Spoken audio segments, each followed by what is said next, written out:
Good afternoon. Getting better. So thank you so much for coming to the DevFest 2014. I think it's phenomenal. It's great to see you. We expect close to about 550 people. Probably because of the location change, and there's a bit of a 100, 200 meter walk included in this year's DevFest, because we are just concerned about your health. Unlike the last years, I think people will come here maybe by about 2:30, very fashionably late as per the Sri Lankan standard, which we don't really follow. We never try to follow, but I apologize for the 13 minutes late. Today is a really special day for me. It's one way, it's an extremely happy day. In one way, it's an extremely sad day. Extremely happy because I think this is my third DevFest. Second one. Second DevFest. We are having with over 500 people. And it's been a phenomenal journey. But it is a very sad day. I think all of you must have heard that I no longer go as the country consultant for Google anymore. I have decided to leave Google. I left Google, actually. And I've taken up a role in another company. So it's really, really happy, and it's really, really sad. I don't know how you can feel both at the same time, but that is how I feel today. Generally, for a welcome speech, I generally prepare and I write down. But today, I wanted to speak from my heart because it's a very, very personal and a very emotional day for me. But thank you for coming here.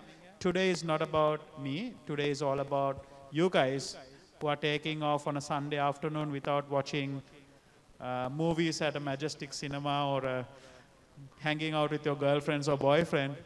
But maybe you decided to do both here today with us. So thank you for coming. I really, really appreciate it.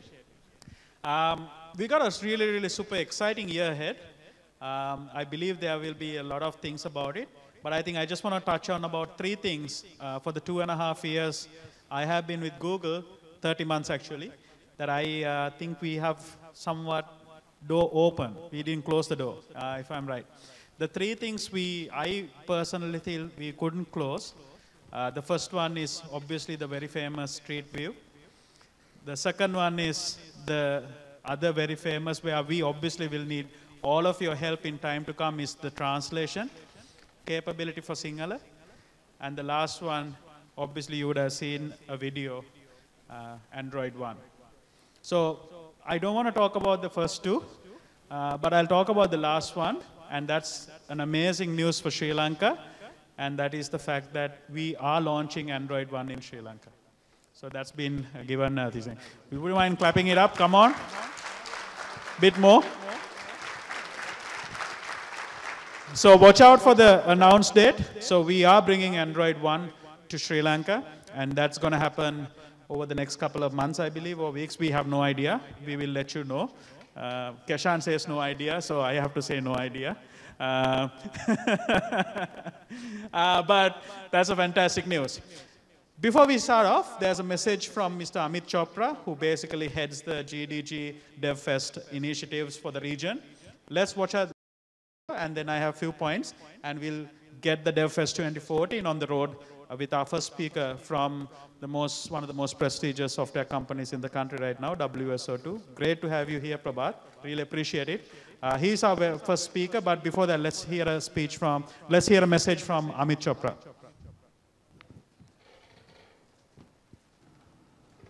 Hi everyone, welcome to DevFest 2014. First of all, my sincere apologies for not being able to make it at DevFest this time. Had a hectic back-to-back travel schedule that just came up, so I thought it would be best to come and record a small greeting and a welcome message to all of you. And thank you for taking time to come and be part of the DevFest. A little bit about me. My name is Amit Chopra, and I'm the regional lead for Google Developer Relations for Southeast Asia. This is a very interesting slide that you're seeing behind me right now. This actually is called the iStories. We did it a couple of weeks back at one of our offsites, where we shared our life in a series of pictures. So this basically tells you about my family, where I've worked. You can see, I had a long history of working with tech companies, starting with digital, working at PricewaterhouseCoopers, spending a few years at Microsoft, and now I'm at Google here in Singapore. and you can also see my family there. And a couple of interesting things that you can observe is a little microprocessor, the 8051, which was actually the first device I started programming almost 2 decades ago. So it's been a long journey, and you know, for you guys, this is a great time to start because you don't have to deal with a lot of those things. Hopefully, programming has become a lot more easier and a lot more fun as well. This is our team. So I work as part of the developer relations team. There's an ecosystem group. And this picture was actually taken a couple of weeks back at one of the offsites that we have. So the whole team was there. It was just a fantastic experience to be and get to know everyone. And you can see our mission is to work with developers and entrepreneurs and make them successful in what they are doing. Make you successful developers and also give you the right skills that will help you translate your apps into businesses, which is where the real success and money will come for all of you. The way our team actually works is through a network of communities, the Google developer groups, the Google business groups, the Women Tech Maker, and the Google developer experts. So as I'm transitioning, you can see I have my laptop in front of me, and I'm trying to see the slides. Oh yeah, the Women Tech Maker is right here. So Google developer groups, business groups, Women Tech Makers, and Google developer experts, that is what makes our successful communities. They're running these fantastic programs, reaching out to you locally and helping you learn the right skills, whether it's business or technical, and make you be successful. We move on to the next slide here. Perfect. So you can see the Google developer groups all over the world. You know, I think about 500 plus groups that exist right now, almost 40 chapters in Southeast Asia itself. So no matter where you are, hopefully you will have somebody who can help you out with a business or a technical problem as part of these groups. Same thing, you know, Google business groups, a very large presence in Southeast Asia. So a lot of our countries have the Google business groups as well. And then the Women Tech Maker. Google really values and cares about getting everybody an opportunity to come and be part of this tech boom that is happening. And especially, we find it's been very challenging for women to come for cultural reasons or other reasons. So Google takes care of designing and thinking of programs where women feel comfortable and then come in and do their, you know, learn from other successful women and kind of share and build a very strong network. So we've been having a series of these Women Tech Maker events for the last couple of years now. You can see this is basically the Google developer experts. We right now have 2 in the region. Love to have more. So if you think there is someone who is technically really solid in any of the Google technologies, have them reach out to your local Google developer group managers and they will make the connection with me. But I would love to see more experts come out from our region as well. And it could be any of the Google technologies. You can see from Android to YouTube APIs to AppScript, HTML. We would love to have experts who can then help grow other developers in the local ecosystem as well. One new program that we are introducing now, especially for all of you in the audience who would be interested in becoming successful entrepreneurs, is Startup Launch. This program offers startups at different stages in their life, different kind of benefits. So a lot of them have to do with becoming a part of a good community, having access to mentors, online resources, lots of credits, direct mentoring and guidance from Google itself. But depending on where you are, we will give you the right kind of advice as well as offer you some kind of services. So I highly encourage you to search for Google Startup Launch and then be able to nominate yourself, and we'll do a quick review and make sure that we get you in the program. So a lot of benefits of doing that. Outside of that, we are running a series of program called the Google Launchpad. Again, that is something for the startup community. And what we do here is bring high potential startups together with a lot of Google and industry mentors, and together for about a week, they just kind of learn and learn and learn and become masters in that subject. So we really accelerate the learning process, and our hope is that these companies can then very quickly, very successfully launch and grow their local businesses. So hopefully we'll be able to see a few of these events come to Southeast Asia in the coming months as well. and we will be reaching out to the community for their participation and support. Over the last couple of months, one of the things we have done is run these meetups, the Google Developer Group meetups, to be very focused on certain technology areas. So we did roadshows around Google Cloud Platform. We started the year, this is around about the time when I just started here, we ran very successfully the Dart Flight Schools. And this kind of format of learning where we provided a lot of content, hands-on labs, has been extremely successful. So our group's continuously thinking about making sure the right content and information reaches all of you successfully. So we will be running the polytechnics as well in the region.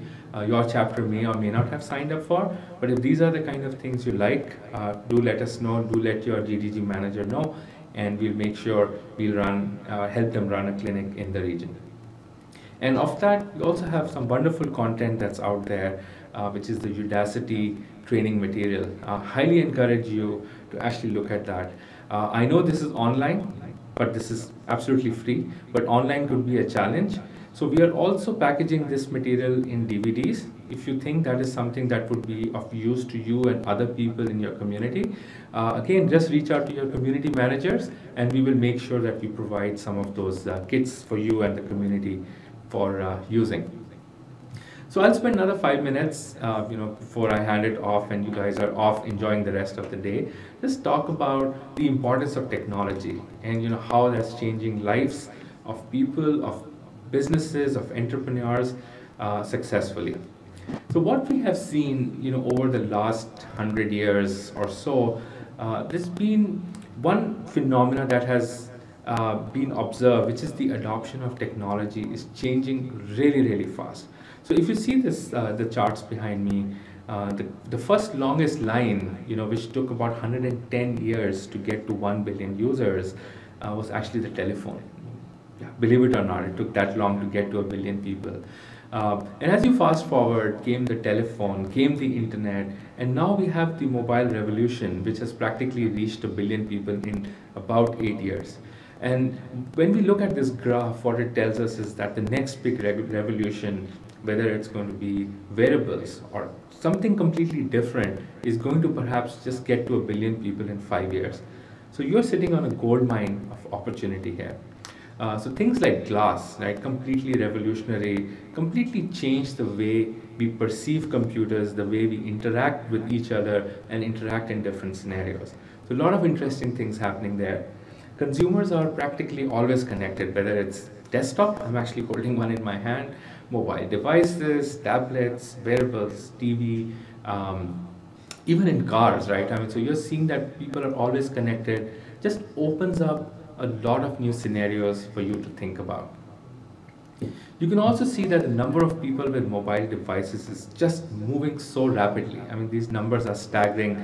No matter which analyst you look at, their numbers will just be in the ballpark of billions right now, the number of devices and people who will be connected to the internet using that. We spend a lot of time, I mean, I've seen that in Southeast Asia, I mean, that's true across the globe. 3-4 hours a day, you are actually on your device. So think of the potential that you have as app developers to go tap into the market of people who are already so well engaged. Every scenario, this was entertainment, I can even recollect this from my own childhood, sitting together in front of a black and white television. Black and white has become fancy now, nobody watches black and white, but this is how I grew up with my family, sitting together and watching like maybe 2 hours of television, and that's all we had. Compared to what my kids do today, this is my house today, a television is on, one kid's holding a tablet, the other has maybe 1, maybe 2 phones at the same time, and multitasking, watching YouTube and still watching TV. So things have changed a lot in terms of how we engage with each other. And then this big phenomenon of the online shopping, just massive. One of the things I tell people is, if you have an idea which has to do with online retail, you should be out and doing that right now. And go out and make your money. This is really absolutely the best time for young entrepreneurs to go in and start their businesses successfully. And it's not just sometimes about making money, it's always important, but technology also changes life. And I've seen that especially moving around in the Southeast Asian region, how in Philippines, the technology of mapping was used to help map out disaster recovery areas, show flood levels, provide safety warnings in places like India to people. And that's also very positive and a huge impact that we as developers can actually make with the use of technologies. So come think of ideas like that and look at the problems that you are facing locally in your region, which perhaps are going to be very different from what another region is facing. So come up with those creative ideas. And if you have something interesting, work with your developer GDG managers to see how they can help you actually grow and make those things even more successful.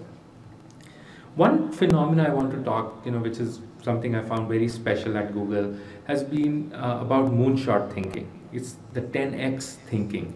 When we look at problems, most engineers, are designed to look and say, how do I improve it? And improvements is typically 5%, 10%. If you're super smart, you can improve something by like 25%.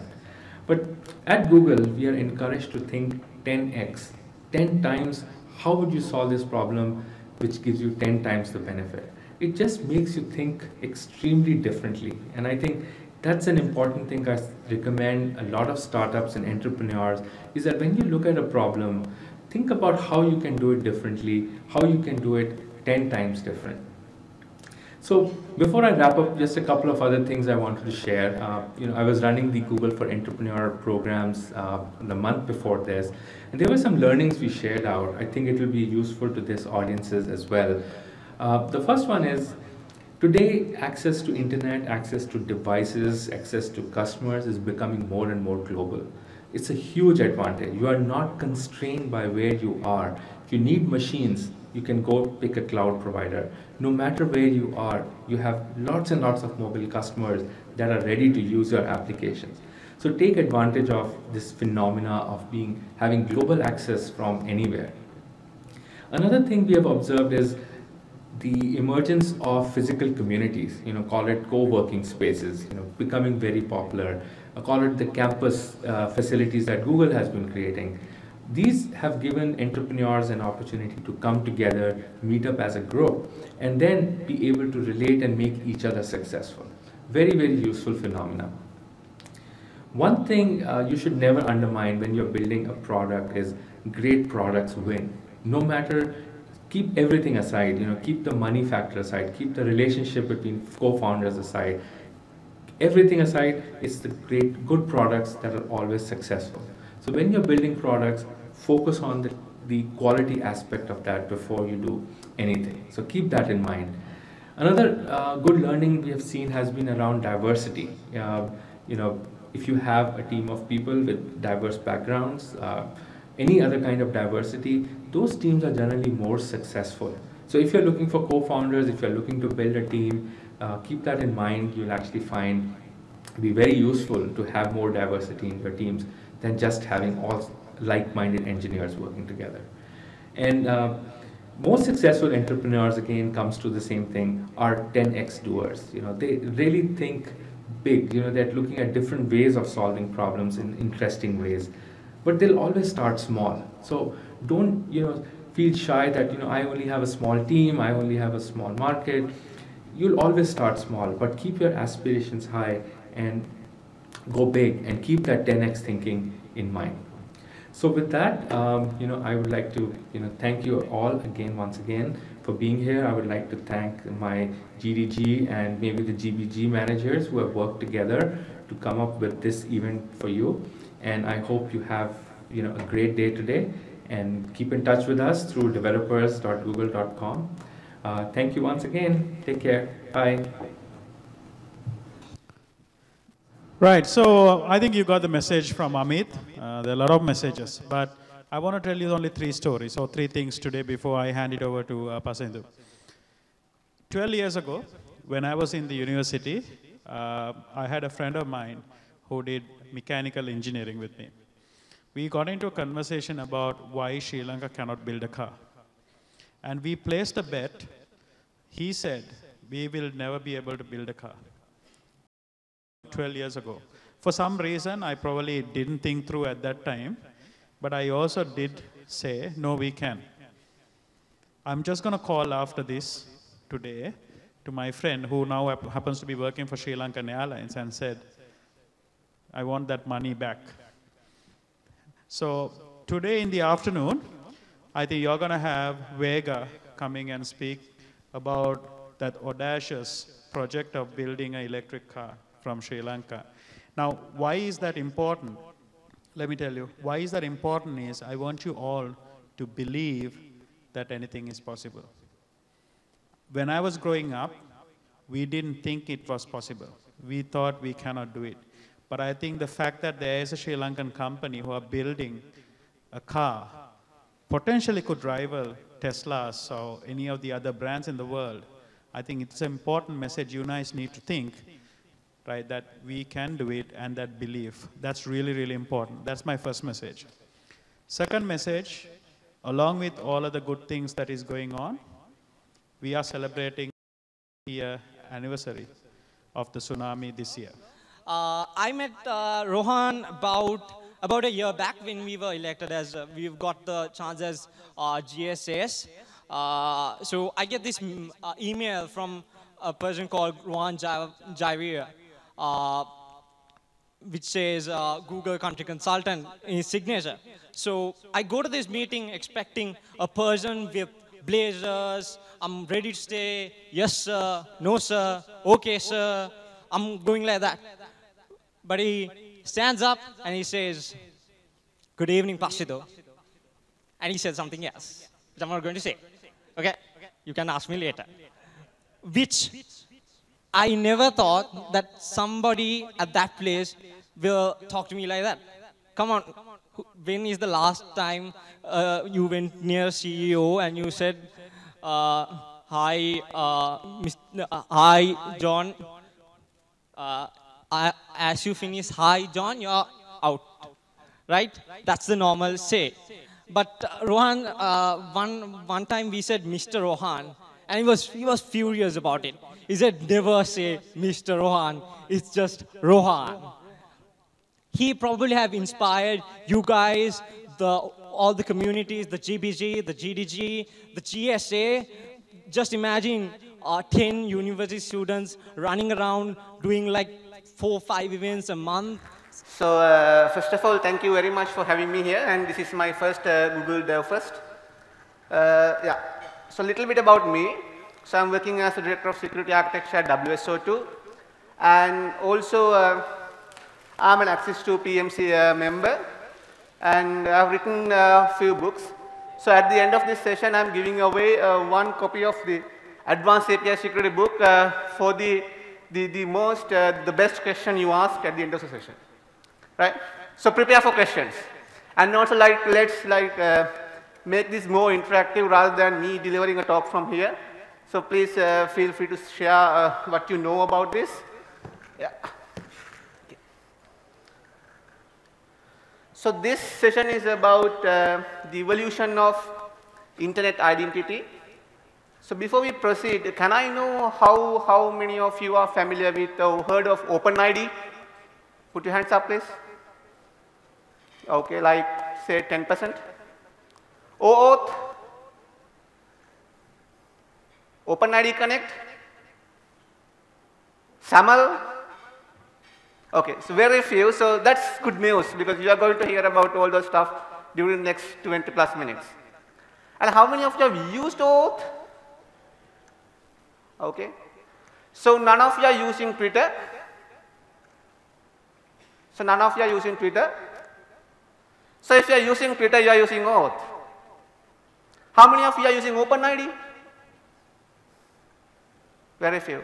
How many of you have Amazon accounts? How many? Okay. So if you use Amazon, so Amazon internally uses OpenID. Then Facebook, everyone uses Facebook, right? So that means you are even not knowingly you are using OAuth 2.0. Yeah. Sorry. Okay. So let's try to define our topic. It's about the evolution of the internet identity. So what is identity? So identity is all about you. So how, with a set of attributes associated with you, we should be able to differentiate you uniquely from the rest. So that is your identity. And I found this nice image on Microsoft Architecture Journal, published in 2008. And this says we can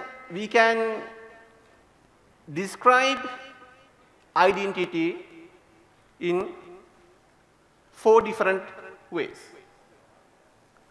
Or your identity is a combination of these 4 entities. So one thing is the identifier. That has to be unique in your domain. Your username is an identifier, your email address, your mobile number. They are your identifiers that will uniquely identify you within a group. Then credentials. You use credentials to prove the possession of your identifier. If it is username, you can use password to prove your possession of that particular username, even for email, even for mobile number. Your fingerprint can be used as a credential. Eye retina, heartbeats, everything can be used as credentials. Then again, for a given identifier, there can be multiple credentials. Is that true? Is that true? Can you go to Facebook, say you register yourself as Prabhat.Sirivardhana. Can another person then come and register with the same identifier? Can? Okay. So if you go back 2 years, and if you try to register with Amazon at that time, a couple of years back, they didn't treat the identifier as a unique entity. So what does that mean? There can be 2 people with the same username in Amazon. You won't believe it, but that happened a couple of years back. But now they have changed it. They identify the person uniquely from the combination of the username and the password. So that means you can create an account with an identifier, but the password should be different. Right? So then the main profile. So main profile is the set of attributes around you. It can be a first name, last name, where you live, the birth date, those stuff. Then the context-based profiles. So that means we don't need to share our main profile with everyone. If you log into Facebook, if you go to Google or any other service providers, you can have service provider specific profiles.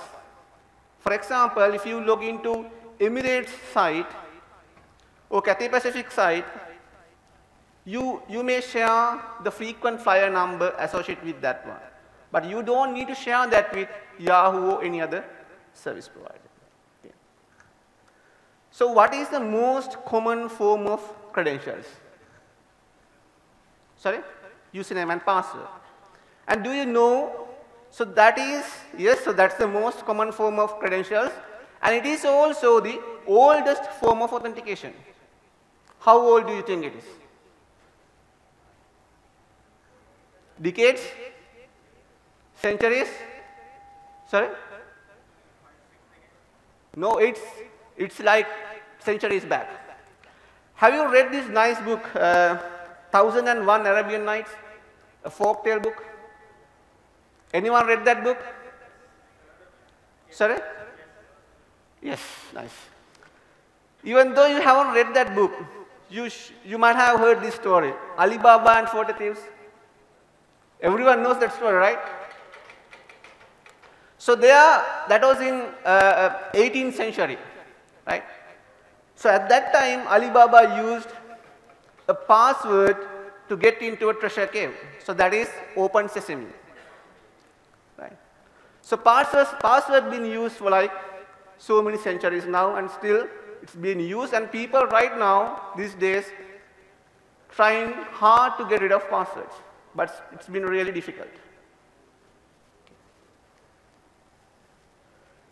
So Yahoo came up in 1995. Then they started using username and password to authenticate users. And Hotmail in 1997, they once again used username and password to authenticate users. So Microsoft acquired Hotmail in 1997, and it went through different brandings, and it's called Windows Live now, but still it uses username and password to authenticate users. And then again, something I forgot to mention before.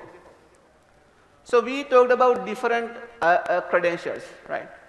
So username, password, fingerprint, and even a digital certificate. We can categorize all those credentials into 3 main categories. So those are something you know, something you have, and something you are. So password belongs to which category? Something you know, right? Then your fingerprint, something you are. And the certificate, something you have. So I guess you all know that, so in your Gmail account, you can enable second factor authentication, right? So what happens then?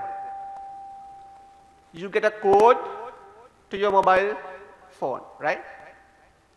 So anyone not using that? So that means everyone using it, right? Okay. So why Google call it as second factor authentication? They should have called it as multi-factor authentication. Why? So to be multi-factor authentication, so if you use password twice to log into a system, that doesn't mean multi-factor.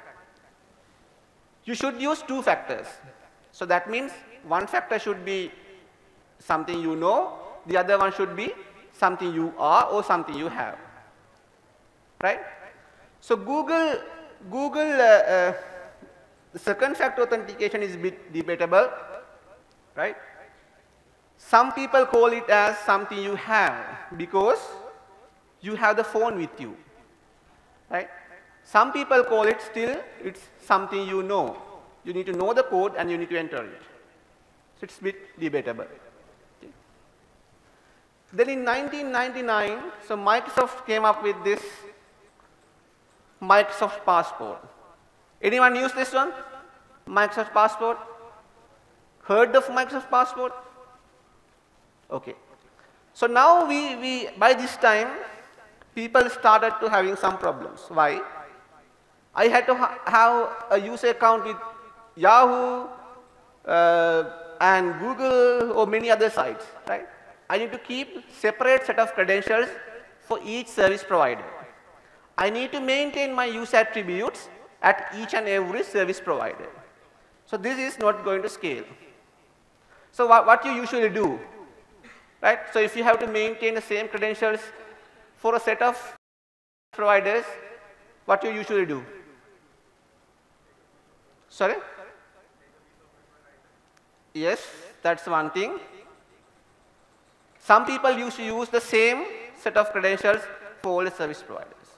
So what I personally do is, I keep a group of credentials, right? And I use it. So sometimes if it is, sometimes I don't remember exactly what's the Google credential, so I try out few stuff, then it'll work. So that was a problem addressed by Microsoft Passport. It facilitated single sign-on between service providers. Single sign-on means you log into one service provider. A service provider here is a web application. Then you will be automatically logged into a connected service providers, right? You log into YouTube, right? You will be automatically logged into Gmail, to Blogger. So that's single sign-on between applications. So Microsoft implemented similar concept with Microsoft Passport. Everyone had to have a user account with Microsoft. Then, so that means we call Microsoft as the identity provider. It maintains our identities under Microsoft. There's like different web applications, they need to register with Microsoft, right? So if I have to log into a web application, when I click login on that web application will redirect me to the Microsoft site.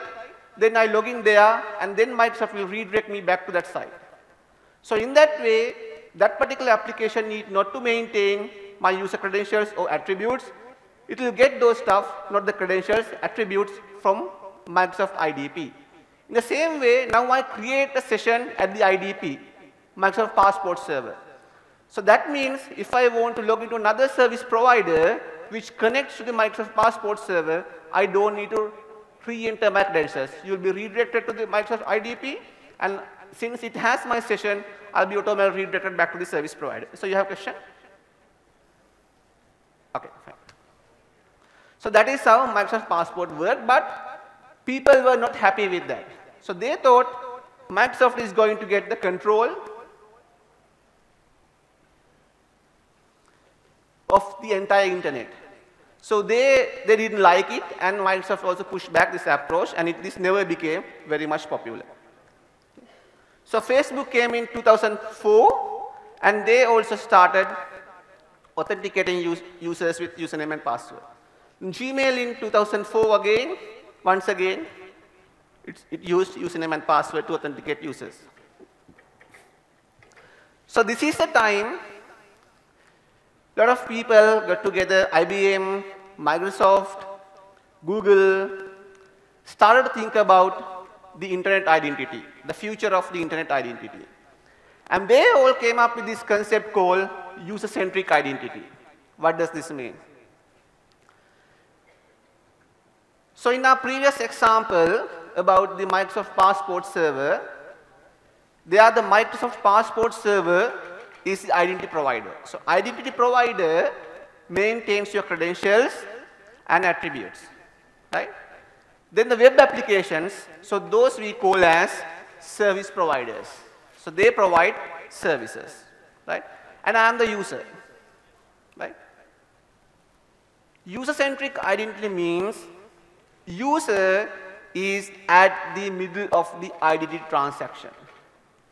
So that means to log into this service provider's web application, I go there, click OK, then it will redirect me to the IDP. IDP will authenticate me, and if that service provider asks for certain attributes about me, then IDP should display that to me. Then I will see what data I am going to pass from the IDP to service provider, and only if I approve, those data can be shared with the service provider. So that's the whole concept behind user-centric identity. And on the same year, the chief architect of Microsoft Identity, Kim Cameron, with the help of the entire community, came up with these 7 laws.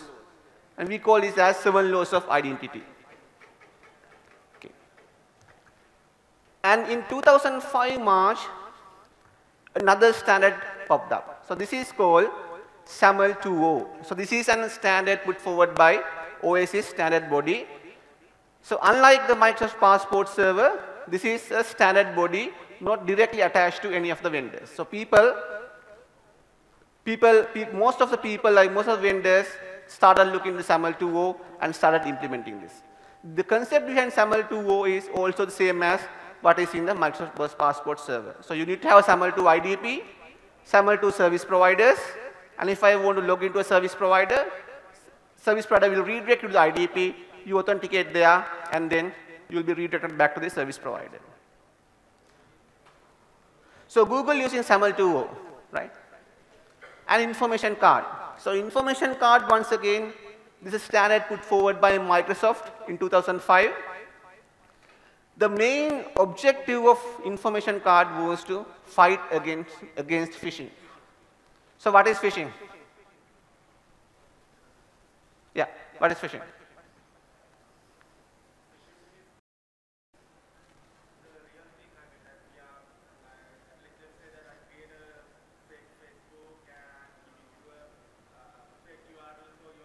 Yeah. Exactly, yeah. So you create a site similar to HSBC, and you send a link to email address. You click on that link, you think, okay, this is HSBC, and you enter your credentials, and then the attacker will get the credentials, and after that it will redirect you to the real HSBC site saying the credentials are not valid. So you won't notice it, but your credentials are with the attack. So the objective of information card was to fight against phishing. And I won't talk about that much about information card. So this is, for your information, this is a technology based on WS security and WS trust. Okay. And OpenID followed the footsteps of XAML, and it came up in 2005. OpenID is a URL, right? You can use your blog URL as an OpenID, and you can register this with an OpenID provider. So my OpenID, Google, Yahoo, so all the OpenID providers. And once again, you can see the concept is same. You have IDP, which is an OpenID provider, then the Reliant party, then the browser. The same concept. There are little differences, but I won't touch them now.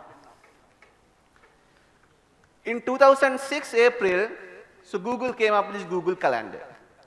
And now a new problem came up. Why? We have other applications, third-party applications, that needs to publish events to Google Calendar. Say for example, you have Facebook application, right? You create a Facebook event there. And from Facebook to your Google Calendar, you want to publish that event. So how to do this? So this is called the delegation.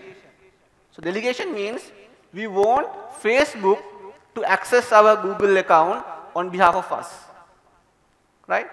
So prior to 2006, delegation was done using credential sharing. So that means if I want a third-party application to publish an event to my Google Calendar, I had to give my Google username and password to that third-party application, right? So that is extremely dangerous. It can do anything with my credentials, right? So Google couldn't continue that much with the Google Calendar, the credential sharing approach. It was pushed by the community to come up with its own standard. So this is what Google came up in 2006 June. This is called Google OAuth, right? So this is how it works. Say you go to the web application, so this can be a Facebook, right?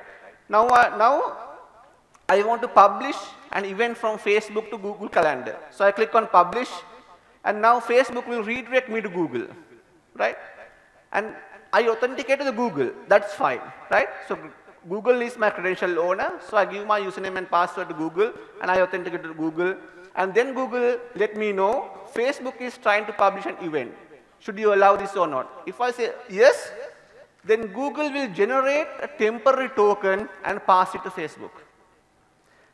Then Facebook will use that temporary token to access Google APIs to update my calendar, and that token can only be used to update my calendar.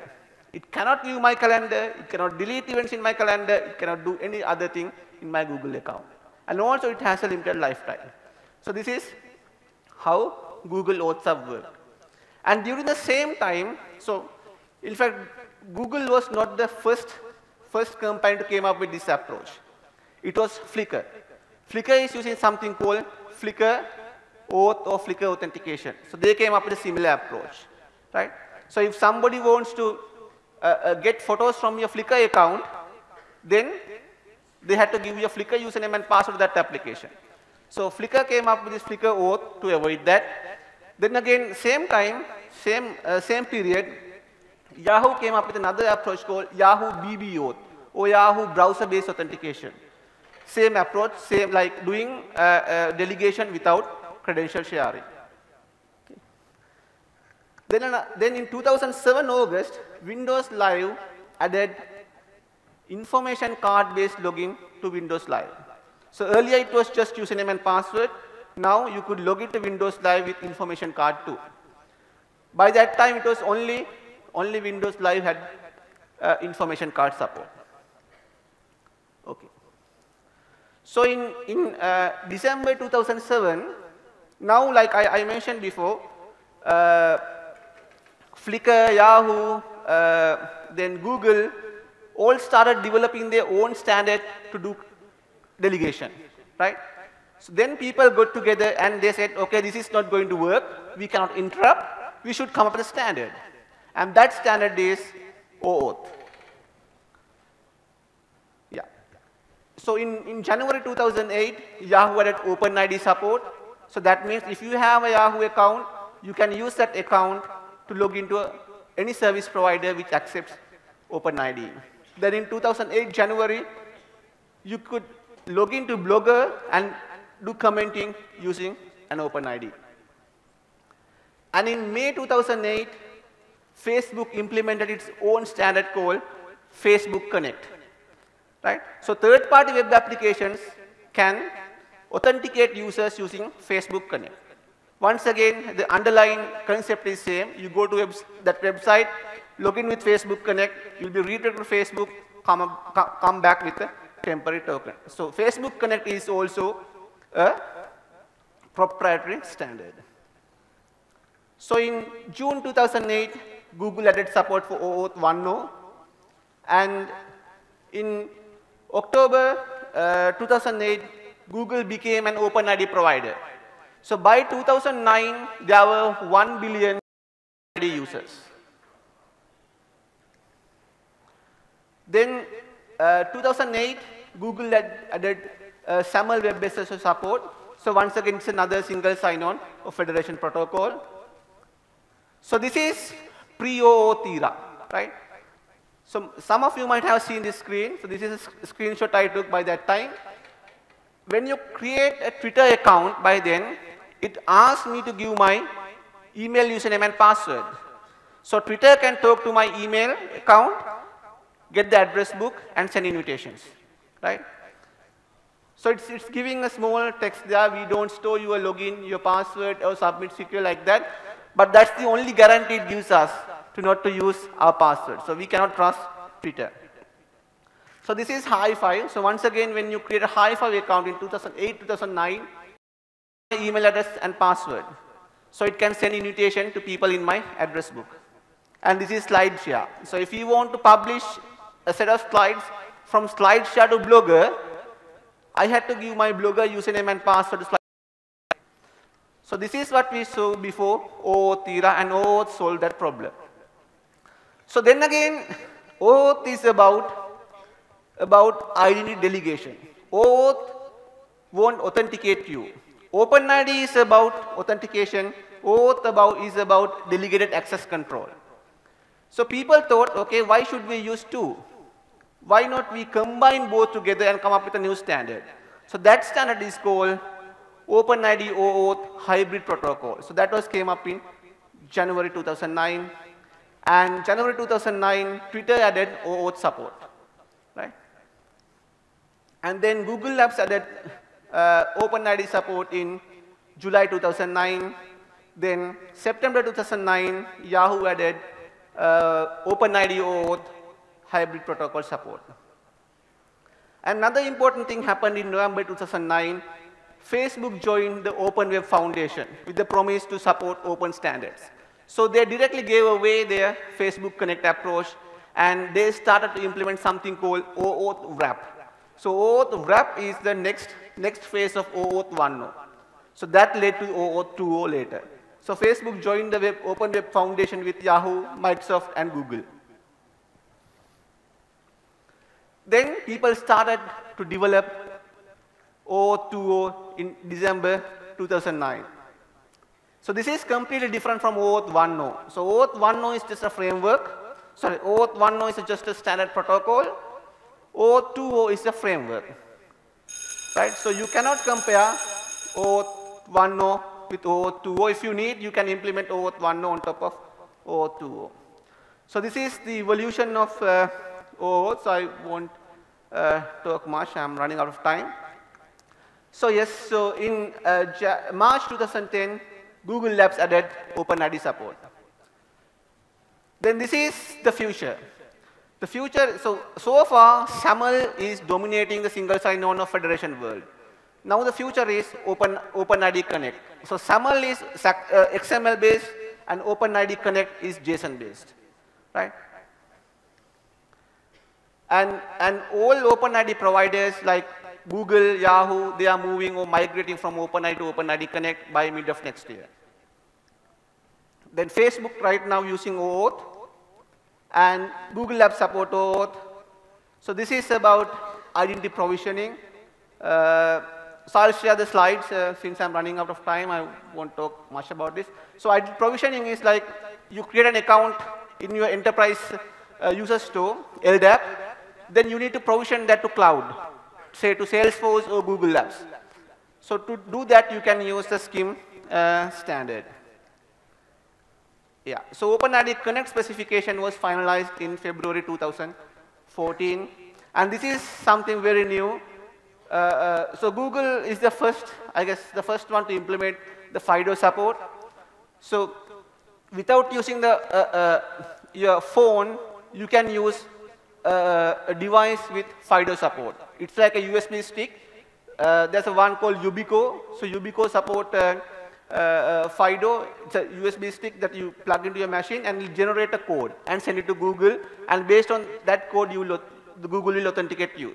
So you don't need to use phone. And this is a standard way of doing that. And in the future, you can see a lot of people will adding support for FIDO.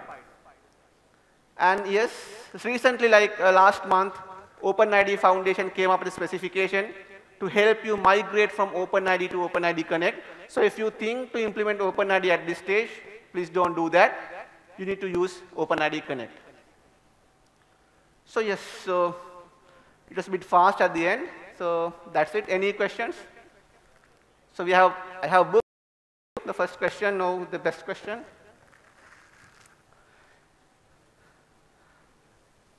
Any questions? Yes?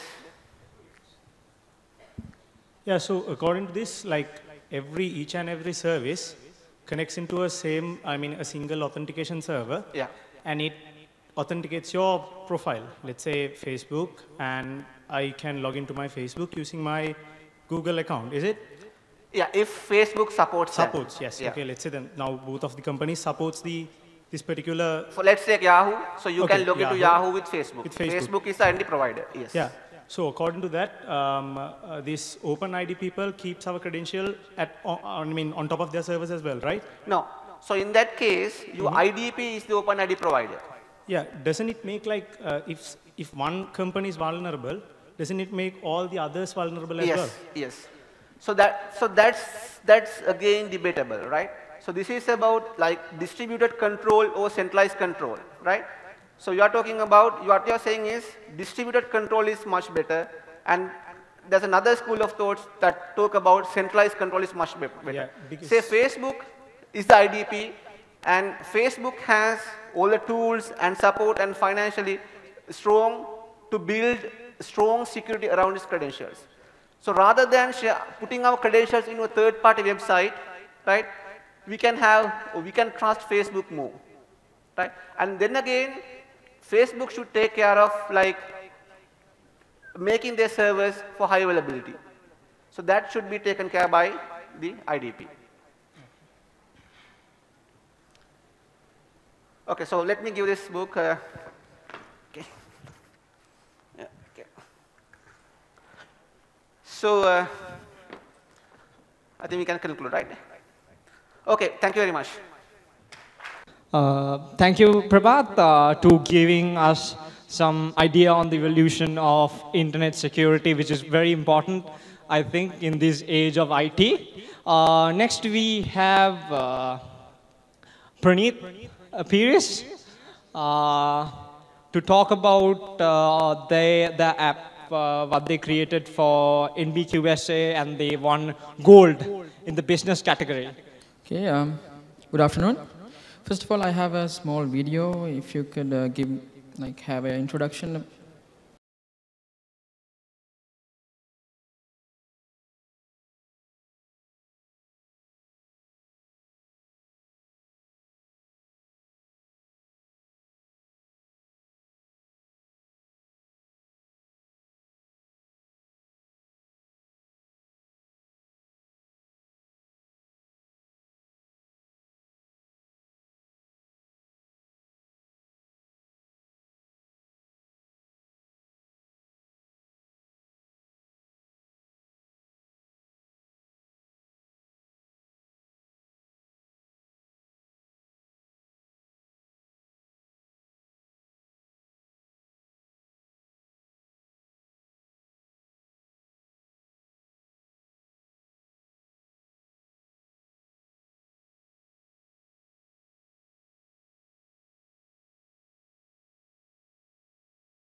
Anyway, I think the video just got stuck. I will move on. So this is not just about garbage. But whenever you go out in your way home anyway, that you see lots of garbage and everywhere, it's rubbish everywhere. So have you ever thought how much this is that it would cost?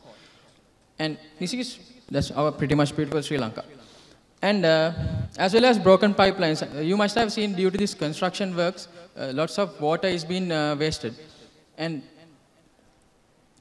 broken roads, we have lots of experiences going on bumpy roads. It does not waste our time, but as well as it causes lots of damages to our vehicles as well.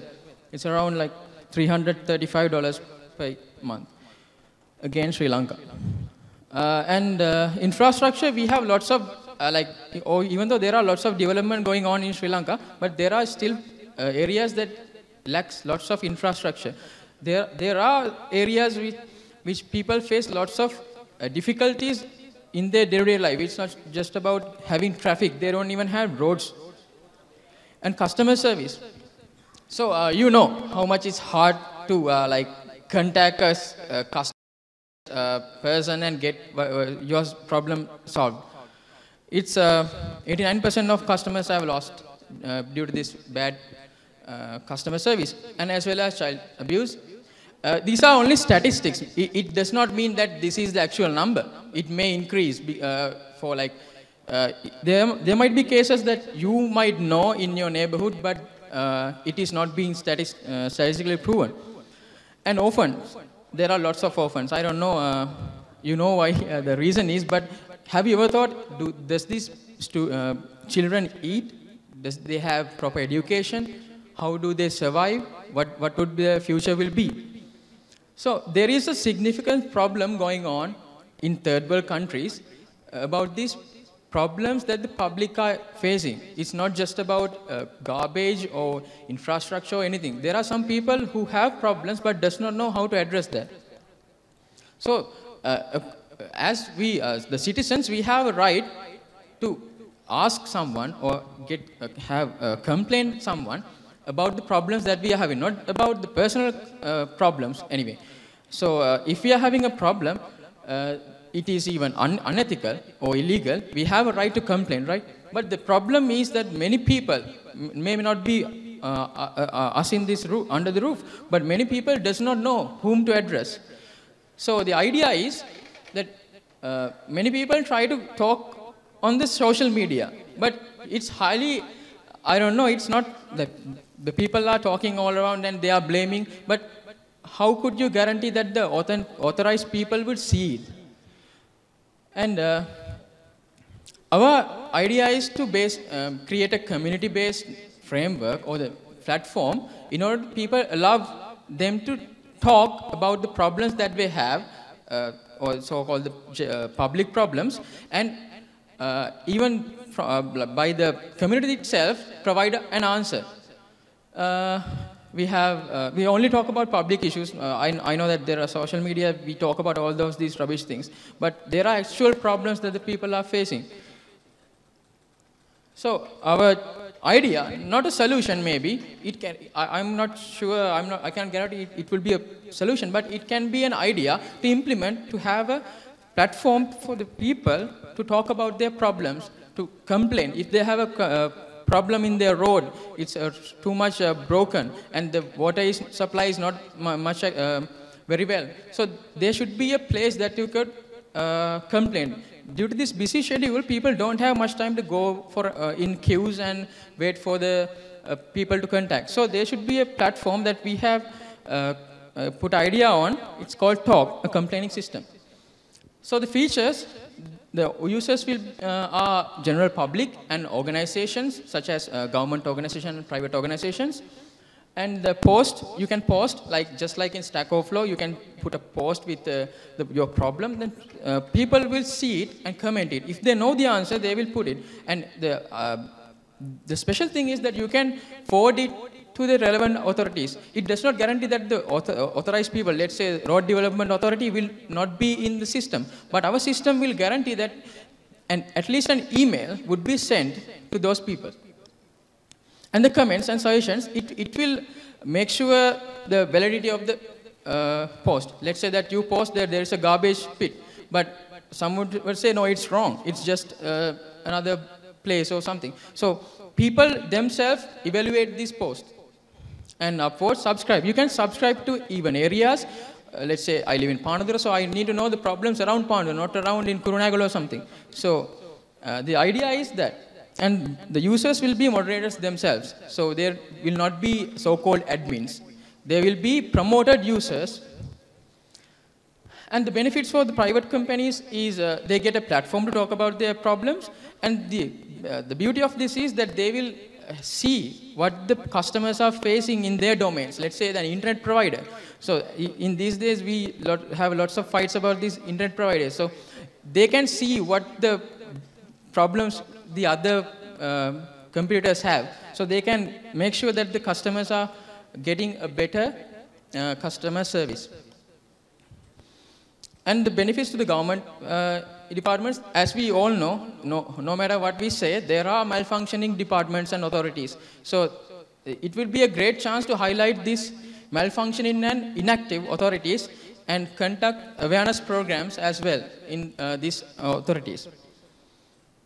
As for the social service organizations as well as volunteers, let's say that I have a birthday, I need to give an almsgiving, but I always prefer to go orphanage in the town. But there are lots of orphanages beyond the Colombo area, which does not have any clue about getting funds or anything. So this will be a platform to obtain such information as well.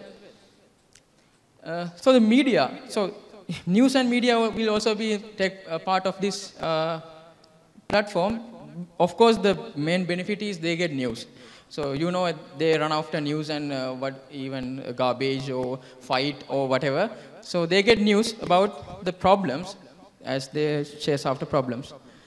And public, you have a platform. It does not guarantee that it will be affected, but it worth give a shot. So you can have a sooner way to get solutions as well as you can help others. As I said, it's not just social media, it's totally community driven. You can put complaints and other people give answers if they know the answer, or they can forward to someone who can actually know the answer. And user roles, a single user can handle multiple user accounts. That means if he's take part in different organizations like Leo clubs and like other social organization, and as well as they can get reputation according to their work or the contribution. And we are planning to implement USSD codes that everybody doesn't have a smartphone, right? So there should be a way to access the system. So we are planning to implement USSD codes and emails for the companies or the organization who are not in the system, because we cannot guarantee that every organization will be in our system. So there has to be a way. And geotags for mobile devices as well. And QR code, it will really improve or save your time by typing a message. You just have to scan a QR code in a company, so you can put a complaint about it in a construction area as well, and a filtering mechanism as, of course. So in the future, we are planning to give a publicly accessible API so developers can make applications and standalone deployments, which means that this system can be implemented in such as universities, even private companies, so they don't have to put their companies out of their company. So this will be a platform that they could do this inside their company itself. So just a highlight of this business model. The customers will be general public, organizations. So-called customers does not mean that they have to pay. It's totally free. And social media, politicians, because they need to know what the problem is, and they are trying to solve it and put a board or something, I don't know. And the revenue, premium users, premium users have special benefits called analytical tools. The main idea is that they can have the number of complaints or simply what kind of a reputation that do they have in the country, like a positive one or a negative one. And developers, and they can do promotions, maybe like awareness. Let's say that there is a dengue elimination program going on this Vadu area. So I can just put a message to all the users. Okay, there is a program. You can go and participate. Sorry for my time is over. Anyway, I just ran through a bit of a slides. So that is the system that we are still developing. This better give a chance because the Stack Overflow is kind of the same thing, but this is for Sri Lankans mainly to discuss about their problems and make it solved in a proper way. Because when we are registering the companies, we do not have the email and register it. There is a proper mechanism. They have to be a permission letter and everything when registering a company. So we can make sure if this system works run well, you will get a better way to solve your problems. This is just a try to make Sri Lanka a better place. I hope someday it will work. Thank you. I'm probably sure that some of you guys really want to get your hands on that app, and I'm quite sure that you have lots of stuff to complain about. The next presentation is probably going to be very, very interesting. It's called Brain Computing. Please welcome on stage Chamir Prasad, founder and CEO of Arimak Lanka. Hi everyone, good afternoon all of you. Hope you had a good lunch and now now need to have a good sleep. But I'm going to do a quite interactive presentation here, so I need your guys' support and let's see what we can do. Okay? So I'm Chamira Prasad Jayasinghe from Arimak Lanka Private Limited. We started our company in 2010 with the intention of marrying technology with the creativity. Currently, we have 25+ people working in, and we have 50+ corporate clients around 14 countries around the globe, and we have 2 physical offices. So we are mainly into human-computer interaction and interactive media. First, I will play a 1-minute clip of what exactly we do and our services and all that. Then after, we'll get into the real show.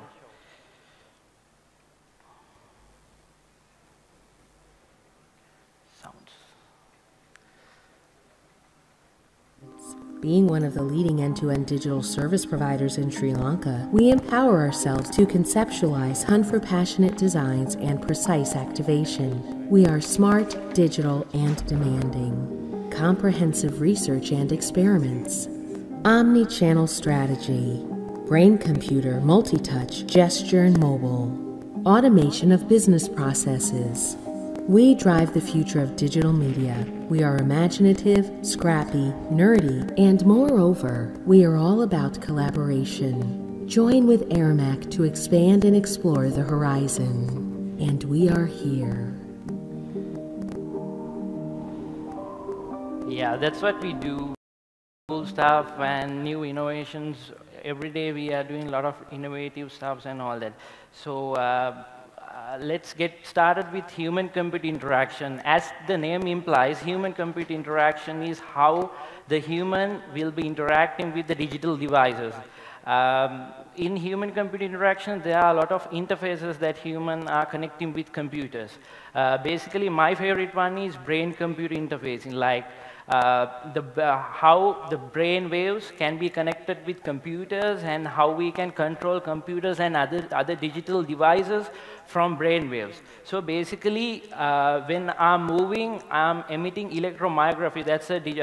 That's kind of an electrical impulse happening inside.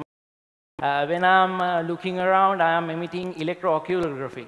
Likewise, when you are thinking, the neurons in the brain emits, there's a chemical reaction happening inside the brain, and via that, there's an electrical impulse moving out from the brain. So we can acquire those EEG or electroencephalogram via different devices. So there are 2 methods that normally in the industry we are using in order to acquire brainwaves from scalp. Basically, it's invasive and non-invasive. In invasive, it's completely into medical industry where they are putting drilling down your head and putting knobs on your brain, in your brain, and getting the EEG out. But in computer and technology-related entertainment-based activities, what we are doing is we have 2-3 devices. So normally, some devices needs gel to be applied on scalp, and then after we are getting EEG. But we have our own headset without any gel or anything like that, any fluid, without pasting any fluid on the scalp, we can acquire EEG. There are 2 commercially popular headsets like that. One is Mindwave and one is Emotive Epoch. So we have our own little version which we have implemented 4 years ago, which I will be showing that later. Okay, so I will explain more about BCI and EEG more. Here, you can see our headset. That's the Kundalini headset we have implemented 4 years back.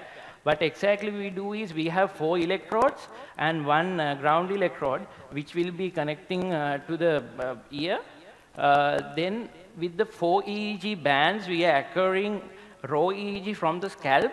Then we need to amplify, because all the EEG are with low amplitude. We need to amplify it to pre-process it. Then we need to remove the noise, and then we will be quantifying and extracting the features of all the EEG waves we are getting. Then we have written our open, not open actually, we have written a middleware to process these alpha, theta, beta, gamma, and delta waves into different psychological inputs. We can identify any human psychological behavior and what exactly the directional data they are thinking from their brain. So I hope you have a good understanding what exactly I explained. Now I will show some of the applications we have implemented using brain-computer interface. Yeah, so this was done in 2011. This is called Project Amma. Some of you might know when mothers are pregnant, they are having prenatal and postnatal stress. So from our device, actually this is not a medically proven device or a medically proven a solution, but this is all for entertainment and day-to-day use. So this can measure mother's stress level, and we have written an AI bot where he will be relieving the mother's stress using binaural data and binaural music and other stress relieving audible sounds. So that's one of the applications we have developed. This is an application we're gonna activate in next year using brain-wave computing, brain-computer interfacing. How to be brave? How can I love when I'm afraid to fall? But watching you stand. Here, now, so we are getting 2 people, or we are getting a couple, right? It can be either a guy and a girl, or a guy and a guy, or a girl and a girl, because this is 21st century, we can't help it, right? So we are getting a couple, and we are letting them to wear our headset, okay? Then in our application, there's a gauge where you can measure the affection between a couple, okay? We're not gonna break people, but still, this is a digital activation we're gonna do. So their affection is proportionally equivalent to the motor sensor connected on the bottom of the glass tube. So when they are thinking about their affection, there's a motor sensor, and it will be getting activated, and it is proportionally blowing out air. So when they are thinking more about their affection, the heart will be floated, and they need to get into a threshold value. So that couple is heavenly made, right? So those are the cool apps and entertainment-based apps we can develop using brain-computer interface. Going on with human-computer interaction, now we have multi-touch tables, right? There are a lot of multi-touch. There's a lot of touch-based interfaces you can see day to day now.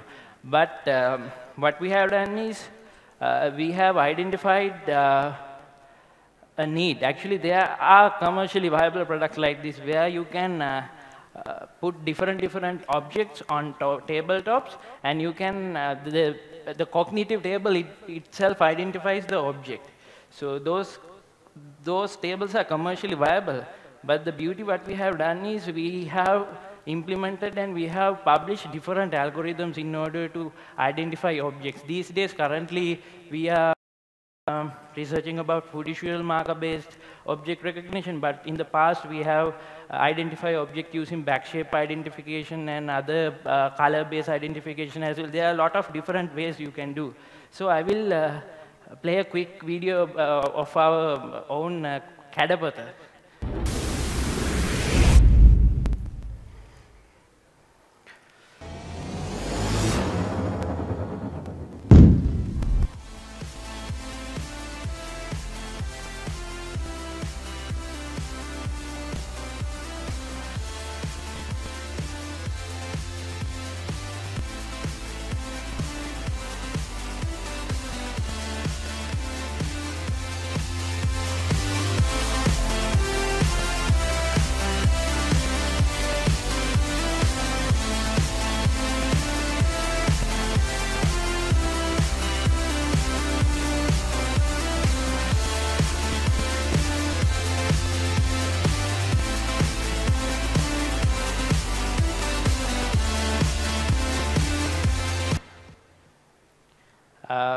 That's the commercial application we have done, but this is an open of it. Like you can go to NUI.com, Natural User Interfaces group. It's one of the world's best natural user interface group and forums, and which was founded by Christian Moore. Here they have a cool technology. There are different technologies like you can do multi-touch applications. This is FTIR, Frusted Total Illumination. So Frusted Total Internal Reflection. So here what exactly happening is, you know the plexiglass, right? So in plexiglass, the fraction index is very low. So once you plexiglass with array of LEDs, once they emit, so there's a huge IR layer generating inside the plexiglass. And once you touch on it, the IR layer getting scattered, and there's blobs. Then those blobs can be identified by a IR camera. This is not a technology that we have invented or something like that, but this is a very cool technology that we are playing with. So we are trying. There are two protocols that you can use, like the tangible user input output, and you have a CCV, community cohesion, to do this kind of stuff. But we are trying to write our own own open API, I can say, to do these kind of touch-based things. I can show you a table that we have done like 5 years back. This is my poor multi-touch table. You can see there's a projector, and that projector is projecting the beam into a 45-angled mirror, and using then it's perpendicular going and projecting on the plexiglass. So then once you are scattering, if you can see, there's a PS2 hacked PS2 camera, so it can identify IR blobs. So that is the poor thing we have developed 5-6 years back. So that's all about like multi-touch technology. Even we can do multi-touch tables for 200 feet, 300 feet, doesn't matter. Like with these kind of solutions, we can do huge multi-touch table and we can interact them. So there are good commercial viability of these kind of solutions. Now enjoy this.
Yeah, that's TIA.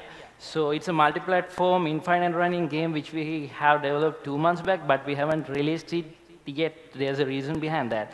So basically, when we are developing games, we are like trying to do or trying to add more spices to the games. Like this Adventures of Tia is a actually Tia is the girlfriend of our 3D head.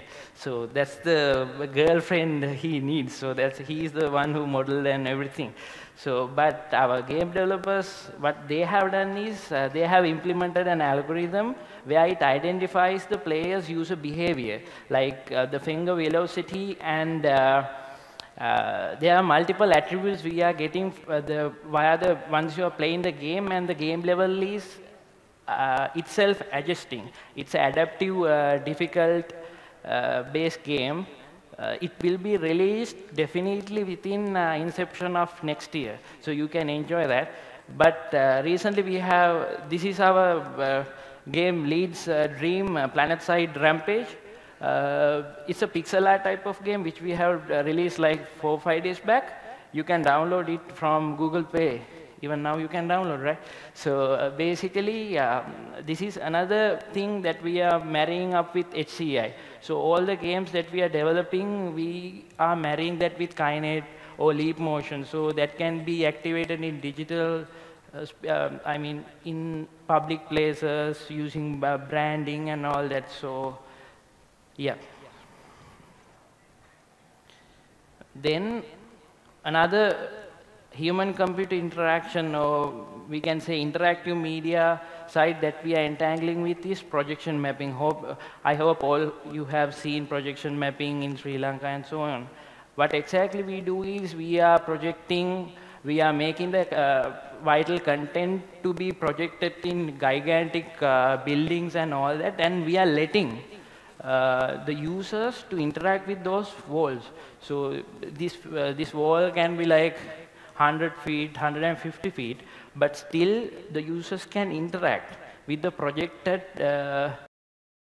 So I'll show some of the videos we have done, the projection mapping. We have done more than 20 plus projection mapping to date in Sri Lanka and Trinidad and Tobago. We are the first to do the projection content for Trinidad and Tobago. It's a country based in port of Spain.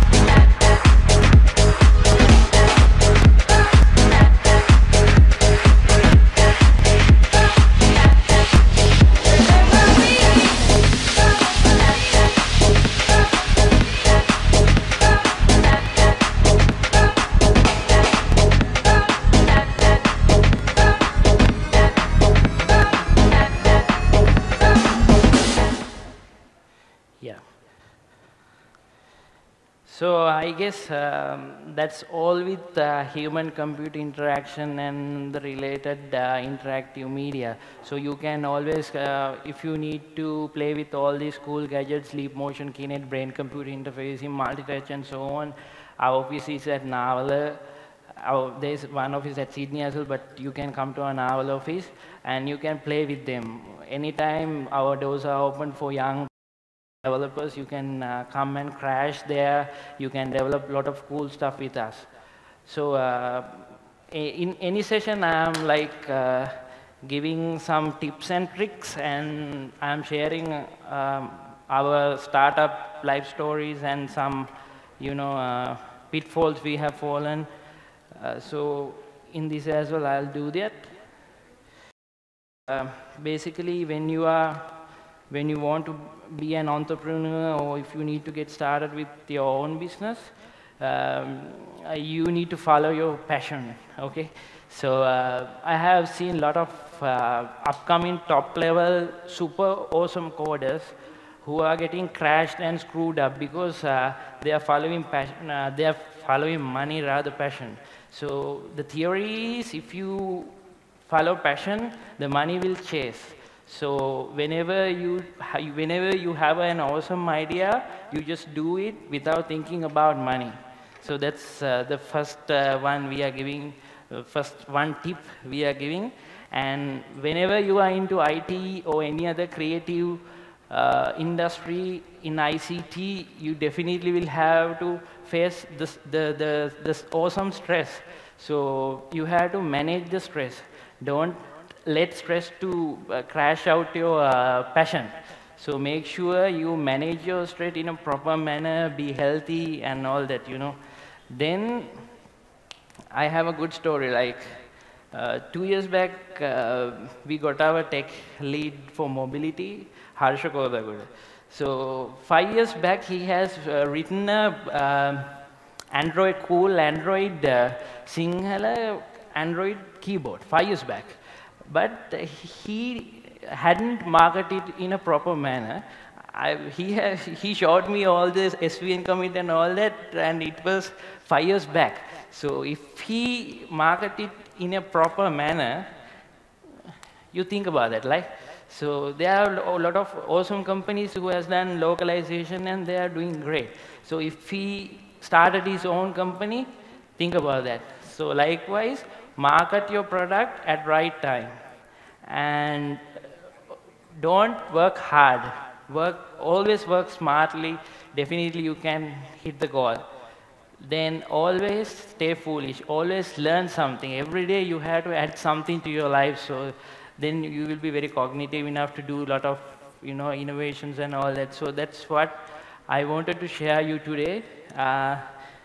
There's an initiative to get 1,000 startup by 2020. So we need to help our motherland to do that. So if you need any help, you just crash our office. Definitely we'll help you out. Thank you. Oh, okay. Just missed. Thank you, Samira. I think that was probably very interesting. We actually wanted to do here as well, but how can we do a 3D mapping with this light, right? It's all open, so that's why we couldn't do it.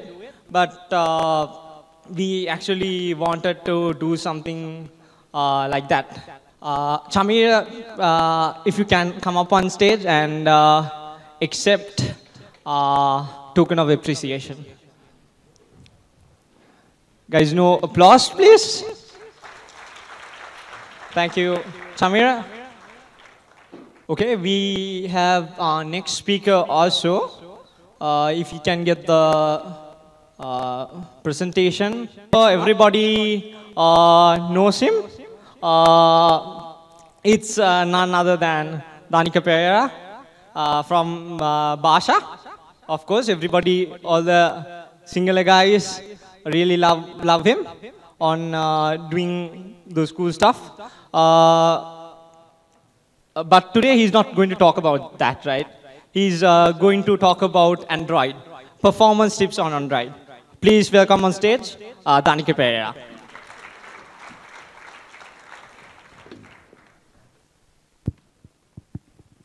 Thank you, Person. Aibuwan. Okay. So today I'm going to do something I didn't do for a couple of years. Starting a business is not easy. You have to dedicate many things. So I also had to dedicate many things, including my time for coding. So I was a little bit away of that, but today I'm also again into that to give you a presentation on in technical aspect. Okay, so my name is Danica Pereira, and I'm from a company called Basha. So this time, I hope everyone is a little bit sleepy and this and that. So just to get some idea, And just for my personal satisfaction, could you please raise your hand if you have seen this logo or have heard about this brand? Thank you. I'm really happy. Okay, so we started 3 years ago in 2011, and we have done several applications for local market, Sri Lankan community. And these are these applications. I think if you have heard of Bhasha, I don't want to describe about these things. Today I got a special request from the organizers to do this session in Sinhala. So, you know, all of our apps support local languages, right? So do I. So I support Sinhala and English, but in all our apps, we give the preference to the users to select whether what is the language you prefer. So I give the preference to you. Those who guys want to do this session in Sinhala, can you please raise your hand? Oh, okay. For English?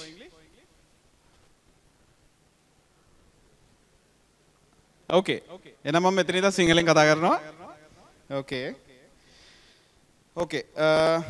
මම අද කතා කරන්නේ Android වල performance tips ගැන. මෙතන ඉන්න ගොඩක් කට්ටිය Android development සම්බන්ධයෙන් යම් කිසි මට්ටමක දැනුමක් ඇති කියලා හිතනවා. එහෙම හිතලා තමයි මේ presentation එක ඉස්සරහට කරගෙන යන්නේ. දැන් අපි ගත්තොත් එහෙම web application එකක් සහ අපි හිතමු වෙබ් සර්වර් එකක් වෙබ් ඇප්ලිකේෂන් එකක් ගත්තොත් එහෙම අපිට performance පැත්තෙන් ගොඩක් බලාපොරොත්තු වෙන්නේ ගොඩක් වෙලාවට page එක load වෙන time එක. right? හැබැයි අපි mobile app එකක් පැත්තට ගත්තොත් එහෙම mobile apps වල Android apps වල අපිට ඊට වඩා ගොඩක් දේවල් හිතන්න වෙනවා. මොකද ඒක ගොඩක් වෙලාවට යන්නේ client server architecture එකක් එක්ක. හරි? එතකොට එහෙම අපි performance Android app එකක performance improve කරද්දී කරන්න පුළුවන් විදි පහක් ගැන තමයි අද අපි සාකච්ඡා කරන්නේ. ඒ පහ තමයි UI performance, APK size, memory usage, execution speed, and performance in the field. අපි බැලුවොත් එහෙම පළවෙනි එක optimizing your UI. දැන් Android app එකක් ගත්තොත් එහෙම web UI එකකින් user ට දෙන්න පුළුවන් දේ ගොඩක් ලොකුයි. user experience එක සම්පූර්ණයෙන්ම depend වෙනවා ඔයාගේ app එකේ user interface එකේ speed එක මත. එතකොට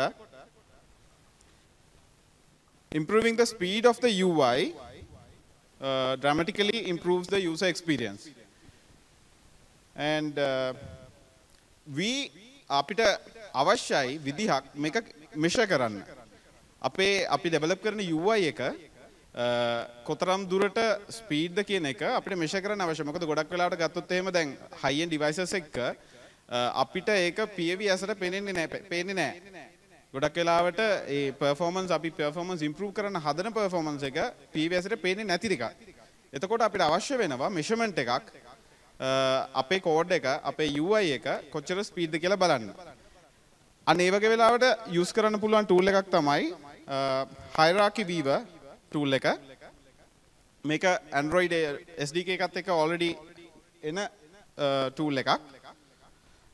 ඒත් එක්කම අපි බලුවොත් එහෙම UI එක improve කරන්න පුළුවන් තව විදිහක් තමයි linear layouts පුළුවන් තරම් අඩුවෙන් පාවිච්චි කරන එක. දැන් ඔයගොල්ලෝ ගොඩක්කට දන්නවා ඇති relative layouts linear layouts ගත්තට පස්සේ linear layouts වලට වඩා relative layouts performance අතින් සෑහෙන හොඳයි. මොකද linear layout එක ගත්තොත් එහෙම linear layout එක ගොඩක් වෙලාවට nested layout එකක් විදිහට එන්නේ. nested structure එකකට එන්නේ. nested වුණාම load වෙන්න යන speed එක ගොඩක් වෙලාවට වැඩි වෙනවා. හැබැයි ඒකට සාපේක්ෂව අපි relative layouts ගත්තොත් එහෙම relative layout එකේ objects draw කරන්න යන objects ප්‍රමාණය ගොඩක් වෙලාවට අඩුයි. සහ ඒක nested වෙන්නේ නැහැ. දැන් මම එහෙම කිව්වට ඒක අපිට බලන්න පුළුවන් විදිහක් තියෙන්න ඕනේ. අන්න ඒක තමයි අපි අර කිව්ව measure කරන විදිහ. ඒකට අපි use කරනවා මම කලින් කිව්ව hierarchy weaver tool එක. hierarchy weaver tool එකෙන් අපි මේ වගේ උදාහරණයක් ගත්තොත් එහෙම linear layout එක. දැන් මෙතන ඔයගලන්ට පේනවා linear layout එකක් ඇතුලේ තව linear layout එකක් තියෙනවා. ඒක ASCII තව linear layouts දෙකක් තියෙනවා. ඒක ASCII edit text එක බැගින් තියෙනවා. පේන්නේ නැතුව ඇති පොඩ්ඩක්. sorry එකට. අපි hierarchy weave එකකින් බැලුවොත් එහෙම මේ වගේ structure එකක් තමයි අපිට බලා ගන්න පුළුවන් වෙන්නේ. ඒ කියන්නේ මේකේ hierarchy එක ගොඩක් වැඩි. මොකද අපි මේකට linear layouts වැඩිපුර use කරලා තියෙන නිසා. අපි මේ implementation එකම අපි relative layouts වලින් කරොත් එහෙම දැන් මේ තියෙන්නේ A weave එකම හදලා relative layouts වලින්. relative layouts වලින් අපි A weave එකම implement කරොත් එහෙම hierarchy weave එකෙන් අපිට බලා ගන්න පුළුවන් මෙන්න මේ වගේ structure එකක්. ඒ කියන්නේ hierarchical the nested ගතිය අඩුයි. nested ගතිය අඩු වෙන තරමට UI එකේ speed එක වැඩි වෙනවා. හරි. දෙවෙනි tip එක shrink your APK. දැන් මේක ගොඩක් ලංකාවේ developers ලා කරන්නේ නැති වැඩක්. ගොඩක් සමහර high reputed companies වලින් පවා Google Play දාන apps වල APK size එක බැලුවොත් එහෙම සමහර වෙලාවට මෙගාබයිට් 10 20ට වැඩි අවස්ථා තියෙනවා. APK size එක අඩු වෙන තරමට mobile app එකක performance එක වැඩි කරගන්න පුළුවන්. ඒක ගොඩක් වෙලාවට වරදින එක තැනක් තමයි images භාවිතා කිරීම. ගොඩක් ලොකු images භාවිතා කිරීම mobile එකට optimize කරපු නැති ඒවා. හැමතිස්සෙම අපි mobile එකට ඒක ඩිසයින් කරද්දී මොබයිල් එකට ඔප්ටිමයිස් කරපු ඉමේජස් යූස් කරන්න ඕන. ඒකෙන් APK size එක අඩු කරගන්න පුළුවන්. හැබැයි ඒක ගැන නෙමෙයි දැන් කතා කරන්නේ. දැන් කතා කරන්නේ අපේ කෝඩ් එකේ size එක අඩු කරගන්න APK size එක අඩු කරගන්නේ කොහොමද කියලා. මම මේ පළවෙනි වතාවට මේ සිංහලෙන් මේ වගේ දෙයක් කරන්නේ. ඒකින්ද වැරදුම් වුණොත් සමා වෙන්න. use obfuscators. obfuscators ඔගොල්ලෝ දන්නම එකක් තියෙනවා ProGuard එක. ProGuard ගොඩක් වෙලාවට දන්නව ඇති Android එක by default එන obfuscate එක. obfuscate එකකින් කරන්නේ එකක් තමයි ඒකේ දැන් performance improvements වලට අමතරව අපිට අපේ code එක protect කරගන්න පුළුවන්. මොකද ඒකෙන් reverse engineering difficult කරනවා. අමාරු කරනවා reverse engineering කරන එක. එතකොට hacker කෙනෙක්ට code එක decompile කරන්න අමාරුයි. එතනදී obfuscate කරන products ගත්තොත් එහෙම ProGuard Android එක default එන එක ඊට අමතරව DexGuard and -o කියන tools පාවිච්චි කරන්න පුළුවන් code එක obfuscate කරලා APK size එක අඩු කරගන්න. මෙතනදී ProGuard එක විශේෂත්වය තමයි ProGuard එක අපිට අවශ්‍ය විදිහට configure කරගන්නත් පුළුවන්. Android වල normal එන ඒ කියන්නේ Android SDK එකත් එක්ක preload වෙලා එන ProGuard එකේ configurations වලට අමතරව අපිට අවශ්‍ය නම් අපිට ඒක customize කරලා configure කරගන්නත් පුළුවන්. ඊළඟට DexGuard ගත්තොත් එහෙම DexGuard එක third party එකක්. ඒකේ අපිට දැන් අපි ProGuard ගත්තොත් එහෙම ProGuard එකේදී ගොඩක් වෙලාවට වෙන්නේ variable replace කරනවා යා one character two character වගේ variables වලින් replace කරනවා. ඊට අමතරව තව පොඩි පොඩි optimizations ටිකකින් තමයි මේ වැඩේ කරන්නේ. හැබැයි DexGuard එකේ අපිට තව අමතර protection එකක් හම්බ වෙනවා. DexGuard එකේ strings encryption පවා කරනවා. strings classes objects anything encryption part එකත් ඒකෙන්ම කරනවා. මේ දිනේ මම කලින් විස්තර කරපු එක obfuscation එක වැඩ කරන්නේ කොහොමද කියන එක. and making improve වෙන්නේ making අපි අපේ Android app එක improve වෙනවා. Android app එකේ size එක අපිට 150 175 අතර දක්වා ප්‍රමාණයකින් අඩු කරගන්න පුළුවන්. ඊට අමතරව download speed එක සහ execution speed එක වැඩි කරගන්න පුළුවන්. download speed එක වැඩි වෙන එක obvious නේ. APK එකේ ප්‍රමාණය අඩුයි නම් download වෙනකොට. but අනිත් කාරණේ execution එකත් ඒක අපි හිතන්නේ නැති දෙයක්. APK එකේ size එක අඩු වෙන තරමට execution එකත් අපිට fast කරගන්න පුළුවන්. මේ තින්නේ අපි normal ProGuard use කරොත් එහෙම ProGuard use කරන විදිහ අපේ project.properties file එක ගත්තොත් එහෙම project.properties file එකේ අර 11th line එක මෙතන මේ code එක ගත්තොත් එහෙම 11th line එක uncomment කරලා අපිට ලේසියෙන්ම ප්‍රෝග්‍රෑම් එක යූස් කරන්න පුළුවන්. හැබැයි මෙතනදී තව බලන්න ඕන සයිඩ් ඉෆෙක්ට්ස් තියෙනවා. ඔයා third party libraries වගේ යූස් කරනවා නම් third party Android libraries use කරනවා නම් ඒ දේවල් මෙතනදී එක්ස්ක්ලූඩ් කරන්න ඕන. තව දෙයක් තමයි ප්‍රෝග්‍රෑම් එක යූස් කරලා කෝඩ් එක obfuscate වෙන්නේ ඔයා signed APK එකක් build කරොත් විතරයි. දැන් අපි සාමාන්‍ය debug APK එකක් නේ build කරන්නේ. normal අතරින් ගිහලා run කරපු ගමන් debug APK එකක් build වෙන්නේ. It's not digitally signed වෙලා නැහැ. හරි. ඒම debug APK එකක් build කරාට මේ obfuscation එක වැඩ කරන්නේ නැහැ. ඒක apply වෙන්නේ ඔයා signed APK එකක් release කරොත් විතරයි. signed APK එකක් release කරන විදිහ හැමෝම Android developers ලා නම් දන්නවා ඇති කියලා හිතනවා. normal Android tools වලින් export as signed APK කියලා අපිට signed APK එකක් generate කරන්න පුළුවන් digital key එකක් දීලා ඒ විදිහට කරොත් තමයි obfuscate වෙච්ච APK එක අපිට ලැබෙන්නේ. එතකොට හැමතිස්සෙම තව දෙයක් හිතන්න ඕන. කෝඩ් එක රිලීස් කරන්න කලින් APK එක app එක Google Play රිලීස් කරන්න කලින් හැමතිස්සෙම මේ ProGuard එකෙන් obfuscate වෙච්ච APK එකත් ටෙස්ට් කිරීම අත්‍යවශ්‍ය වෙනවා. මොකද සමහර වෙලාවට debug APK එක වැඩ කරාට මේ obfuscate වෙලා එන APK එකේ issues තියෙන්න පුළුවන්. ඊළඟට මේ තියෙන්නේ මම කිව්වා අපිට පුළුවන් කියලා ProGuard එක අපිට ඕන විදිහට configure කරගන්න පුළුවන් කියලා. දැන් normally ProGuard එකේ configurations එනවා අර මම කිව්ව විදිහට strings replace කරන්න, variables පොඩි කරන්න, ඒ වගේ පොඩි optimizations ටිකක් එනවා. ඊට අමතරව අපිට ඕන නම් පුළුවන් අපිම ලියා ගන්න ඒකට configurations. දැන් මේකෙන් වෙන්නේ assume no side effects class android util.log මේ method එක අපි ProGuard -project.txt file එක තියෙනවා folder structure එකේ. ඒක edit කරලා ඔයා මේ method එක දැම්මොත් එහෙම මේකෙන් ඔයාගේ code එකේ තියෙන ඔක්කොම logging codes අපි දානවනේ log.d කියලා log කරනවනේ. ඒ logging codes ටික ඔක්කොම automatically අයින් කරන්න පුළුවන්. ඒ වගේ මේක උදාහරණයක් විතරයි. මේ වගේ අපිට කැමති විදිහකට ඒක තව customize කරගන්න පුළුවන්. හරි. ඊළඟ ටිප් එක අපි බලාපොරොත්තු වෙනවා මේ වෙලාව ඉතුරු වුණොත් මේ ටිප්ස් පහ ඉවර වෙලා වෙලාව ඉතුරු වුණොත් live demo එකක් කරලා පෙන්නන්න මේ කියපු කාරණා ටික Eclipse වල කොහොමද කරන්න කියලා කරලා පෙන්නන්න. ඒක වෙලාව ඉතුරු වුණොත් බලමු. Identifying memory leakage issues. දැන් මේක ගොඩක් වැදගත් කාරණයක්. අපි Android වල memory ගැන කතා කරද්දී අපිට කතා කරන්න වෙනවා garbage collection ගැන. ඔයගොල්ලෝ දන්නවා Android operating system එක වැඩ කරන්නේ virtual machine එකක් විදිහට. අපි ඒකට කියනවා Delvic virtual machine කියලා, DVM කියලා. එතකොට මේ Delvic virtual machine එකේ app එකක් run වෙන්නේ compile code එකක් විදිහට නෙමෙයි. ඒක run වෙන්නේ app execute එකක් විදිහට. හරි. එතකොට මේ virtual machine එකේ DVM එකෙන් මේ execute වෙන apps වල අනවශ්‍ය objects සහ අනවශ්‍ය processors තිබ්බොත් එහෙම ඒව automatically recover කරන්න process එකක් run වෙනවා garbage collection කියලා. හැමෝම garbage collection ගැන දන්නවා ඇති කියලා හිතනවා යම් තාක් දුරකට. එතකොට garbage collection වල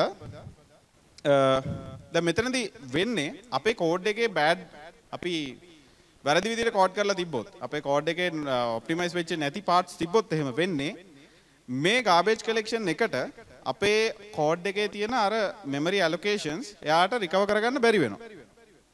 හරි? එතකොට මොකද වෙන්නේ? දිගින් දිගටම එයා memory එක allocate කරගන්නවා ඒ app එකට. ඒක නතර වෙන්නේ නැහැ.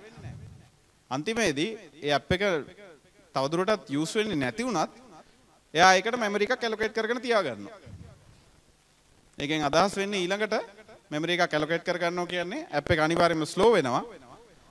ඊට අමතරව battery usage එකත් නිකන් අපරාධේ නාස්ති වීමක් වෙනවා. හරි. එතකොට අපිට දැනගන්න අවශ්‍යයි අපේ code එකේ memory leakages තියෙනවද නැද්ද කියලා. memory leakage එකක් කියන එකෙන් අදහස් කරන්නේ අර garbage collection එකක් කරන්න බැරි, garbage collect කරන්න බැරි විදිහට අපි code එකක් ලියලා තියෙනවද කියන එක. ඒ වගේ අවස්ථාවලදී තමයි memory leakage එකක් වෙන්නේ. memory leakage එකක් තියෙනවද කියලා අපිට දැනගන්න අපිට tool එකක් අවශ්‍ය වෙනවා. ඒ වගේ tool එකක් ගැන තමයි ඊළඟට අපි කතා කරන්නේ. මේ තියෙන මම කිව්ව කාරණා ටික memory leakage issues comes when you have activities and processes that cannot be garbage collected. Then the memory of heap space of your app users will consistently grow and app will be slow and eat up battery even app is no longer in use.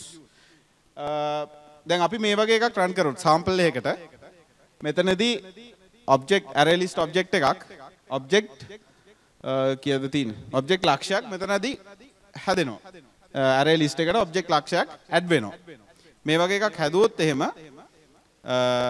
හදලා අපි use නොකර හිටියොත් එහෙම ඒකට memory එකක් allocate වෙනවා. memory කියන්නේ ඒකේ value එකට නෙමෙයි. ඒකේ memory space එක allocate වෙනවා. හැබැයි ඒක garbage collection වලදී අයින් වෙන්නේ නැහැ.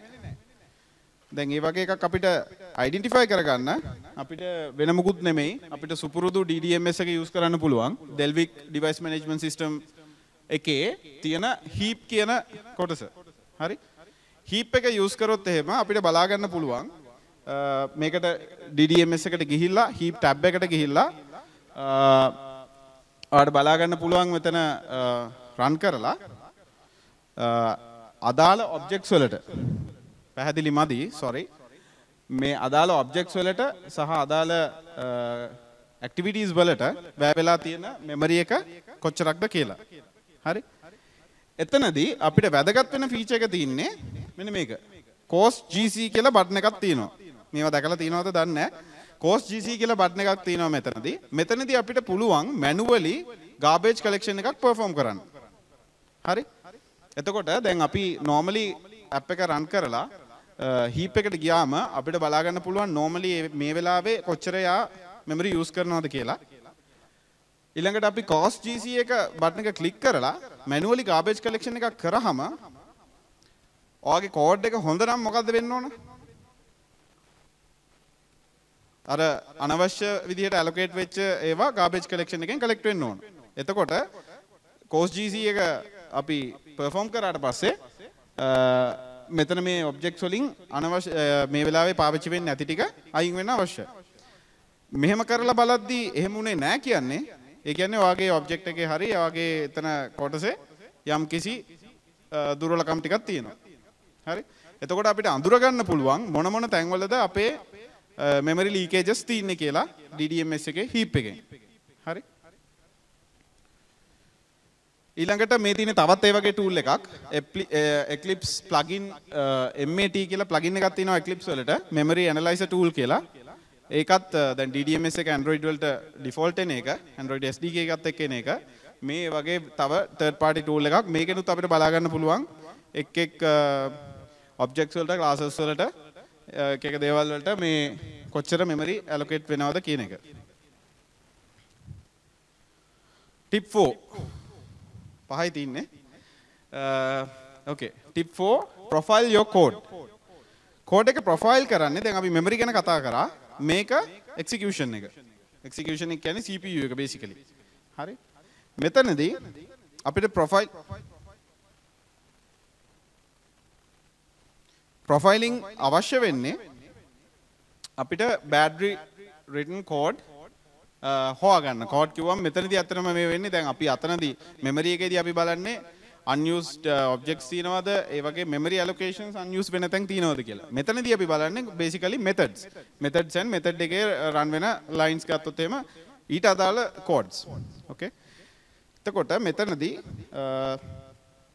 අපි use කරනවා Android වල default එන ඒ වගේම tool එකක් trace weave කියලා.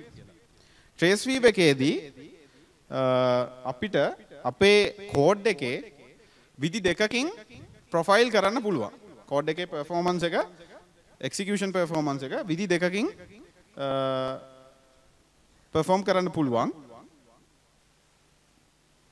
එකක් තමයි method level එකෙන්. අපිට පුළුවන් method level එකෙන් profile කරන්න මේ method එකට කොච්චර execution time එකක් යනවද කියලා. අනිත් එක තමයි once slow methods are identified අපිට ඒ method එක ඒකට කියන්නේ macro level කියලා. macro level එකෙන් අපි identify කරගත්තාම මේ methods වල අපේ දුර්වලකම් තියෙනවා කියලා ඊට පස්සේ අපිට පුළුවන් manually debug line එකක් use කරලා ඒ method එකේ කොතනද හරියටම තියෙන්නේ කියලා micro level එකෙන් ඒ දුර්වලකම හොයාගන්න. මේක tool එක ගත්තොත් එහෙම DDMS එකට ගියාට පස්සේ devices වල මෙන්න මෙතන icon එකක් තියෙනවා start method profiling කියලා. ඔයා start method profiling එක click කරලා ඒක stop කරාට පස්සේ ඔයාට බලා ගන්න පුළුවන් මේ වගේ details in details percentage එක කොච්චර run වෙනවද කියලා each method එකට. හැබැයි මෙතනදී අපිට එක ගැටලුවක් තියෙනවා. මෙතනදී Android වලින් එන noise සුත් අපිට record වෙනවා. එතකොට එතනින් කොහොම හරි අපිට method එක හොයාගත්තොත් එහෙම අපි හිතමු දැන් මෙන්න මේ method එකේ දුර්වලකම් තියෙනවා කියලා අපි හොයාගන්නවා. මේ method එකේ දුර්වලකම් තියෙනවා කියලා හොයාගත්තට පස්සේ අපිට පුළුවන් ඒකට manually code line එකක් enter කරන්න. debug.start method tracing කියලා අපිට නමක් දාලා ඒ වගේ දෙකක් දෙත හැකි debug එක start කරන්න ඕන තැනයි stop කරන්න ඕන තැනයි. ඒ විදිහට කරලා අපි අර macro level එකෙන් හොයාගත්ත method එකේ කොතනද ඇත්තටම වෙන්නේ වැඩේ කියලා හොයාගන්න පුළුවන් මේ විදිහට මේක use කරලා. මේකට external write external storage permission එක අවශ්‍ය වෙනවා මේ විදිහින් කරන්න. මොකද මෙතනදී මේකේ log එක write වෙන්නේ ඇත්තටම external storage එකට. අපිට external storage එකේ save වෙන file එක අරගෙන එතනදී .trace කියලා file එකක් තමයි save වෙන්නේ external storage එකේ. .trace එක අපිට SD card එකෙන් අරගෙන open කරන්න පුළුවන් Eclipse වලට. ඒ Eclipse වලට open කරාම බලත හැකි අර ඒ අතර ටිකේ කොහොමද performance එක කියලා මේ විදිහට බලා ගන්න පුළුවන්. එතකොට එතනින් අපිට තවත් breakdown එකක් ගන්න පුළුවන් හරියටම කොතනද අපේ වැරද්ද තියෙන්නේ කියලා. හරි අන්තිම එක. Tip 5 measure performance in field. දැන් මෙච්චර වෙලා කතා කරේ අපි development එක කරද්දී අපිට performance improve කරන්න ගන්න පුළුවන් පියවර ගැන. හරි? development එක කරද්දී අපිට කොහොමද ගන්න පුළුවන් පියවර කියලා තමයි මෙච්චර මේ tips 4න් විස්තර කරේ. next step එකේ last step එකේ අපි විස්තර කතා කරන්න බලාපොරොත්තු වෙන්නේ measure performance in the field. ඒ කියන්නේ ඔයා app එක develop කරලා app එක launch කරලා app එක release කරනවා. හරි? app එක release කරනවා Google Play හෝ වෙන third party price app store එකක් through release කරනවා. release කරාට පස්සේ අපිට එන issues බලාගන්නේ කොහොමද කියන එක තමයි මෙතනින් අපි කතා කරන්න හදන්නේ. මොකද දැන් Android ගත්තට පස්සේ ඔයගොල්ලෝ දන්නවා Android run වෙන devices කීයක් තියෙනවද? ගණන් කරන්න බෑනේ. එක devices ගත්තොත් එහෙම එක විදිහේ screen size එක ලොකු පොඩි high processing low processing high memory low memory ඒ ආකාරයෙන් දහස් ගණනක් තියෙනවා එක විදිහේ devices. එක විදිහේ unique devices දහස් ගණනක් තියෙනවා. ඒක නිසා මේ කාටවත් හැකියාවක් නැහැ මේ හැම device එකකම අපි ලියන app එකක් run කරලා බලන්න. හරි? ඒක literally impossible. හරි? එතකොට අපි සමහරලාට අපි ගාව තියෙන emulators වලින් හරි අපි ගාව තියෙන devices වලින් test කරලා app එකක් release කරාට පස්සේ ඒක release කරන වෙලාවේ අපිට මුකුත් issues තිබ්බේ නැතත් අපේ devices වලින් ඒක ඇත්තටම මිනිස්සු අතරට ගිහිල්ලා usersලා ඒක use කරන්න පටන් ගත්තට පස්සේ එක devices වල එක විදිහට perform කරන්න පුළුවන්. හරි? එතනදී ඒගොල්ලන් අනිත් අයගේ devices වල එක જાති devices වල මේක perform කරලා තියෙන issues අපිට sort out කරන්න වෙනවා. ඒකට අපිට යොදා ගන්න පුළුවන් විදි දෙකක්.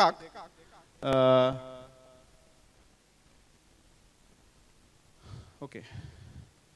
එකක් තමයි Google Play Developer Console එක. Google Play Developer Console එකේ අපිට තියෙනවා crashes and ANR කියලා section එකක්.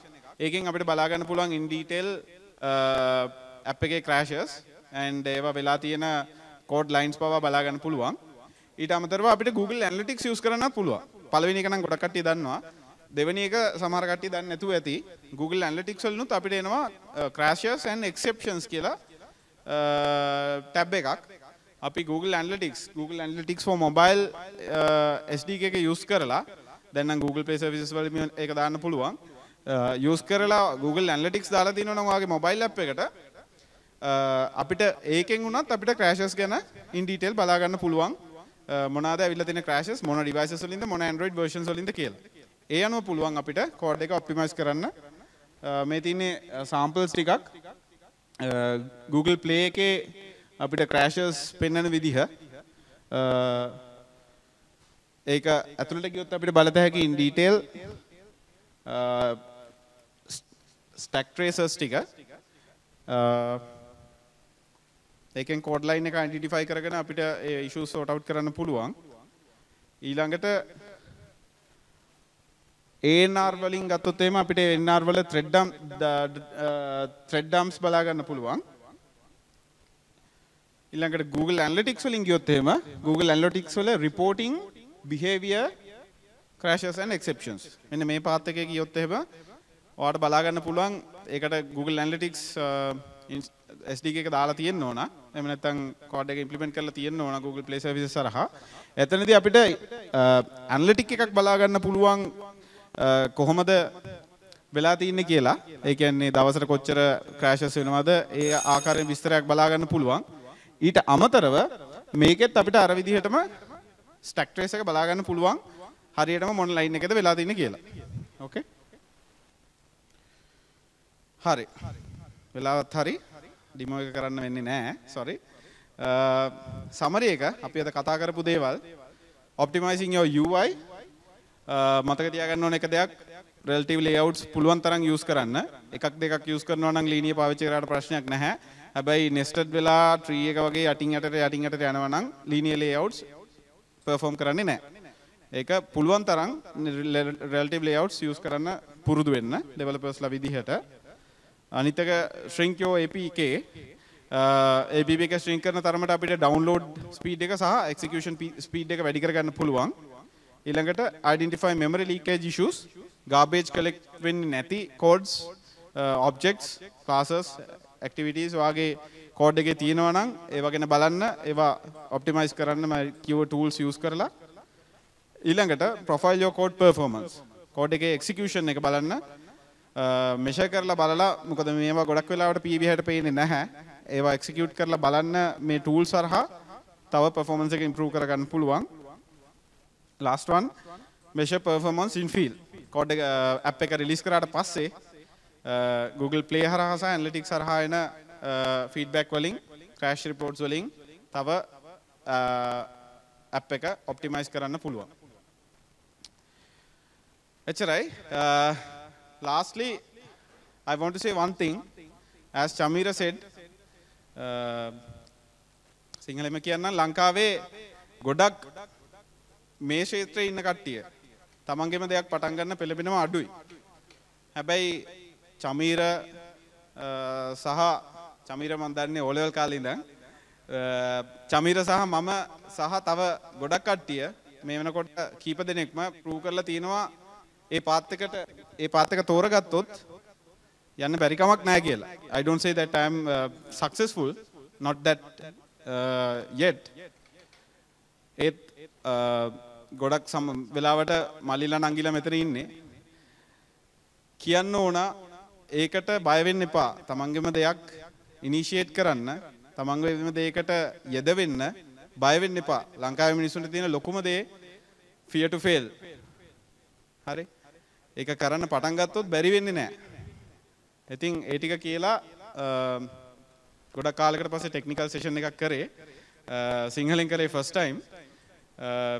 Google කට්ටියට ස්තුතිවන්ත වෙනවා ආරාධනා කිරීම සම්බන්ධයෙන්. Thank you. ස්තුති.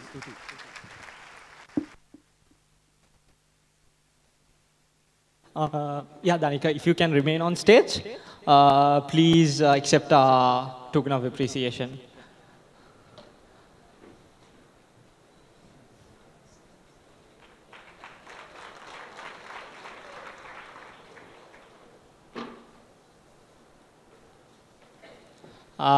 So the next presentation is going to be interesting because this is one of the presentations I did 1 year back, and the new GSs are going to do it.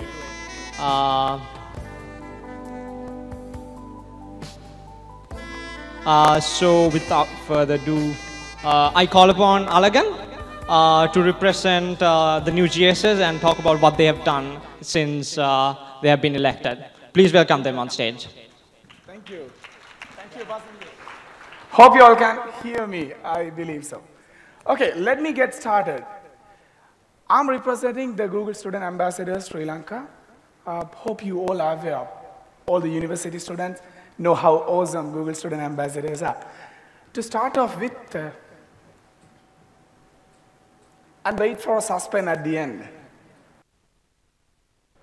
So before we start off, let me ask a question and give out a cap for you. Who wants a cap? And that is Google Developer Group cap. Thank you, Pasindu, thank you. I'm going to give this cap to someone who answers this question. Simple. You have to raise your hands and answer. It's going to be very simple. Here goes the question. Raise your hands first. Hope the group members can identify the people. Question is very simple. You all know the Google headquarters, right? Mountain View, California. How is it called? How is the Google headquarters called? One guy there?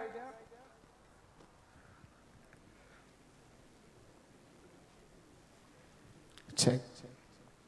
Google Campus. That's slightly okay, but I would prefer a better answer. Anyone? Okay. Can you shout that, please? Ah, great, great. That is the answer. Google Plex. A big round of applause. Good luck.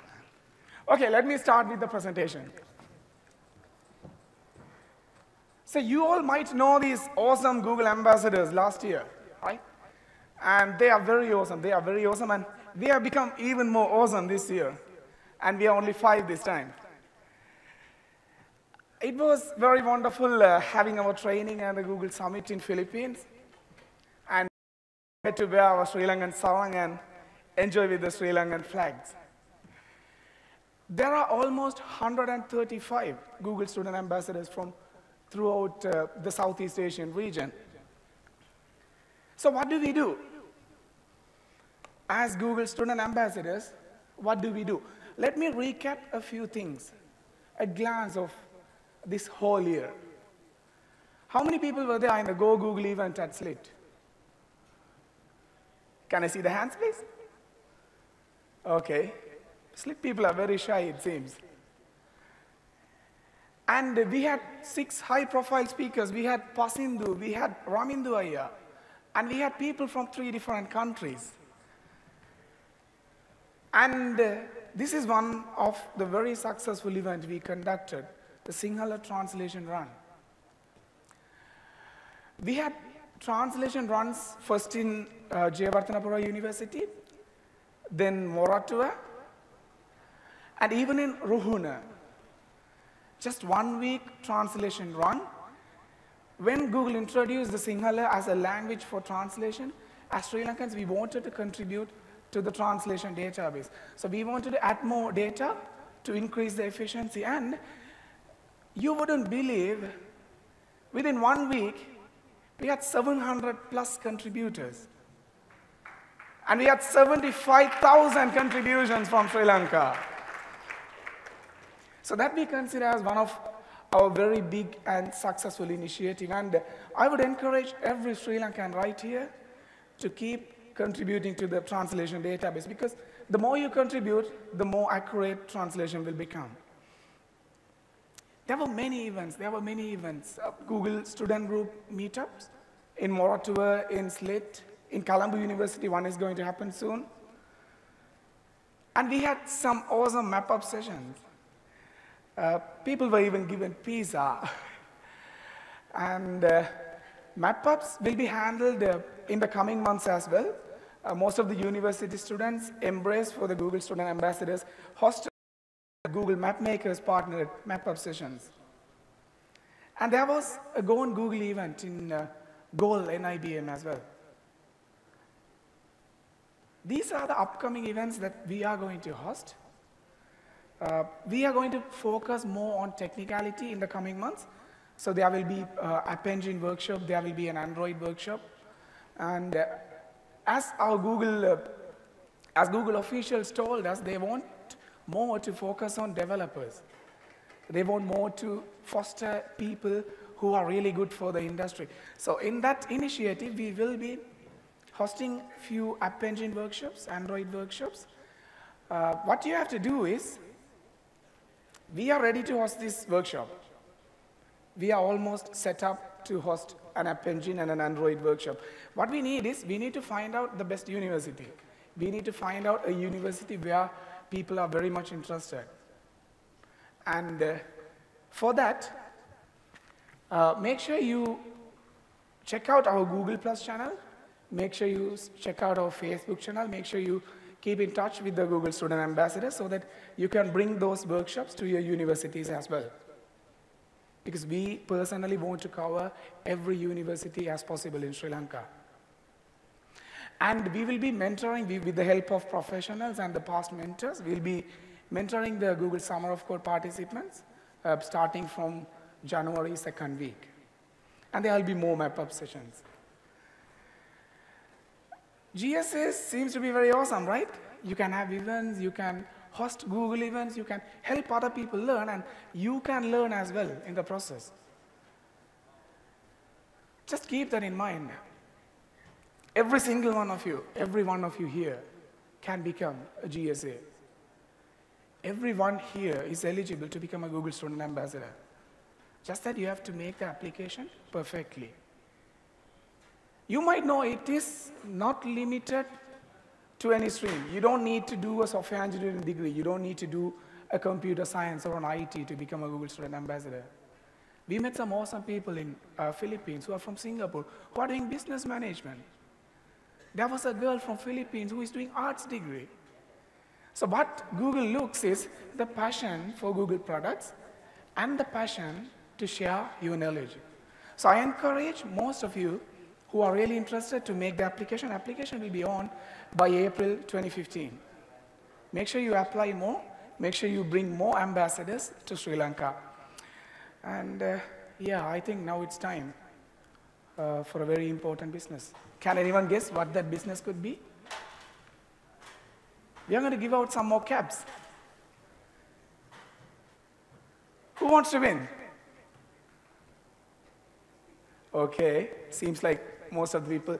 Even if you win, I wouldn't give you a cap because you didn't raise the hand. Just kidding. First question is covered.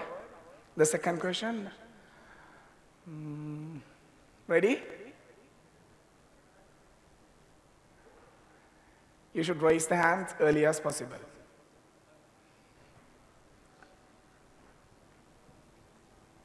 One hand here. Let me see. 5 years. Oh, that's correct. That's correct.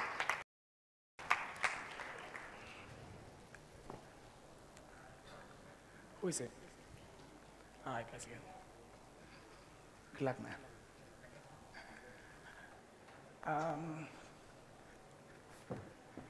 Next question, be ready. 5 years, that's fine.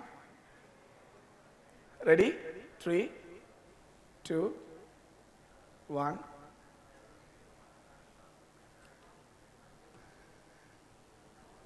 This is very interesting. I would not only give a cap, I would love to have a coffee with that guy who answers this question, or a girl.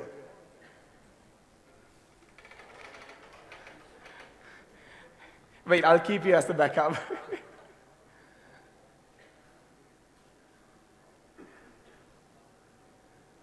Okay. I'm feeling lucky. Okay, good. Anyone else?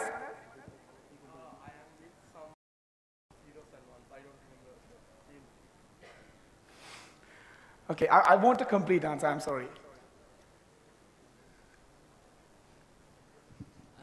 I'm feeling lucky in binary. That is the perfect answer.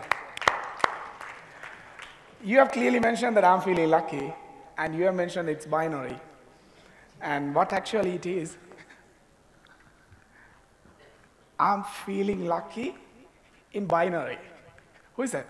Let me see. So you have a coffee date with me, remember. So the last question, And the only cap available is going to be, ready? This is the answer. Who wants a GDG cap? Very serious question. Who wants a GDG cap? Who wants this cap? So this, ladies and gentlemen, means an opportunity. Here is the opportunity. Who wants a cap? So when you see an opportunity, will you sit there and raise your hands rather than just run and grab the cap?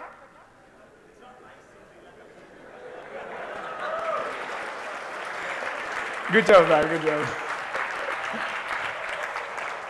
That's all, ladies and gentlemen.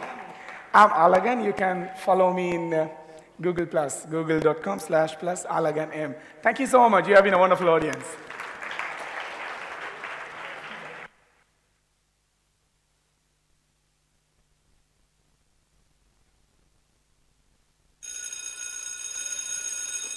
Yeah, Alagan.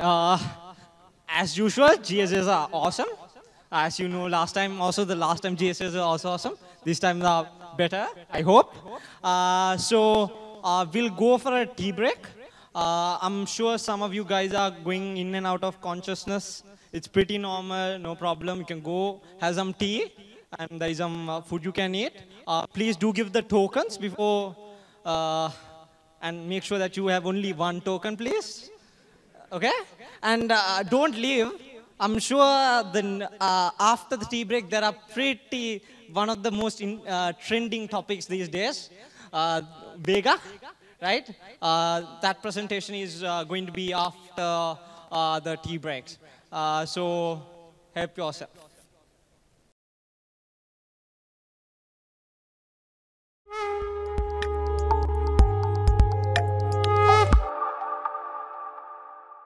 Pages and GBG and GDG pages. There was this competition that Google was doing called GBG success stories. Those were about startups from around the world. And we have a set of finalists here. They are Mogo Reader. So I'll hand over the stage to Vimukti and Shamir to talk to you about Mogo Reader. Please welcome them on stage, guys. ඇත්තටම අපිටත් මේගොල්ලන්ගේ GDA development DevFest group එකකින් අපිට කිව්වා ඔයගොල්ලන්ගේ සිංහලෙන් කතා කරන්න කියලා. මොකද මේ වෙලාවත් ටිකක් හරි නැති හින්දා කට්ටිය මෙහෙම ඇත්තටම මම කියන්නම් මුලින්ම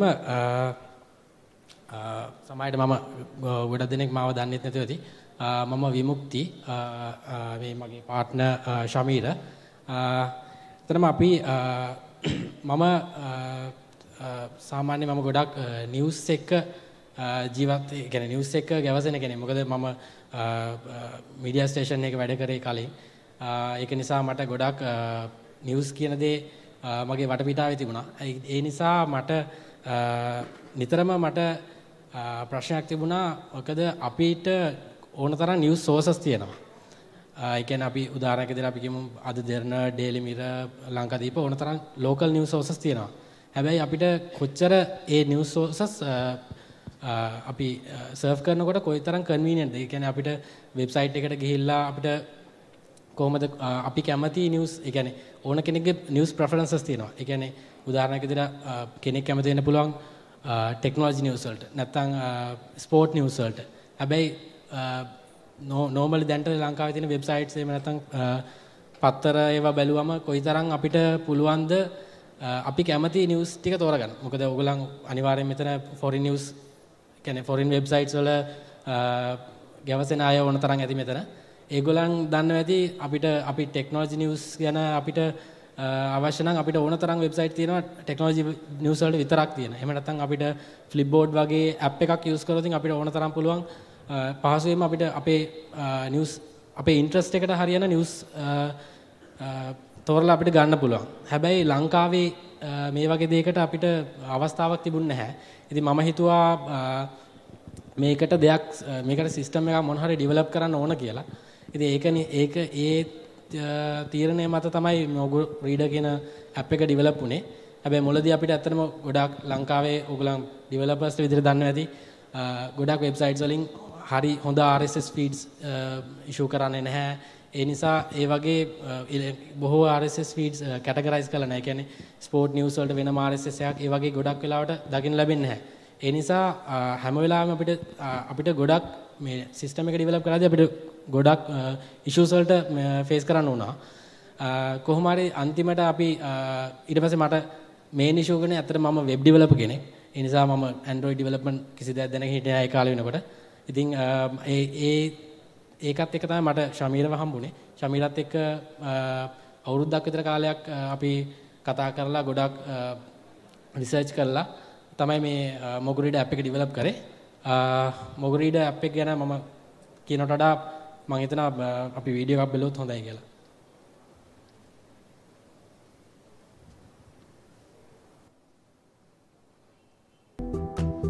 As we all know, the reading habit is rapidly decreasing in this modern busy world. Even mobile news reading is not that easy. Browsing through so many websites brings out many difficulties. And there are plenty of news apps to keep up with. All have tons of text and infinite amounts of informations. But now, there's Mogo Reader. Mogo Reader simplifies news and it delivers only what you care about. Our system takes the best from the entire web and we cross the article from multiple publishers to make your reading experience comprehensive, effortless and complete.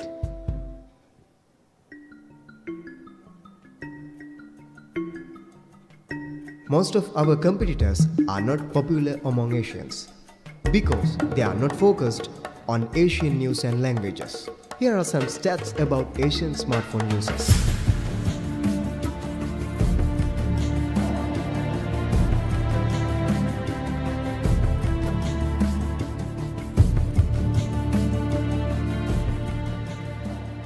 How it works. Open the app. Select your interest. Yeah, that's all. Our system automatically selects the best news articles for your interest.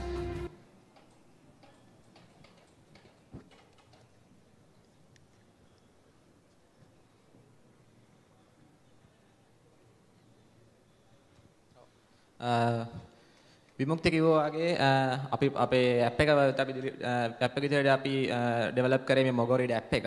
එනාට මේ මොගෝ reader app එක ආපු ගමන් මාර්ගය ගැන මම පොඩ්ඩක් ඔයගොල්ලන්ට සඳහන් කරන්න ඕනේ. මුලින්ම අපි මේ මොගෝ රීඩර් ඇප් එක ඩෙවලොප් කරන්න පටන් ගන්නකොට අපිට ලොකුම සපෝට් එකක් හම්බුනේ මේ වෙන්චර් එන්ජින් කියන ප්‍රෝග්‍රෑම් එකේදී. මේ වෙන්චර් එන්ජින් කියන ප්‍රෝග්‍රෑම් එකේදී අපි ඒකට මුලින්ම ඉදිරිපත් වෙලා අපේ ඇප් එක සහ අපේ අයිඩියා එක ගැන අපි ඉදිරිපත් කළා. වෙන්චර් එන්ජින් එකේදී ඒගොල්ලෝගේ මේන් ගෝල් එක වෙන්නේ අලුත් අයිඩියාස් තියෙන හැම කට්ටිය ගෙන්නලා එයාලාගේ ඉන්නවා වෙනම ඉන්වෙස්ට් පැනල් එකක්. ඉන්වෙස්ට් පැනල් එක through ඒගොල්ලෝ එයාලා අයිඩියා එක තියෙන කෙනාගේ අයිඩියා එක රියැලිටි අයිඩියා එකක් බවට පත් කරන්න ඒගොල්ලෝ උදව් කරනවා. එතකොට අපි වෙන්චර් එන්ජින් ඉවෙන්ට් එකේදී අපි top 12 ටීම්ස් හතරට ආවා. එතනදී අපිට ඇත්තටම අපිට ඉන්වෙස්ට් කරන්න ඉන්වෙස්ටර්ස් දෙන්නෙක් ඉදිරිපත් වුණා. එතනින් පස්සේ තමයි අපි අපේ ඇප් එක ගොඩක් දුරට සාර්ථකත්වයට පත් කරගත්තේ. ඊට පස්සේ අපි ඒක ඇත්තටම ලයිව් ඇප් එකක් බවට පරිවර්තනය කරගෙන දැන් අපි දැන් සති දෙක තුනකට ප්‍රමාණයක් කාලෙක ඉඳන් අපි GBG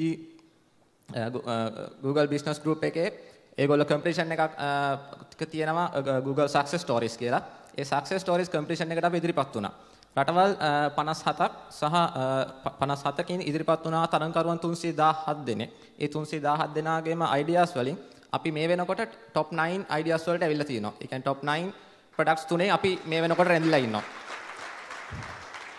බොහොම ස්තුතියි. එතකොට ඒක තමයි දැන් අපි මේ වෙනකොට ලබාගෙන තියෙන ලොකුම ජයග්‍රහණය. ලංකාවේ නම ඉස්සරහට ගෙනියන්න තමයි අපි දැන් මෙතනින් එහාට අපේ එකම ගෝල් එක වෙලා තියෙන්නේ. මොකද රටවල් 57කින් ලංකාව 28ට අරන් ආවා කියන්නේ එතන අපි ලොකු තැනකට ඇවිල්ලා තියෙනවා. ඉතින් දැන් මෙතන රවුන්ඩ්ස් 4ක් විතර ඒගොල්ලන්ගේ ෆුල් ජජ්මන්ට් පැනල් එකක් through තමයි අපි ආවේ. ඒ process එක through ඇවිල්ලා එයාලා දැන් එයාලගේ decision එක තියෙන්නේ මේ top 9 හොඳයි. එයාලට top 3 තෝරගන්න එයාලා කියන්නේ community එක through ඒ කියන්නේ අපේ people community එක through ඔයාලා වගේ කට්ටිය through එන ideas සහ likes අනුව තමයි එයාලා top 3 select කරගන්න හදන්නේ. එතකොට ඒ වෙනුවෙන් එයාලා videos එයාලා ලංකාවේ Google community එකෙන් ලංකාවට ආවා. ඇවිල්ලා අපිත් වෙනම අපේ documentary videos කරන් ගියා. රටවල් 9ෙම documentary videos දැන් ඒගොල්ලෝ release කරලා තිනවා site එක through. ඒ site එක December 1st රෑ 12 වෙනකොට expire වෙනවා. ඒ වෙනකොට ලැබිලා තියෙන ඒ site එක through up කරලා තියෙන YouTube video links වලට ලැබි තියෙන likes count එක මත තමයි අපිට first place ද second place ද third place ද හම්බ වෙනවා කියන එක තීරණය වෙන්නේ. ඊයේ වෙනකන් අපි හිටියේ first place. ඊයේ වෙනකම්ම උනාට ඊයේ රෑ 11 සහ 12 අතර පැයක ප්‍රමාණයේ කාලය තුලදී නේපාල් group එකක් නේපාල් and African groups දෙකක් තියෙනවා. නේපාල් තමයි second place හිටියේ. African group එක third place හිටියේ. Nepal group එක ඊයේ අපි දන්නේ නැහැ කොහොමද ආවේ කියන එක. ඒක maybe it can be illegal or it can be an illegal process, but now they are leading to from I think 200 or 300 likes.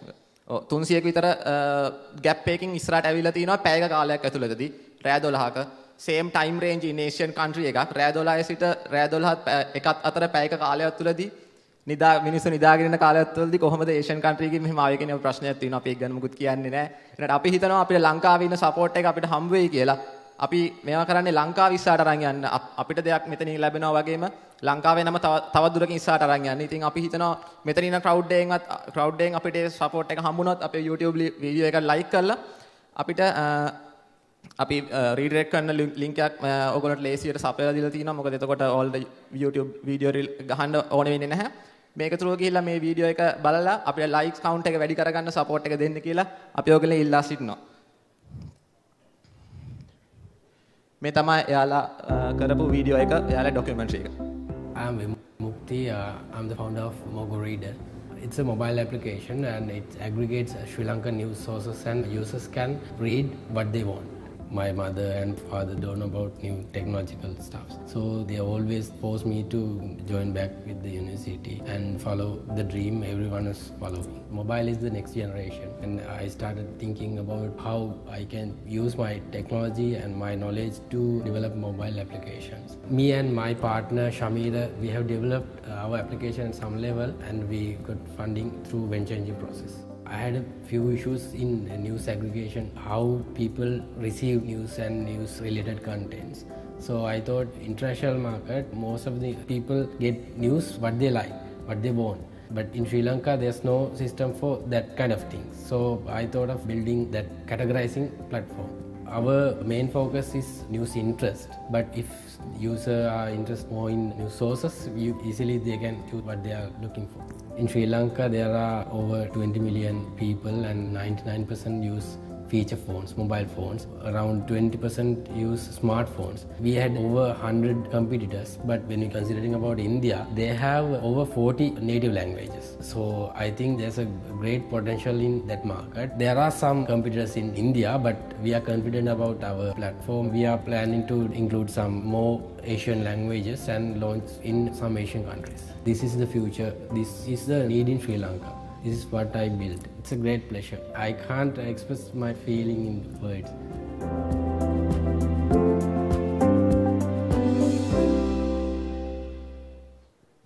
මේක තමයි මේක තමයි ඒගොල්ලෝ අපේ මේ දවස් දෙකක වීඩියෝ එකක් හදලා ඒගොල්ලෝ දාලා තියෙන්නේ. ඒක ෂෝට් කරලා 2 minutes වලට වීඩියෝ එකක් තමයි ඒගොල්ලෝ රිලීස් කරලා තියෙන්නේ. එතකොට මේකේ දැන්ට අපේ like count එක තියෙනවා 2200 likes වගේ තියෙනවා. අපිට ඉස්සරහට යන්න ඕගොල්ලන්ගේ support එක ඕනේ. ලංකාවේ දෙයක් කියලා හිතාගෙන ලංකාව ඉදිරියට යනවා කියලා හිතාගෙන අපිට මේ ඉතිරි හෙට පළවෙනිදා රෑ 12 වෙනකම් විතරයි ටයිම් එක තියෙන්නේ. ඒ අතරතුර අපිට දෙන්න පුළුවන් උපරිම සහයෝගය ලබා දෙන්න කියලා ඕගොල්ලෝ ඉල්ලා සිටිනවා. වීඩියෝ එක like කරන්න, ඒ වගේම පුළුවන් තරම් share කරන්න. ඒක තමයි ඉල්ලා සිටින්නේ. ඒ වගේම අපේ Google community එකට මම ගොඩක් ස්තුතිවන්ත වෙනවා අපිට මේ අවස්ථාව ලබා දීම ගැන. බොහොම ස්තුතියි. Thanks, Mukti. And if you guys haven't voted yet, please do so. It's a great thing for our country, small as we are. Yeah. The next speaker, if you are in GitHub, how many of you are on GitHub? Raise your hands. Okay. So if you're on GitHub and if you see the most top Sri Lankan, he is one of the top Sri Lankans. If you go to his GitHub page and look at the timeline, it's all green. Okay, I don't know. He have over 3,000, I think, contributions. So I'm actually talking about Arnoda Suksiripala. Some of you guys do know him from maybe JavaScript meetup or maybe AppZone or any other communities he has been in.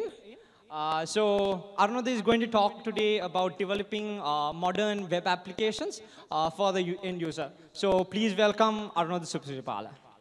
First of all, thank you for inviting me for this event. So today I'm gonna talk about something a little bit different. Oh, sorry. All right, let me give me a second. All right, okay.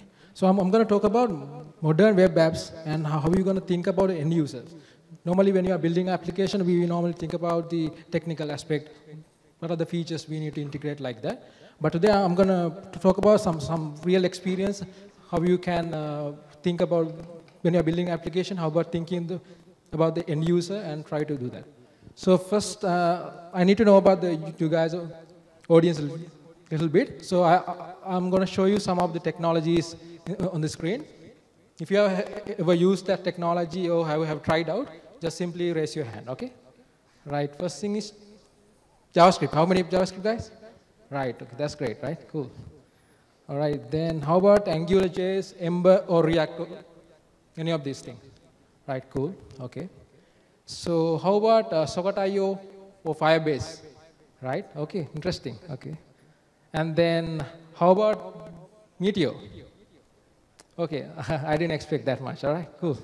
All right, so the Meteor is, so before I introduce myself, so I want to talk about a little bit on Meteor. It's a very interesting platform that you can build a real-time web application very quickly. That means you don't need to write server code, you don't need to write client-specific code, you don't need to use something bundling client JavaScript bundling anything. So this tool does all the things for you. Just you need to create your business logic or the application logic and deploy. So we are working with this Meteor platform. So what we are doing is a Meteor Hacks. It's an independent research center in Sri Lanka. So we normally try to improve the performance of the product and educate people and developers how to build the application like that. So with that one, we build a lot of open source projects and interact with thousands of developers around the world. So that's where the topic comes today, and I'm going to tell about it. And this is a commercial product called Kadira. It is a performance monitoring solution for Meteor. That means when you're creating a Meteor application, you can simply plug a tool, our add-on, and it will tell what are the problems in your application and how to improve them. So then I'll try to move to my presentation topic actually. So what do you guys know about modern web application? So how you differentiate the modern and traditional web application? Anybody has an idea? Right? Right, okay. I think some of you guys may have. So there are a lot of definition, but I try to say like this, like in modern application, you simply send all the templates, like how HTML templates to the client side, and from the server to the client, there will only be sending data. There will be no HTML coming from the server to the client. Like everything will be happen on the client side. So that's how we define modern web application. And there are some other definition and people try to interpret, but this is how normally I like to say. Then it comes to end users. So end users doesn't really care about this is a modern web application or traditional or whatever the thing. They just need to get the idea. So they just need to use their product. So when you are building your modern web application, you need to think about them, end users. That's where I'm trying to work through on this presentation. The first thing is I'm trying to call fast rendering. I think you never have heard of this term because I coined this term because that's the reason. And I'll give you an example. So this is, you're loading into your Gmail page, right? Gmail application. Now, you see loading screen like this. But this is not something really good because so we don't really like loading things, right? Normally, so when loading things happening, we don't really like. So, but we think like Gmail is a pretty big application, right? Now there are a lot of things to download like that. So we expect, okay, that's something okay. But still it's not good. But recently, Gmail introduced something called Inbox. How many guys use Inbox? Right, great, okay. So Inbox, so there is no loading process, just like you simply load the page, the content is there. So how do they do this? Because now the content is the same, the technology and everything, they use the same people. So how do they load this simple thing? But there is no loading screen like this. I can replay that. So now there is no loading screen. Just after the page loads, content is there. So this is something we call fast rendering. So how they do is, so I try to go to the network browser. You can see in here, so there's a 6-second window. That means once the page loads, after 6 seconds only, Gmail try to get the data from the server. So that's why you see the loading screen. After the 6 seconds, there's another 2 seconds spent for the getting data from the server. That's why you see the 8-second like something like a loading screen. But actually, we can avoid this thing by using simply sending the data related to render the page to the initial HTML page. So then we don't have something like 8-second loading time because once the page loads, like after 2 seconds, then you can render the page. That's how the inbox does something like that. So there will be no loading things. So that's what we call fast rendering. So there are some other concepts out there, server-side rendering or something related, but this is the easiest thing to do. I think when you are building like Angular, Ember, whatever some language, your application using some frameworks, there will be some tools to do that. But if you use Meteor, so we have a product called fast render. That's what I coined the term. So it will do all these things for you. Actually, we implemented this one maybe 1 year ago, like even before the Google do this thing. And then another thing I want to show you is you need to cache things locally. So I'll show an example. So this is a new social network called Hello. How many guys have heard about this thing? Hello, right, cool. How many guys have used this one? Internet. Right, my username is Arun Others. Send me a friend request, right? Because I don't have any friends listed here, right? Okay, right. Right, then, so in there, there's a concept called friends and noise. Friends is something like our friends, and noise is like public kind of feed. So what I'm trying to show you, so when I'm going between the noise and the friends, noise loading data, and then I'm going back to the friends section, so still loading data. So actually, I visited that page earlier. Now again, loading data. So this kind of thing is not really good because we already visit that page. So there is no need to load data from the server. Actually, it's not a server problem, but the user expects things to be there. Like when you're going back and forth, things need to be there. So that's, you need to implement something like that in your application.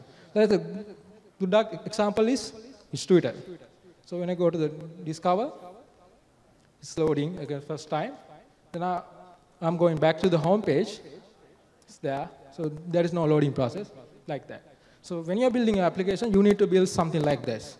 So try to do that. So again, if you're using Meteor, we have a tool for that. It's called Subs Manager. It will do all the things for you. You don't need to worry about caching things locally. Like it will manage everything. So that's for the caching. And the next thing, so I want to talk about called incremental loading. So this is like, let's see the example first. This is, now I'm trying to show off Facebook. Right now, I'll show you first. First, it loads the content, some of the content, and then something later on, and like that. So it's still loading some of the content there. That means they load things incrementally.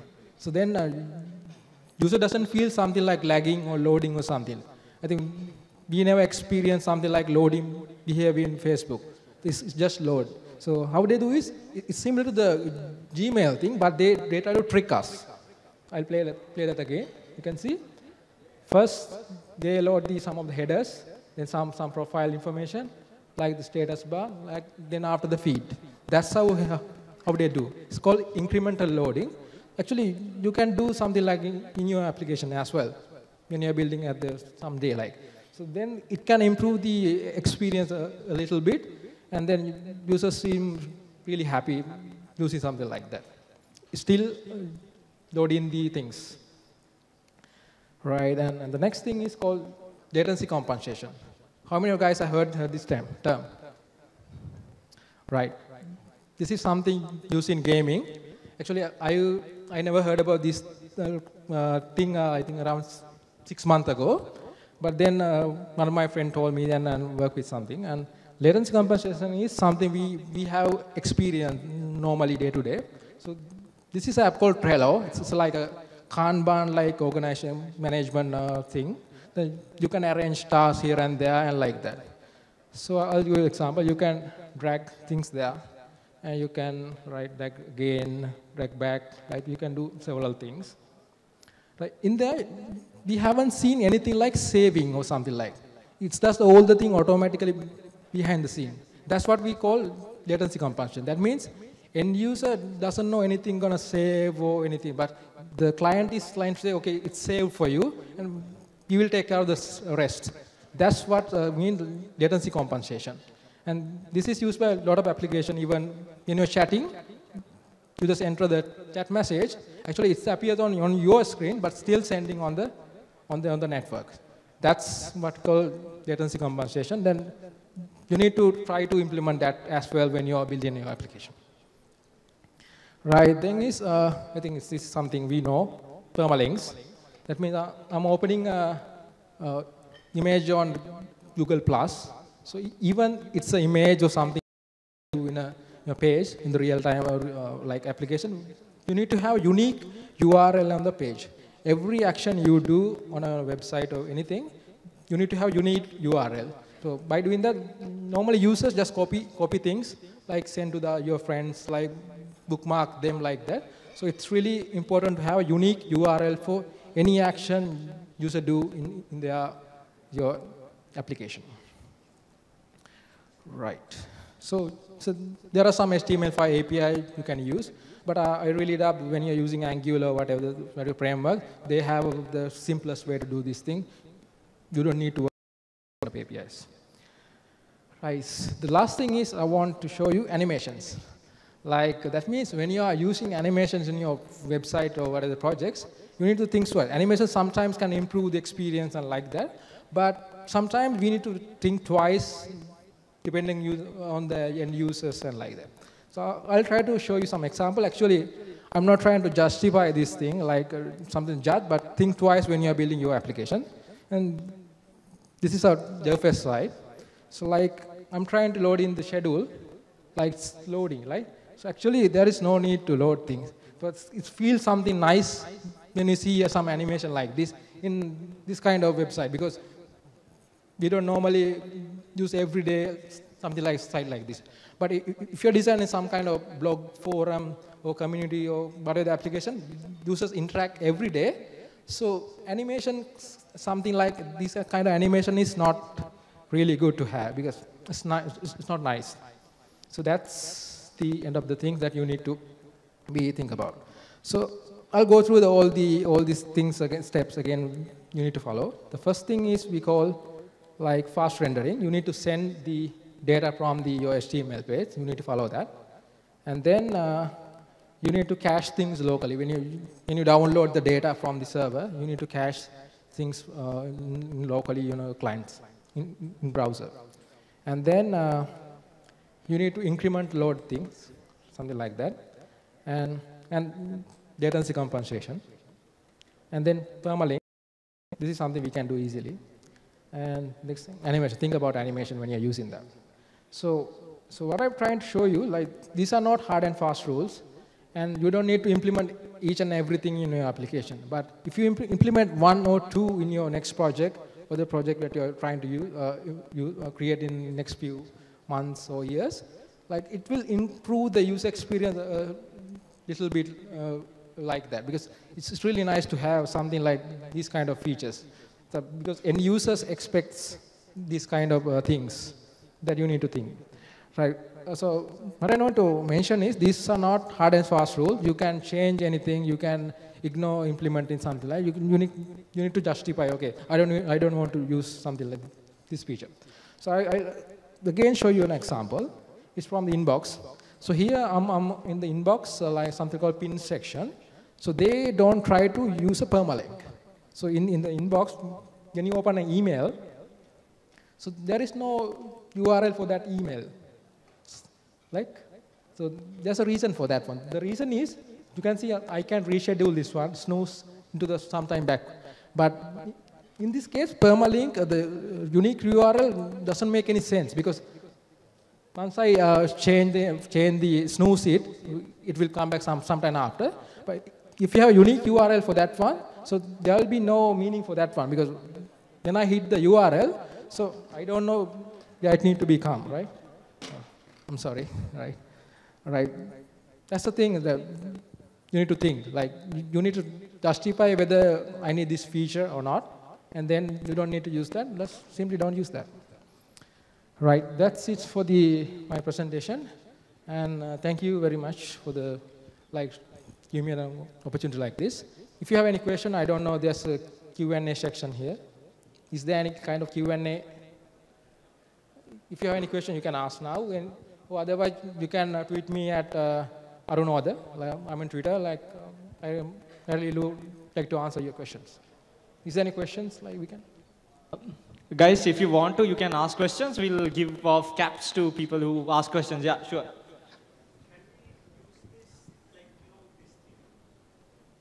Is this is this mobile friendly as well? Let's say, if you are using AngularJS for a mobile application, okay, does it work with this particular technologies?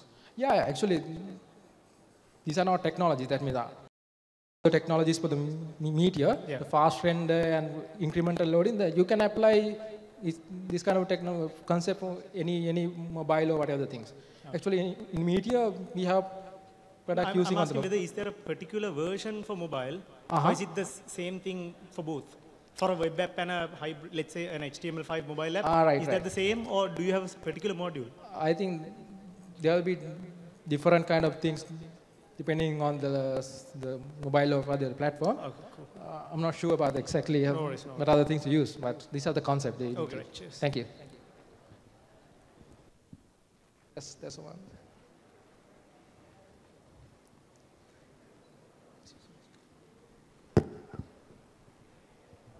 Hello, Anuradha. Hi. Can you explain about something about Khadira, your new product? Okay, Khadira, yeah, it's a performance monitoring solution for the Meteor platform. It's right, okay.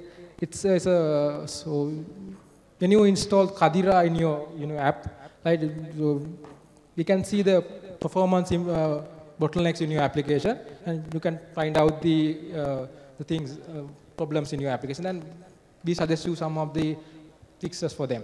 Currently, we have around users around 80 different countries, and we are in a really good state. And for a day, we are processing around 20 million hits, and that's it. That's it.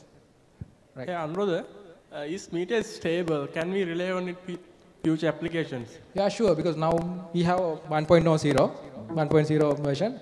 Yes, you can really use that. And the good thing is this community is really growing and rapidly, and that's the thing you can really expect to have is stable now. Thank you. Yeah, Arunodh, if you can stay on stage. Just accept our token of appreciation.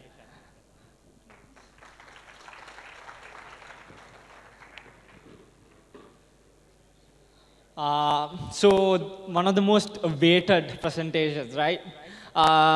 Probably this is the most trending thing out there. these days. Everybody is there. It's all over Sri Lankan sites, news, and everywhere.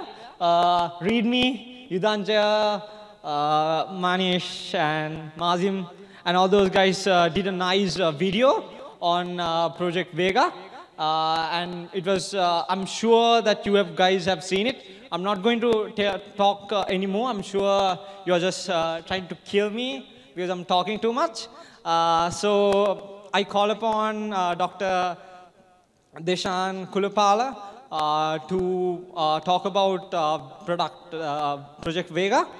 He has been working at Intel, and he was one of the design leads for the Xeon processor, which is, if you know networking, and you should, it's something great. So please, please welcome Dr. Deshan.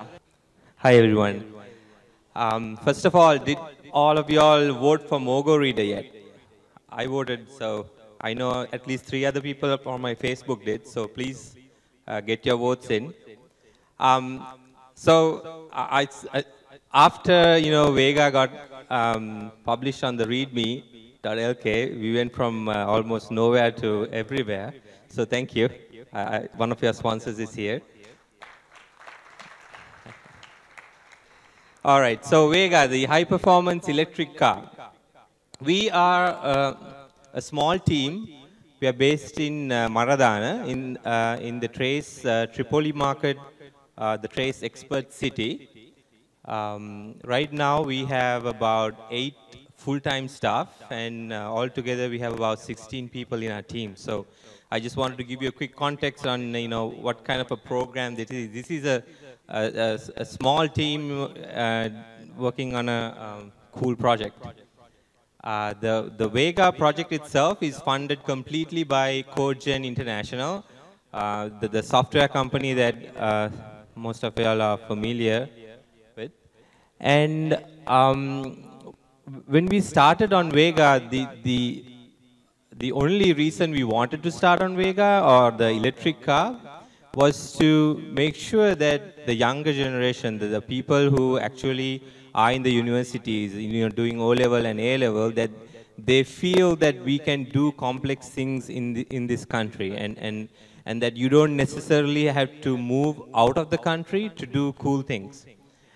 And for most part, we have been successful in getting that message across with all of the people that come to our workshop to look at what we are doing, and the people on Facebook and email and so on, that people do get it, that we have the talent to do cool things, like all of you all here, like some of the guys who are organizing these cool events, that you no longer need to go to Australia or the US or any other country to to be successful and to do cool things. And when Danika mentioned that don't be afraid to start on new things on your own, that really felt in me, because that's what we are really pushing as well, that we can make companies better than Google, right? We can make those here in this country and not elsewhere, and that's that's what we are really pushing for. Okay, so enough of that. We'll get into how a little bit technical about the Vega project and how you all can be part of it.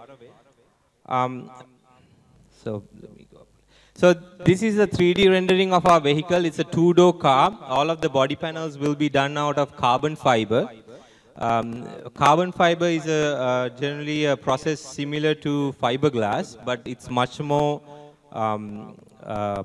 stronger. It's stronger than steel, but very lightweight. There's no real industry in carbon fiber in Sri Lanka today, so this is also a new thing that we're introducing. Once you know how to do body panels, you could do helmets or any other thing, or bicycles, for example, that you could build other things out of carbon fiber. And carbon fiber things are very expensive in the world market, so it opens up a lot of avenues for, for Sri Lanka to develop on. All right, so how did we decide to work on, the Vega, the vehicle? So first of all, about a year ago, we had discussions about bringing down a Mazda RX-7 and then retrofitting some electric components into that to make a petrol engine, car to be converted into electric. At that point, a lot of experts who were part of our team said, everybody does that. If you go to YouTube, you could find, a million people have done that. So there's no real value add that we are bringing. Then we decided, okay, let's use the donor chassis or the chassis out of some car and then put the components, the body panels, the control systems, and make a car of our own. Well, what we realized was that just getting a chassis to do what we want to do is not easy because you're restricted to somebody else's car or somebody else's chassis. So we gave up that idea and we thought, okay, we'll build the chassis too, and the suspension parts and everything else. So it gradually got complicated as we went along.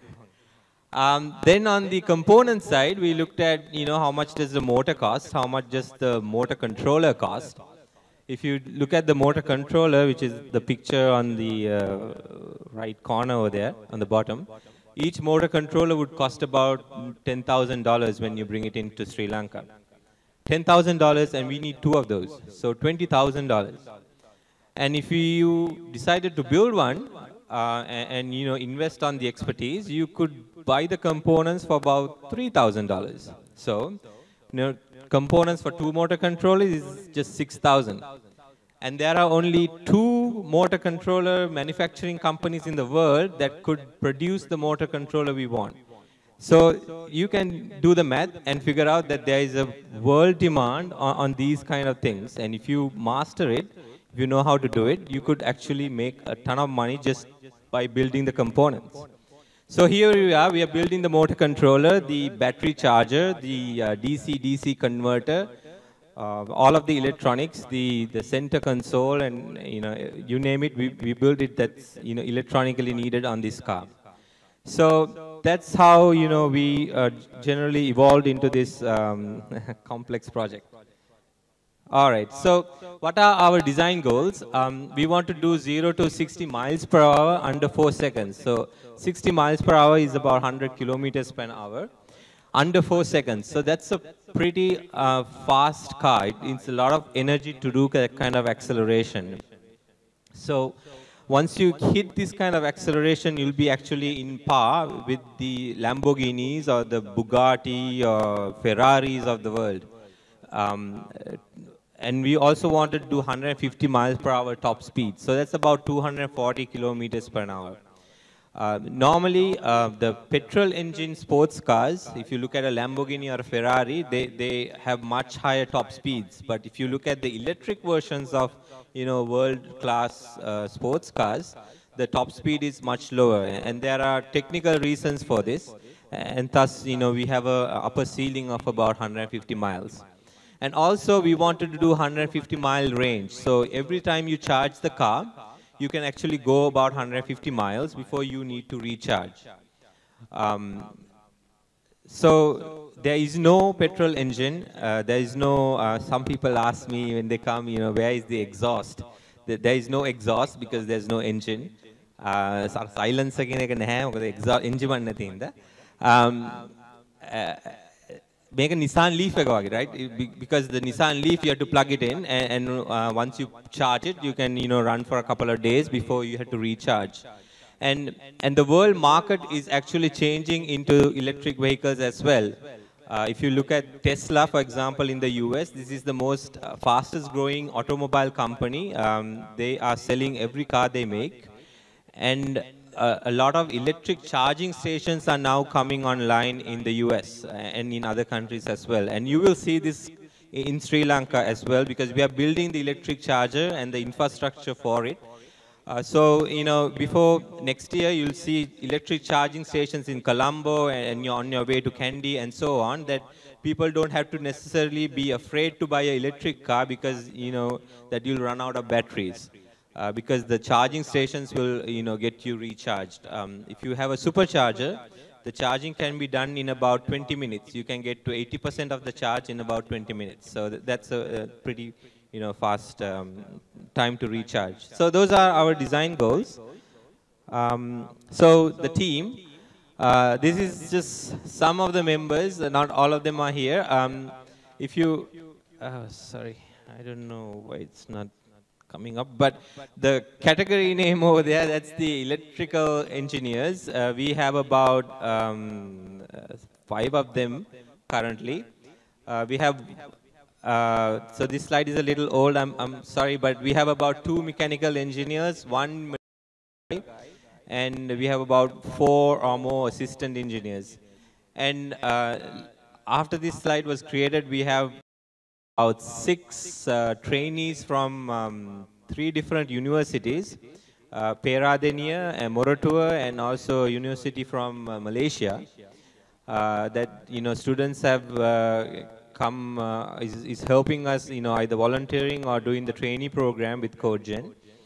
And also team are people who have actually left their jobs, that they quit their jobs and now are volunteering at Vega because they feel that this is an opportunity that they don't want to miss, and working for some other big company, actually they are from a big company as well, that coming to Vega is the right choice. And we made sure that they made the right choice, but that's the choice they made. So that's the team. Quickly, the top-level components, we have a space frame chassis. Those tubular steel chassis, they are called space frame. Some of the high-end Ferrari, Lamborghinis, and even the Mercedes have, space frame structures. Normally, our regular cars on the road, they don't use structures like this because this is very hands-on. It takes a lot of labor. Normally robots cannot build a chassis like this, so that's why you don't see it that much. But these are actually better chassis than what the robots can make. What's in red are the battery packs. The batteries alone weigh about 300 kilos. They are the most expensive part on the car, and the heaviest part on the car as well.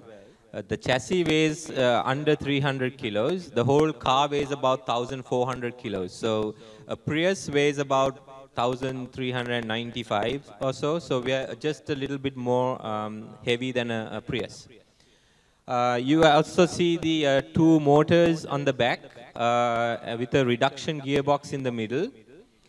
Each motor can handle 450 horsepower, so the total car itself has 900 horsepower of raw power, and it can also do 720 Newton meters of torque. So that's a pretty powerful engine over there. The 2 motor controllers sit on the top. The 2 motors, mind you, were imported from the US. We didn't have enough time or the capability to build motors like this in Sri Lanka. Not that we cannot do it, we just don't have the precise tooling to do it. There are actually enough and more experts in Peradeniya that can actually design a motor for us, but we just can't build it. So that's one reason we imported it. And also what's in red, the battery modules have what you call battery cells. The cells are lithium ferrous phosphate technology. The cells were also imported from the US. We are also working with Peradeniya to create a carbon-based battery cell. So if those are successful, we can actually replace them with a local alternative. What else? So the 2 motor controllers, they can handle about 600 volts at 600 amps. I might be boring some of the IT guys here, but that's all the electronic side of things. So that's the top level components of the car. The drivetrain. So again, what's in yellow are the 2 motors. What's in the middle is 2 gearboxes together. In electric vehicles, you don't necessarily need to change the gears anymore because the software can control it, control the torque and the horsepower and the RPMs. So you can actually have a single gear and the software takes over. So that's what we are doing as well. It's just a reduction gearbox. It changes the RPM to something else that you want. And there are two gearboxes, coupled together in one housing. So if you know anything about automobile, there is what you call the differential, right? The big black thing in the back or in the front that actually makes one wheel turn faster than the other one when you take a corner. So that action is also done through software. There's a lot of algorithms involved to create that kind of a software algorithm that can run in real time without any errors, hopefully, that can do the the differential action. All right, so to some of the areas that you can actually be part of. So the embedded controls. There's actually at least about 25 microcontrollers on board. We are going with a TI-based microcontrollers, the C2000 family. Most of the software can be, developed on TI's free code composer software development environment, and then these are, real-time processors that run at around 90 megahertz, has a 100 KB RAM and a 256 KB flash. There's enough, connectivity to do extra storage if you need to. Our microcontrollers talk to each other using a protocol called the CAN bus. This is a pretty common protocol in the automobile world. What else? It's a distributed architecture, so there is no single point of failure. Then you get real-time processing with complete debug visibility, how the code behaves. All of the C2000 components will be written in C, so you can't actually write Java code, I don't think, at least, because Java is pretty popular with some of you folks.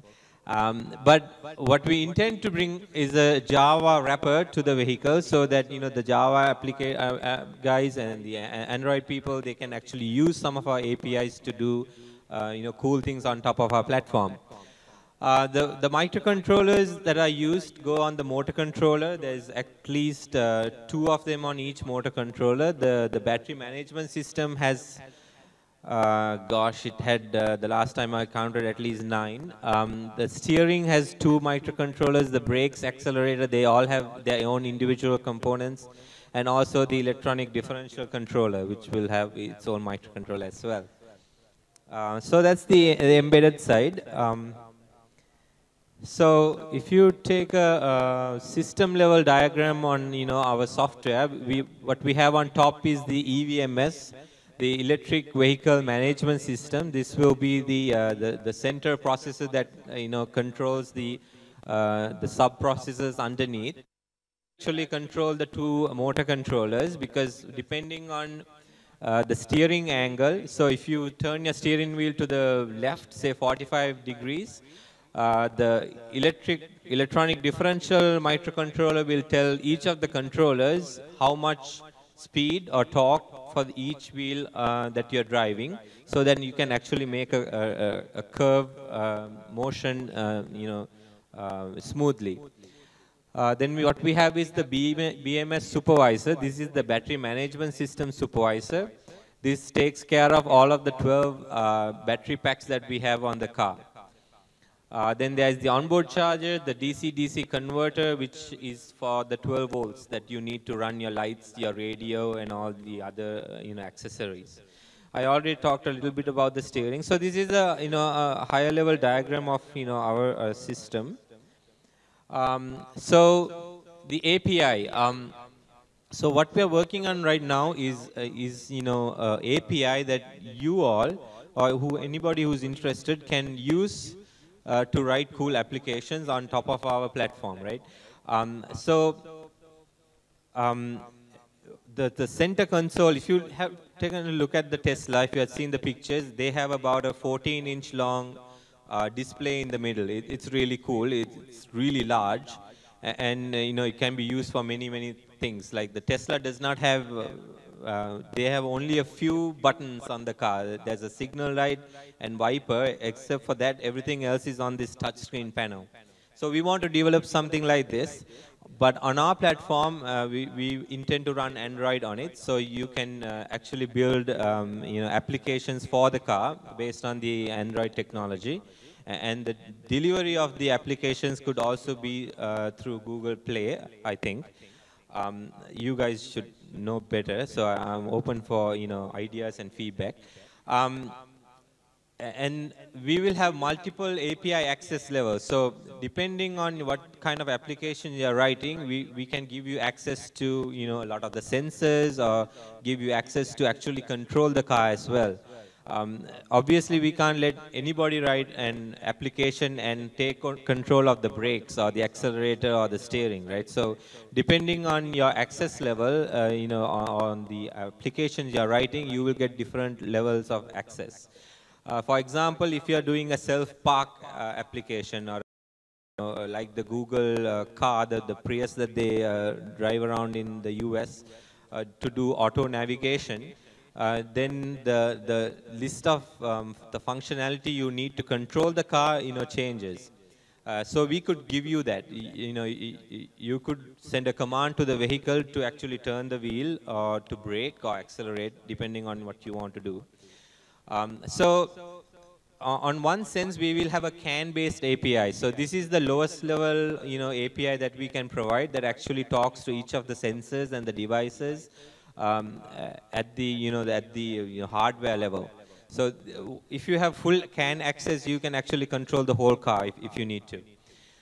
Then on top of that, we intend to write a Java-based wrapper that can take some of the CAN functionalities and then filters out what you might not need for safety reasons, and then have a middleware or a higher level wrapper that could do multiple functions, or to do controlled actions for the car.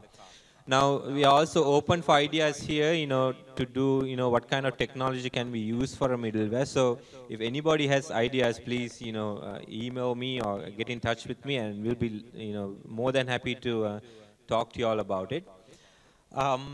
So the base control console I already talked about. It's going to be on Android. So applications, right? You can write applications for the car itself, like you have apps for your phone or for your other Google devices. You can have actually apps for the car itself now. If you want to self-park, you want to drive, or if you're going in traffic and there's somebody in front of you braking, your app could actually take control and brake the car for you. You could actually write locally based applications, like if you're going by a restaurant and if you want to push a coupon to the car, you could do something like that. Mercedes-Benz has this cool concept where they take data from where you're driving. So based on say Google Maps, you could actually know where you are. And if you hit a bump on the road, the car will log that, put that into a central database. So the next time somebody else drives on that same road, the car will know that there is a walla in front of you. And the moment you go on it, the active suspension will tighten the suspension, or raise the car to whatever you need, so that you make the driving experience more smoother. So these kind of cool applications could be written on this kind of a platform, and that's what we want to promote, to get more and more of y'all involved, to see how y'all can be part of this. So those are some of the applications that you could think of, and I'm sure if you all put your minds to it, you can come up with much better ideas than I can. So that's what I wanted to talk to you about, the API, depending on how much time I have. So motor controller, it runs at 700 volts DC, 600 amps. It's a 3-phase AC cooled, liquid cooled motor, and have the IGBTs to run the motor. At least 2 microcontrollers sit on this motor controller to control it smoothly. And this is more or less the heart of the car that controls the motor itself.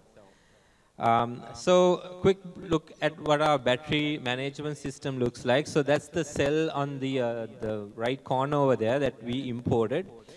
These are called prismatic pouches. The pouches are flexible, and you actually put them into a module like the picture here, where you group 50 of them together, send it through a cooling jacket so that you keep it in the correct temperature. And then you have layers of electronics and software to control each of the cells. So depending on how the load, if you accelerate really fast, now you need more cooling because the batteries heat up. And if one of the battery cells fails, the software can actually take that cell out of the chain, not physically, but through electronically or electrically, and the failed cell will no longer be part of the battery pack. So you can still drive the car now without having to go and get it serviced immediately.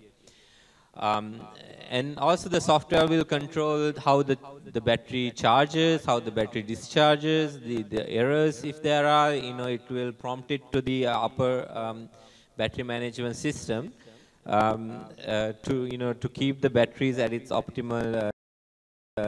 I just wanted to give you a quick glimpse of the amount of software we'll need. If you have 25 microcontrollers, that's a lot of software. Being on the software side of things, I want you all to really feel it, that there's a lot of potential that you all can provide to this car in an open sense to kind of really push the boundaries forward and make this vehicle a world-class vehicle that's built in Sri Lanka. So the external chargers, again, this is something that we are building as well. There are 3 levels of chargers in the world. Level 1 charger is what comes. Thank you. What comes with a Nissan Leaf. If anybody has seen a Nissan Leaf, there's a small charger in the back that you can plug it at home. Then the level 2 chargers are for like malls and parking lots and workplaces where somebody will have some kind of a payment gateway that you can actually make payments through the chargers. So we are working with Dialog and Mobitel to have Dialog Easy Cash and Mobitel M Cash, thank you, to make the payments that way. And then the level 3 are the superchargers where you take, the DC charge is plugged into the car. And again, the supercharger that we are making will have a 12.1 screen that can run, applications on top of that to really, make use of the supercharger for advertising or selling other components or, giving some messages or whatever that you want to do. There are some quick statistics here. I just wanted to capture this one. Because people ask us this, what's the cost to drive the car? It's about 2 rupees and 50 cents per kilometer. So that's about, if you do the numbers, it's about 500 rupees to do a full charge. And it's much cheaper than, driving a petrol vehicle for sure. For example, the Prius plug-in hybrid will cost about 3 rupees and 30 cents, the Nissan Leaf about 2 rupees. So to give you a comparison. We don't have a launch date yet, and we don't have a selling price point yet either. There are some confusions about what we plan in December. December, we want to have the platform ready, so you can actually start writing the software and have the car, be drivable to do fine-tuning and to do more testing. It will be at least, 2-3 months before we have the body panels ready to, cover the car fully and have the interior done. So we are looking at around April to have a fully completed. But we want to take baby steps and make sure that we do this right and we are not pushing in the sake of doing it for some timeline, and that's our goal. Any questions that y'all want to ask me? Sorry, I want to ask about the business model you are working on. Okay, good. So there are a number of business models for us. Let me start you with this one. A more familiar question we get is, why build a sports car when you can build a 3-wheeler that people could use more, right? We started from the top because we wanted to understand that the physics, the electronics, the mechanical boundaries of, doing complex designs like this. Once you know your technological frontier or the boundaries, then scaling down becomes easier, right? For us, if once we are done with this car, building a mid-sized car or a electric three-wheeler or a bike or whatever, it becomes much easier. The electronics is easier, the mechanical problems are easier, the battery packs gets cheaper, and so on and so forth. So that's one reason we went from the top. Also from a marketing point that makes sense as well, because if you look at Maruti can never build a sports car now and sell it as a Maruti, because people have set their mindsets to a small car. But Porsche or Lamborghini or Ferrari, they actually make bicycles, just regular old bicycles, and they sell it for about $15,000. So because of that, it also makes sense to take that route. On the question of a business model, so the car that we're building, the Vega, is we plan to build about 30 cars per year. There's a lot of companies like that in the world, especially in Denmark and Croatia, for example, where they build $1 million car, they build only about 25 or 30 cars, and they make something very, very unique.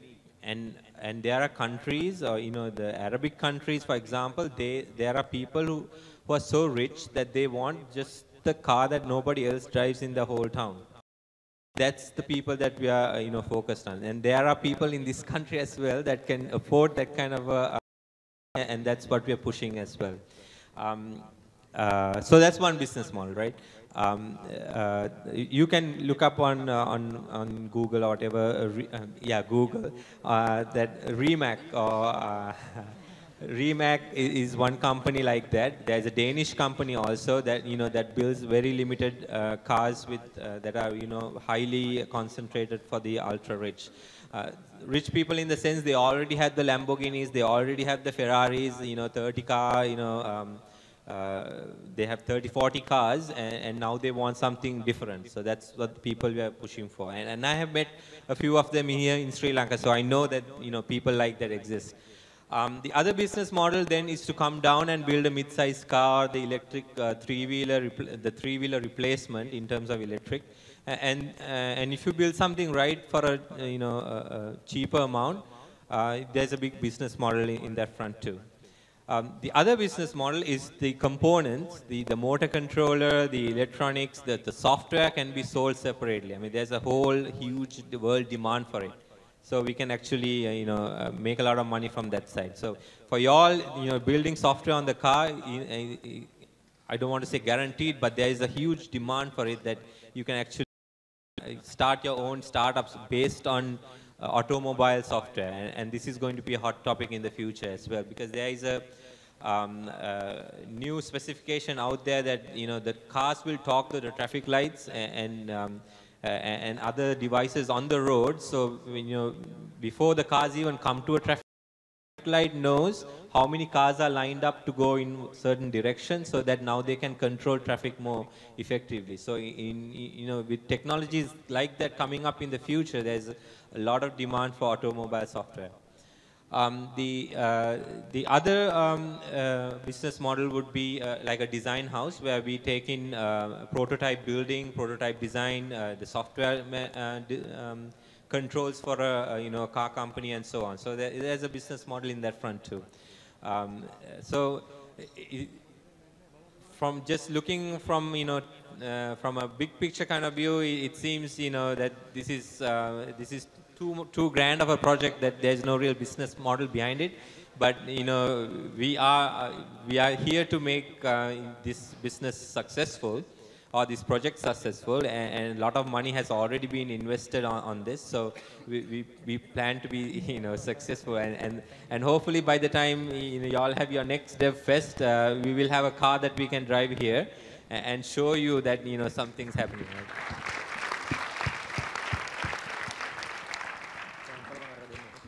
Any other questions, or am I out of time? Good, thank you. Yeah, Besha, if you can stay on stage, please accept our token of appreciation.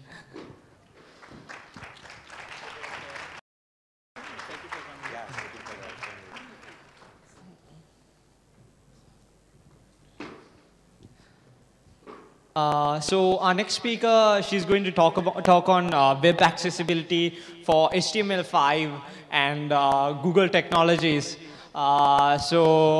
Presenting to you, Heleni Vanyarachi. So give a round of applause for her. Good evening, everyone. So let me show a small video clip before I start.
Okay.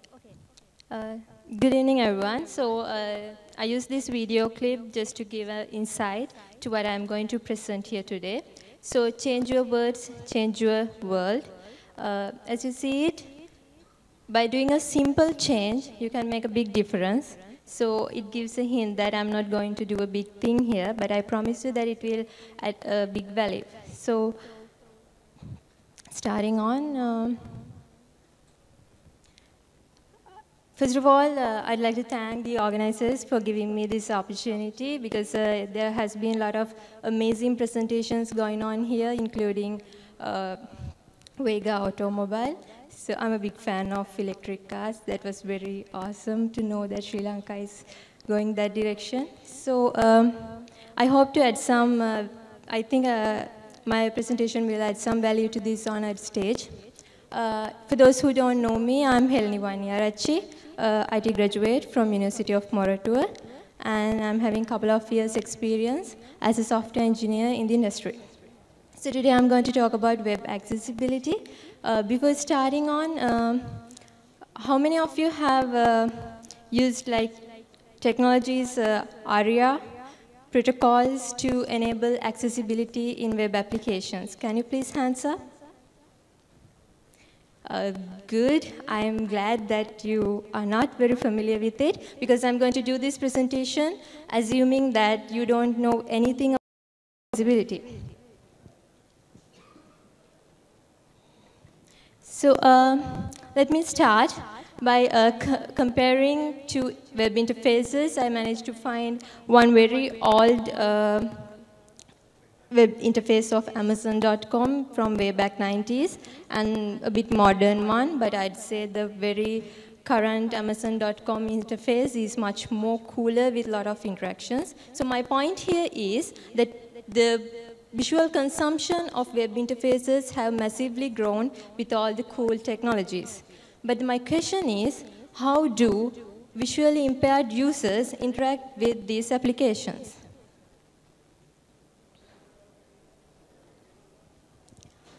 Do we really need to care about visual impaired users when we develop our applications? So it is said that accessibility to information is a basic human right. And also, let's think about a scenario like this. If you are developing a web application, public worldwide, would you like to ignore a country which is equal to the population of United States of America? I guess no. That's a huge amount. So, I'm telling you that there are 285 million visually impaired users estimated in the world, according to World Health Organization, and which is pretty much equal to the population of USA. So it is really, really important that we build our applications with no matter all the modern technologies and cool stuff, but yet make it accessible to people with different abilities as well. Because we are really fortunate to have a good sight and see all the beauty in this world. But it is our responsibility to enable those who are differently abled. I don't like to use the word disabled because they also see the world, but not like we do. So we have to do something different to make them see these applications at least. So I'll move on. So in technical terms, if you are going to implement accessibility, I'm talking especially about web applications, technically what we have to do is we have to implement our applications supportive to assistive technologies. So this word will be using quite often. Assistive technologies means any software and hardware used by differently able users to interact with the computer. So the blind users, screen reader softwares, low vision users use screen magnifiers, and motor impaired users might use special kind of keyboards. So one big common thing with all these user groups is that they will never use a mouse to interact with our applications because they can't see where the mouse pointer is. So, right, let's see how to address these special user groups when developing applications. Before that, let me talk a bit about ChromeVox. ChromeVox is a screen reader software from Google. You can, actually, if you are using a Chromebook, it's built in, but as we are using Windows and laptops more often, so you can add ChromeVox as extension to your Chrome browser. There are 3 cool features in ChromeVox. First one is just like a normal screen reader. It speaks out the content. And the other one is it has audio indications to indicate certain things to users, like a completion of page load, likewise. And it also has a special keyboard mechanism to navigate through the web content. So I'll be using this tool for very simple demos I'm going to show today. And ChromeVox is still a beta version. It's a product by Google Accessibility team. So as developers, IT people, this is the important part for you all, how to implement accessibility. So I'm going to explain 4 basic steps. I'm not telling you that by doing these 4 steps, your application will be accessible, but I'm telling you that without even these basic steps, you cannot start with implementing web accessibility. The step 1 is very simple. You should have clean HTML or whatever the other frameworks you are integrated with your application. So the first rule is you must have a logical DOM model, which is obvious that we have a convention that we put titles in the topic and the navigation panes in the topic and contents come there. And likewise, you should have a logical DOM model. Because why? The screen reader will float through your DOM order. And the next one is, it is always encouraged to use native HTML tags. Because this is a very simple thing, but as developers, I know, even you do, me do, use a lot of generic tags and customize them as user controls. So that is not encouraged because screen readers cannot identify generic tags as user controls if you customize them. So it's always encouraged to use native HTML tags. With HTML5, you know, we have a lot of special kind of tags for special purposes. So it's all encouraged to use those native HTML tags.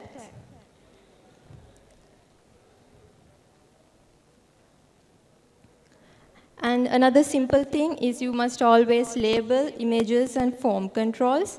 So these are basic things to start with, because screen readers will read out the alternative description, because a blind user will not see an image. And for labels, in form controls, there must be a label.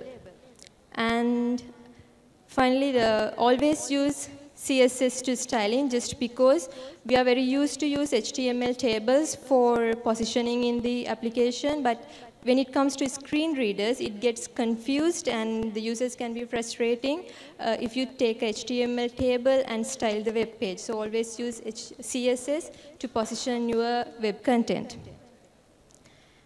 So once you have this clean HTML coded, next thing you should think is about the focus. Because by default, only the links and native HTML controls will get focused by default. So all the other controls in your application should be explicitly given the focus. It is very easy to do this. You only have to define the tab index by just putting tab index equals 0. It will give the logical order of the DOM, and it will get the focus. If you want to give focus explicitly, you only have to do call the element.focus JavaScript, kind of very simple thing. So, so somehow you need to identify content which are not focusable and explicitly implement focus for those elements. And the third step is adding key handlers. So the rule is, whenever you use an on-click event, just make sure you have an on-key pressed event as well. Just try to unplug the mouse and interact with your applications and see how difficult it is for users who don't use a mouse to interact. So make sure if you are using an on-click event, always you have a corresponding on-key press event as well. And step 4, I'm going to talk about ARIA specification. So I assume when you follow first 3 steps, you're having a good website already, but there's still a limitation, because your website can have dynamic content and very advanced user controls using Ajax and Angular, knockout data bindings, and so on. So how do you fill that gap? To fill that gap, W3C has formed an initiative called Web Accessibility Initiative, and they have been doing a lot of researches and finally come up with this ARIA specification.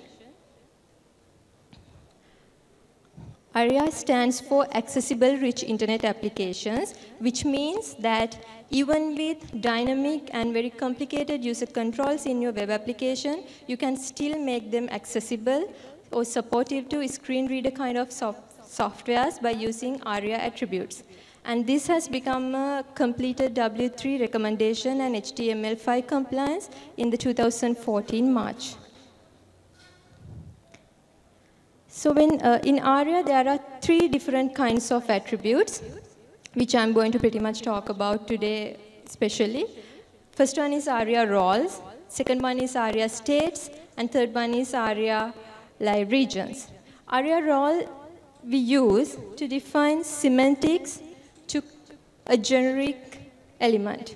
For example, if you are using a div modified as a button, you can still use it by giving ARIA role and defining that this is a button. Then screen reader kind of softwares will identify that element as a button.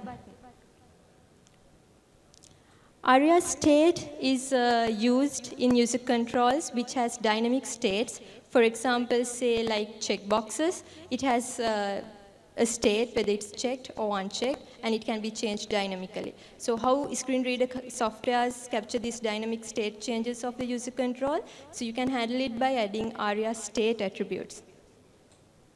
So I'm going to do very simple demos on these 3 attributes to make it more clear. And finally, ARIA live regions is used to indicate if your web interface have an area where the content is dynamically changing.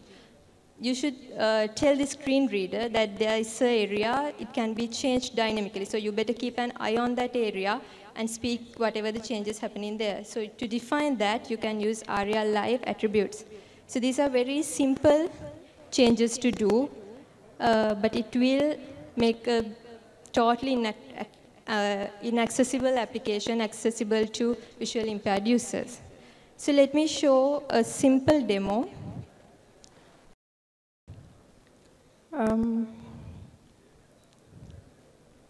Okay. First of all, I'm going to enable Chromebox, which I have added as an extension to Chrome.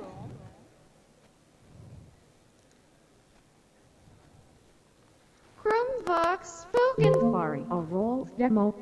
Okay. Safari, a roles demo. Heading 1. So in this page, you can see that there are two buttons which looks very similar, but first one is a native HTML button, and the other one is just a div which is styled to work like a button. So let's see how a screen reader will identify these two buttons. Click on this button. You all can hear the sound, right? Okay. Native HTML button. So the first native HTML button was identified as a button, and I'm trying to press tab and get focus to the other button. Google, native Google button. So you see that it is not even focusable. So for a blind user, that second button is totally inaccessible. So I'm going to do a little change to my code and make it accessible.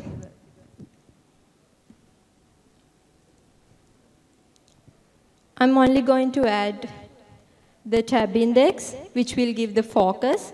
And I'm going to define the ARIA role that this is a button. And I'm going to add the on key down event to interact with the keyboard.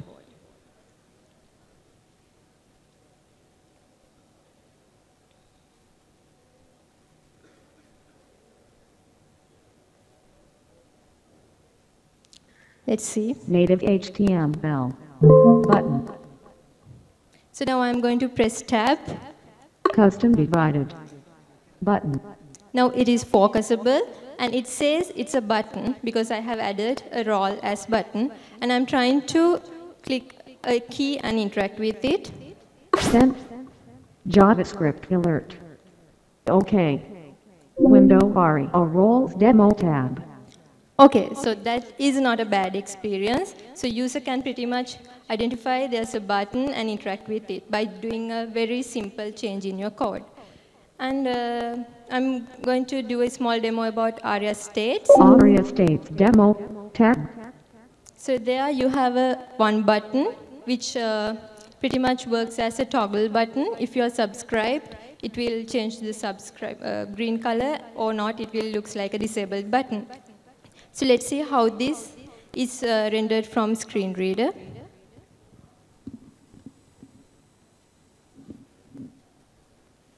ARIA states demo.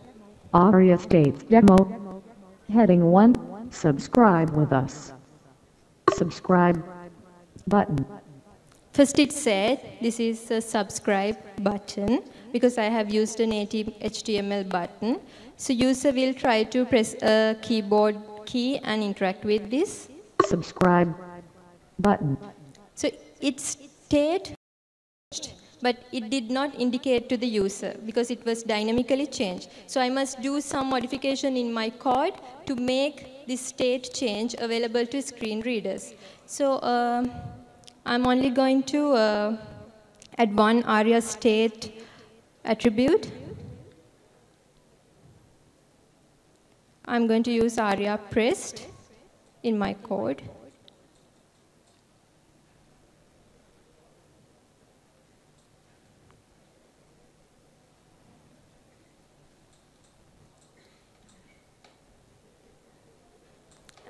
And because it's dynamically changing, I might need to add a little bit of JavaScript. Actually, this is jQuery.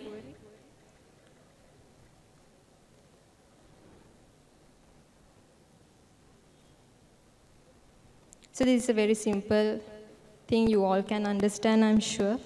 So let's see. ARIA states demo subscribe with us. Heading 1. Okay, now let's try to interact with the button and see if the screen reader captures the dynamic change of the state. Subscribe button not pressed. That's good, right? It says this button is not pressed. Subscribe button pressed. Okay, so the state is dynamically changed and the screen reader is aware of that. So, pretty cool. And one more demo to talk about live regions. Live regions demo tag. Live regions demo. Live regions demo. Heading 1. Okay, so in this demo, I have one area where the content will be dynamically changed.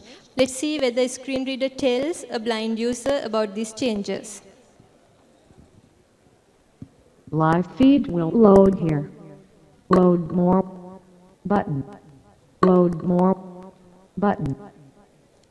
So you can see that it's dynamically loading some content, but screen reader is totally not telling out anything. So this is not accessible. So you can do a simple change in your code and make it accessible. What I'm going to do is I'm going to add ARIA live region to my dynamic content. Now let's see. Load more button. Live regions demo. Live regions demo. Load more. Load more. Mary posted a new blog. Peter tagged you in the photo. Frank liked your status. That's fine, right? It's accessible to someone who cannot see and who is interacting totally using a screen reader. So I'm going to turn off Chromebox. File extensions. Tag. Okay. Oh, that's bad.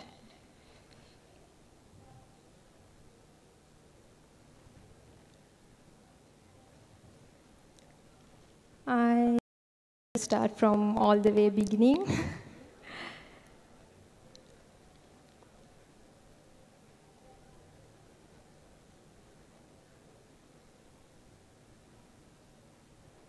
I'm really sorry for that. Okay, so that it's a very simple demo to introduce about ARIA attributes to you all and to tell you that to make your applications accessible, it doesn't have to be simple and static. You can still have dynamic and some complicated user controls, and you can still make it accessible to your users. So I'm going to talk about a little bit of some tools by Google Accessibility team. This one is Accessibility Developer Tools. You can, again, add this as a Chrome extension from the Google Store, and you can use this to test your web applications. So I have this Accessibility Developer Tools added as extension, and it's enabled. So, and I have our DevFest site. So, you know, we can go to Developer Tools, because I know pretty much you all are Google tech keys. So you have audit pane here. When you include this accessibility developer tools, you get this accessibility option in the audits. So you can select it and run an audit on your web application. Okay, so our DevFest site is not having any critical accessibility violations, but it is having some warnings according to Google Developer Tool Audit. It is having like meaningful images should not be used in element backgrounds, and text elements should have reasonable contrast ratio, kind of warnings. So I just want to tell you that you can use Google Developer Tools and test your web applications and find what are the accessibility violations in your applications.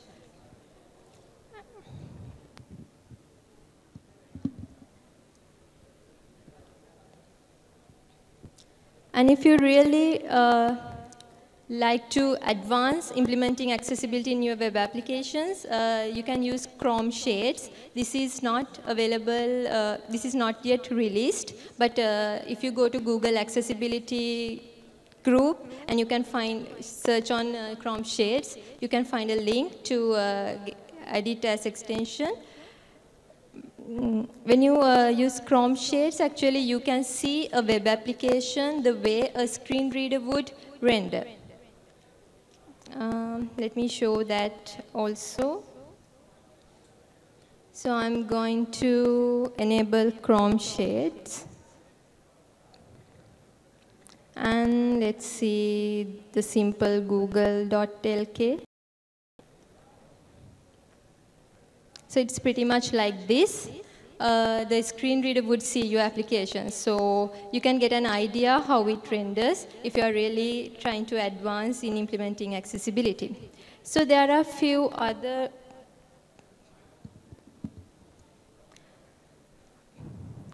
finally, I'd like to talk about a few more tools.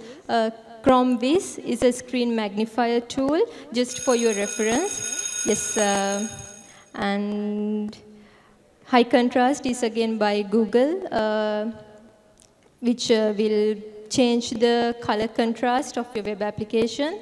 And Web Accessibility Evaluation Tool is yet again a tool, online tool. You can upload the URL of your website and evaluate the whole site. It will give you a report. And a few more guidelines.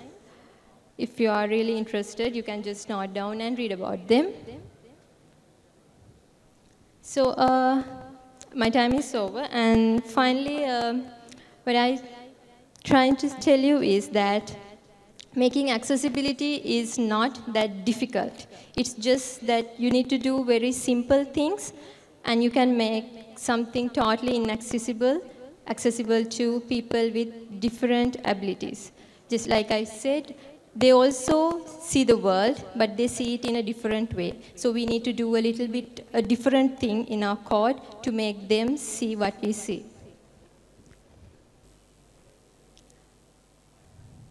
And thank you.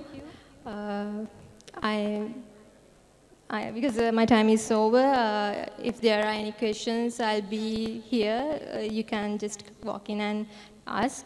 So that concludes. Thank you very much. Helen, if you can stay there for a minute. Yes, it was a great presentation because we normally don't think about it, think about those stuff. So please accept our token of appreciation. So the next presentation is also going to be pretty interesting. If you are Android geeks, this is going to be pretty cool. The talk is going to be on Android internals, which is going to be given by Anjana Somatilaka from LeapSet. So my talk is related to the internals of Android, operating systems and hardware related to that. And I know it's the one before the last. You guys must be a little tired. Let's see how best I can keep this interesting.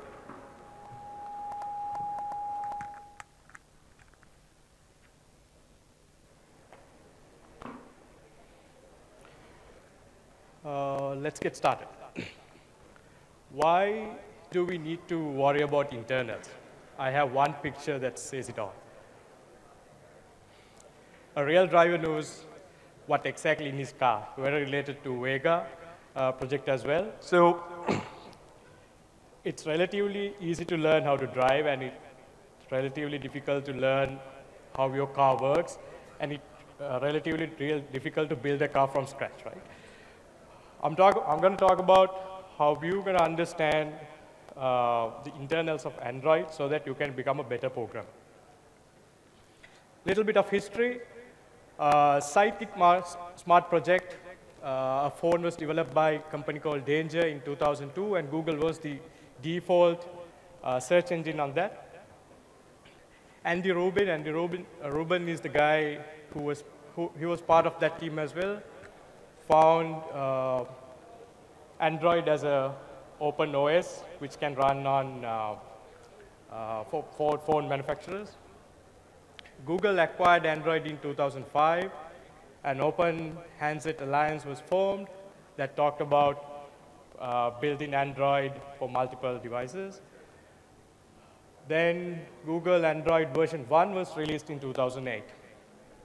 Microsoft, sorry if there are any Microsoft fans, made a mistake saying that they don't understand the value in Android. And I'm pretty sure they have realized it now. The first mobile phone, the GTC 1, HTC G1, oops. We're dealing with a little bit of internals of the stand, so don't worry about it.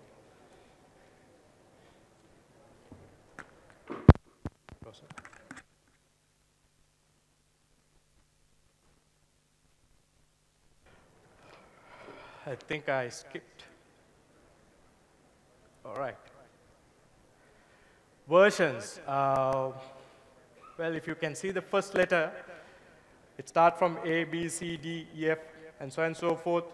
And right now we have Lollipop, and most of the code names are deserts. Pretty much the next Android version is going to start from letter M. Ecosystem on Android. You have semiconductor manufacturers. They build chips, companies like RMI, TI, Qualcomm. They build something called system on a chip. We'll talk about system on a chip in a little bit. Then we got device manufacturers, people who build phones, tablets, Android TVs, Android wearables, and so on and so forth. Application and services and markets, where Google, Amazon, Verizon, Barnes and Nobles, and so many, where they build apps. And what put all these things together is the glue, is the Android open source project, right? We're going to look at that in a bit. Hardware and compliance requirements. In principle, any hardware that can run Linux can run Android. And we're going to look into those details in a bit. So already Android is running on ARM. x86 is the Intel's architecture, and so on and so forth. Where is Android? It's pretty much everywhere on automobile, home entertainment, embedded computing, and wearables. Let's change a gear and see what Android open source project offers. It's a completely open source project, but that is not being developed in an open room environment. Android open source project is being developed by Google, not by a community of developers, behind closed doors. So every 6 months or 1 year, they give a release. Until that release comes out, nobody knows what's going on. But once they release, you get to see the full source code. You need to build Lollipop, the latest version of Android. You need a much powerful system. You need a 64-bit Linux or a Mac system with 16 GB RAM. And what you need, like Python, Make, JDK, and which is Open JDK, not Sun or the Oracle JDK. Git and such. One very interesting URL at the bottom, which I use very frequently, you can browse Android code in that URL. You can log in and see what's in Android source code right there. Moving on, very simple architecture, right? We all know Linux kernels are being built separately. You can get a Linux kernel, you can download a Linux kernel, and you can build your own system on top of that. In general, when you talk about classic embedded system, classic Linux embedded system, you have Linux kernel. On top of that, you pick a C library, something like glibc, and write C applications on top of that. And when you pack all this, you can distribute an embedded Linux system. On Android, you have a typical Linux kernel, and you apply so many Android patches to make it Android specific. After that, the C library there is called Bionic, which is not the glibc. Most of the Ubuntu users or any Linux users, you see there's G and G++ on your Linux machine. But On Android, it's Bionic. And you build your apps on top of that. That's the most simple architecture for an Android app, for an Android operating system. Developer's viewpoint. This presentation is not about the developers a lot. This is about how it works so that developers can better understand how it works.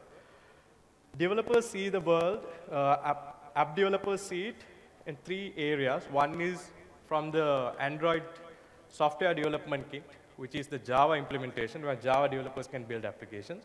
Then you have NDK for C developers. Angry Birds is being built on top of NDK. That's why it looks much faster, and that's a rumor that I get to know. A very critical thing, apps will be killed randomly by the system. Is Android operating system crazy to kill your app? Why does it kill your app? Is something that we need to understand. So app developers, by nature, when they are building apps, they build it in a way that if the app gets killed at one point, it can give rebirth and continue the process. We call this life cycle managed. So we'll figure it out who's killing your app and why it is killing your app, right? Can't be just crazy operating system. It is doing for a reason. All right, changing gears. Inside smartphone, we are now looking at, we're trying to take a semantic diagram for a mobile phone that you carry, a smart mobile phone. Central to this diagram, you have something called SOC, which is the application process. We're going to look at SOC in little detail in another slide. SOC talks about bringing the whole system of components into a chip. Interestingly, so the SOC is connected to Wi-Fi, Bluetooth, GPS, things on your right side, and which is directly connected to all the sensors of your phone, which is connected to your RAM, which is connected to your SD card, display, touch, all of those. So the application SOC handles all of that. It works with lots of I/O. Interestingly, you have a baseband processor right on top of SOC, which is connected to your SIM card and RF, radio frequency transmitter. We all know mobile phones are high-end radios, transmitters and receivers. Those are radio signals that you transmit and receive, right? What we call transceivers. So even though you have a fancy phone, your SOC or the complicated chip is not making any sense when you are making a call. When you are making a call, it's done by the baseband processor, which is a very simple processor just to make very few operations. Now let's look at inside a SOC. This is inside SOC. Inside system on a chip, inside SOC, you have multiple CPUs, multiple CPU cores, a GPU, graphic processing unit, RAM controller, USB controller, display, all of that. The easiest way to understand a SOC is you take your CPU, you fix that into a motherboard. In motherboard, you have various other stuff like VGA and everything else. Think of taking that whole motherboard and putting it into a smaller chip. That's a SOC for that. Moving on. This is the most important slide of the session. Inside Android, starting from Linux kernel got very Android-specific implementation, wake clocks, low memory, and so on and so forth. Wake clock is a power management feature that being built into your phone. You take your phone, just to check the time, power it on, your display comes, and if you forget to put the power button again, it doesn't keep the display up for hours and die. It will put the phone back to sleep. This is a power management feature, so it's forcefully putting phone back to sleep, which is being implemented in the kernel level. So it works, so it saves energy or the battery power of the phone. Next one, low mem, is also known as low memory killer. This is the guy who's killing your apps. That is why app developers have to build their apps in a life cycle fashion. Right? Low memory killer kills apps for a reason. If you keep opening apps which are not being used, what we call least recently used, will be killed by the system to give space to apps most recently used. Right? If you keep opening apps, apps in the background gets killed. And if you go back and open one of those apps which you have opened in the past, that will, what we call, it will write life cycle and get a new version of it. Moving on, libraries, Bionic we already looked at, OpenGL, WebKit. Now, anything being built closer to the kernel has better performance than things are at the top. Since WebKit is being built very close to the kernel as a C library, your non-native apps like HTML and JavaScript apps runs relatively fast. That's one reason those apps are also performing well. Then we hit Dalvik, the VM on Android. Android does not use Java VM. It uses its own VM. Zygote. Zygote is a very special program. At this time, let's understand Zygote as the guy who gives a VM for a new application that wants to start up. Then the system services, I would call system services are your Android event-driven operating system, whereas Linux kernel is a general-purpose operating system. There are two technology stacks, Java and C. How Java talks to C and C talks to Java back is JNI, Java Native Interface. And Java classes, you don't have JDK in Android. You have something called Java Apache Harmony. So if you go to JDK SC and run a compile a program, and if you try to compile it in Java in Android, it might not work because some of those JDK classes are not part of this. All right, so that's pretty much on that. Now, one very critical thing, the hardware abstraction layer. In a Linux system, when you plug in hardware, it gets mounted as /dev. Any application can access things at /dev. In Android, you don't get /dev. What you have is HAL module written by the device manufacturers, and your application talks to HAL module. If the HAL module presents, then the Android system thinks, okay, the device is working. Zygote. The way Android works, when you need to start an application, you need a VM, virtual machine. On top of your VM, you run your application. In a desktop environment, every time you start application, a Java application to be specific, what we call a cold start. First, the VM starts, then your application starts on top of that. And it takes a little bit of time. What Android does is, it preloads your VM, Dalvik, and load all the classes required for application to run. And when an application wants to start, this preloaded, what we call a warmed up VM is given to the application. So that application starts very fast. That's why when you, even though your phone is relatively low in CPU and memory, when you click on application, it comes very fast. Your VM is already running. However, so I'm going to say very interesting point here. Zygote, whole responsibility of Zygote is to provide a VM when you start an application. But if Zygote keep giving you multiple VMs, every time you start application, you're going to use a lot of memory. Zygote is actually acting as a singleton pattern, in a singleton class, where every application gets the same VM. It gives the same VM to everyone. Now, your question is, if we have something shared, now in this diagram, Angry Birds and Chrome, both are using Zygote. They're shared. And they have their own application heaps as well, and shared space. What we generally know, classes which are loaded on the VM, those are immutable. You don't change those classes. Those are read-only classes. Hence, you can change them. And there's a principle in Linux called COW, copy on write. What it does is, in case if you change that VM, in case if you change any of the classes in the VM, when you try to write, only those classes, only that delta will be copied. So everything else will be shared. So in general, Zygote handles, Zygote reduces the memory consumption across the applications by sharing the VM as much as possible.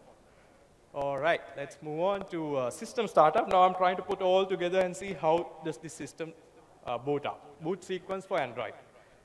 Bootloader kicks the kernel, then the Android init, Zygote and Dalvik, system server, activity, and launcher. Let's look at a diagram. Bootloader calls the kernel calls the init calls native daemons. Moment your operating system started, you get native daemons. The difference between these native daemons, their lifespan is boot to reboot. They are not life cycle. Until you restart your phone, they live in. A single process called app process, a native daemon, calls Android runtime, which opens Dalvik VM and calls Zygote. When Zygote comes, apart from the given application, it is also responsible to bring your system server. System server is the Android operating system, which I would call the event-driven and object-oriented operating system, which is running on a general-purpose Linux operating system. Then you hit the activity manager and the launcher. Your app is up and running. Now what you want to do, launch an application. You click. That goes to activity manager, goes to Zygote. Zygote does a fork, and your new application is born. All right. These are the further readings. If you like to research on this area, embedded Android, embedded Linux, Android security internals, and also there's a very important book on decompiling Android. Thank you, guys. Anjana, if you can come back on stage. Sorry. Yeah. Please accept our token of appreciation.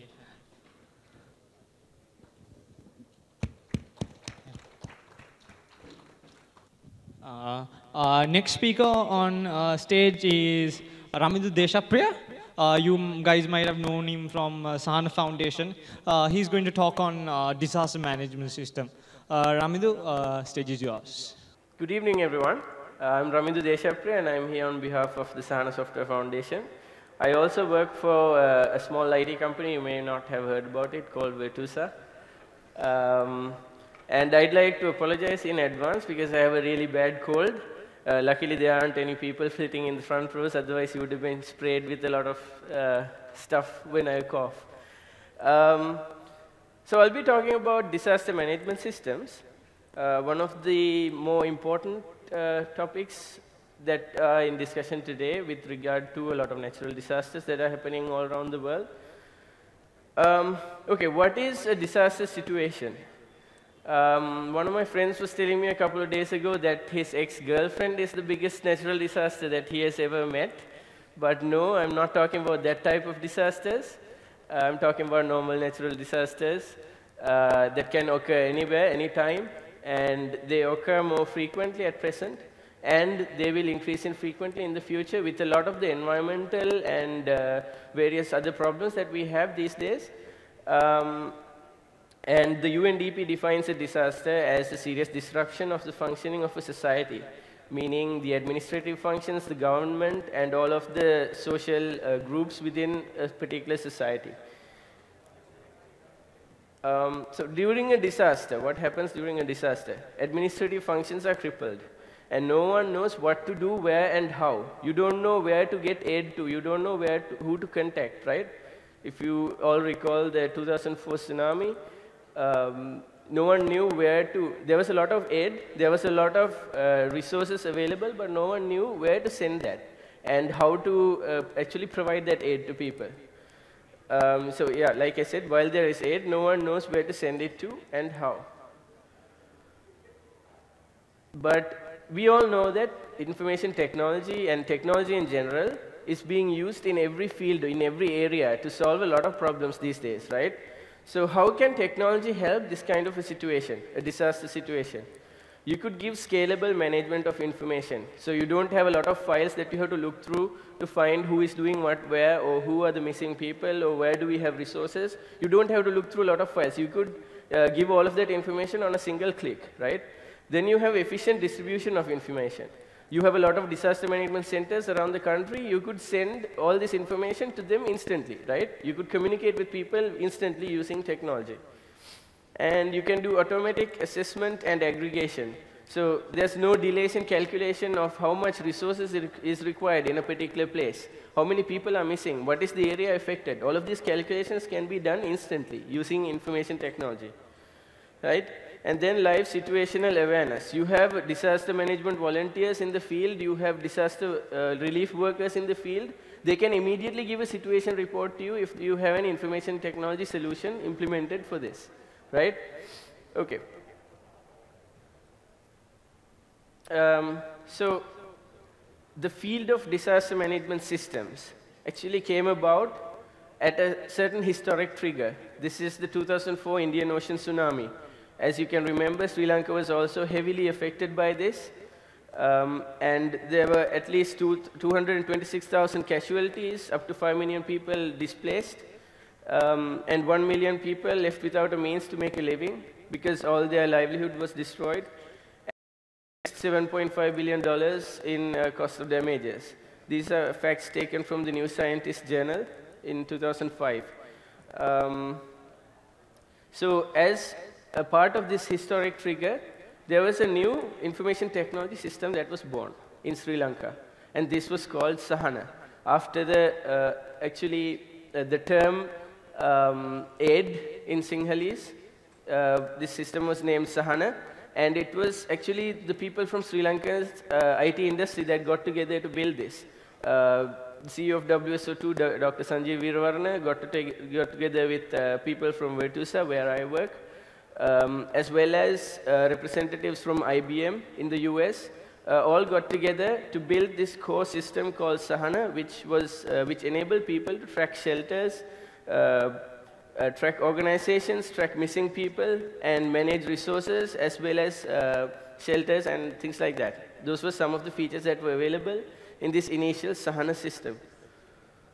So this was first deployed for Sri Lanka's tsunami response at something called the CNO, or the Center for National Operations. And this is the initial interface that came up with that system. We had a few modules back then: the organization registry, request management system, people registry, camp registry, and assistance database. Some of the very initial features that were available in this system. Then after that, I forgot to mention that this initial system was based on or built on PHP and MySQL. After that, the initial PHP-based system was implemented in so many countries. In 2004, then we had it for the tsunami, then in the Philippines, Pakistan, Indonesia, Peru, Bangladesh, China, and so many other deployments came about. And then, so those are some of the initial deployments that came out of the PHP Sahana system. Then an interesting thing happened. Sahana was initially managed by the Lanka Software Foundation, as well as a community that was based on open source concepts, and basically a community within Sri Lanka. The idea came about to have something called the Sahana Software Foundation, independent from the Lanka Software Foundation, which was established as a US 501c3 non-profit organization. So basically, Sahana is now run by an organization in the US. This has had its ups and downs. So we had some problems with the local community at that time. But it has also extended the reach of the Sahana Software Foundation a great deal. It has given the foundation a means to actually make some, gain some funds from deployments in the US and in Europe. And of course, the mission is to save lives by providing information management solutions, basically this disaster management system. So the mission of the Sahana Software Foundation is to save lives through building Sahana, that disaster management system that can be used in a disaster situation. Of course, the Sahana Software Foundation develops free and open source software. I hope everyone knows about free and open source software. The source code is available to anyone, and it is free. So you could change it around, do whatever you want with it. I believe that everyone who comes to a Google DevFest will know that, because Google is heavily involved in open source software as well. So Then, under the Sahana Software Foundation, there came about a new set of disaster deployments. And the technology has also moved to the Web2Py platform on top of Python. Right? Now, Sahana is actually a product called Eden, which runs on Web2Py, and it's based on Python. On that system, there have been many deployments. These are disaster response deployments, meaning Sahana is deployed after the disaster occurs to help save lives or to help manage the disaster. So we've had a lot of deployments in Venezuela, Mexico, Pakistan, Chile, and a lot of other deployments like that. Even the recent Japan tsunami, if you recall, we had a deployment going on after that. Then after Hurricane Sandy in New York, then the Joplin tornado in the US. Also, a couple of very important deployments that we worked on. And of course, we had a couple of other deployments as well that are listed down here. And this is a map view of all of the deployments that have gone on after the formation of the Sahana Software Foundation. Then we have something called preparedness deployments. So you don't want to wait until a disaster happens to install Sahana and then manage it, right? You can actually pre-install Sahana and have all of the processes in place, saying this person has to report on this form, and then this person has to go to this place, and you have to do various different things at different places. So that is basically a preparedness deployment, and we've done a lot of those as well. And actually, preparedness deployments give us a very unique opportunity to do a sort of Robin Hood kind of scenario where we do a preparedness deployment for a very rich country, and then we will do a response deployment for free for a poor country. For example, we have Los Angeles, we have a deployment in Los Angeles, which is for preparedness, that actually paid for the response deployment in the Philippines. So that's sort of a Robin Hood kind of thing that we do. We also have a very recent deployment in Sri Lanka, Disaster Preparedness and Response Division at the Ministry of Health, which some of our organizing team was also working on very recently. Yeah, so we have all of these preparedness deployments. Also, the most recent being the EVAS, or Evacuee Management System in Italy. That is what we are currently working on. Okay, so there's a rough summary of what I just mentioned. 22 disaster response deployments, 13 preparedness in 25 plus countries. Okay, so since the Sahana Software Foundation, or Sahana Software, is free and open source software, this runs on a community model. So most of us are not actually working for the Sahana Software Foundation. We are volunteering for it to build free and open source software. So this community has people, about 40 members from 12 countries, and we are involved with a lot of Google programs. Google has actually been very close to us. They have funded us for a lot of different things. They've also provided us, help us grow our community through programs like Google Coding, Google Summer of Code, and then we have our own internship programs, the Sahana internship program and training programs, and something called Sahana camps, where we will go somewhere and introduce Sahana to people.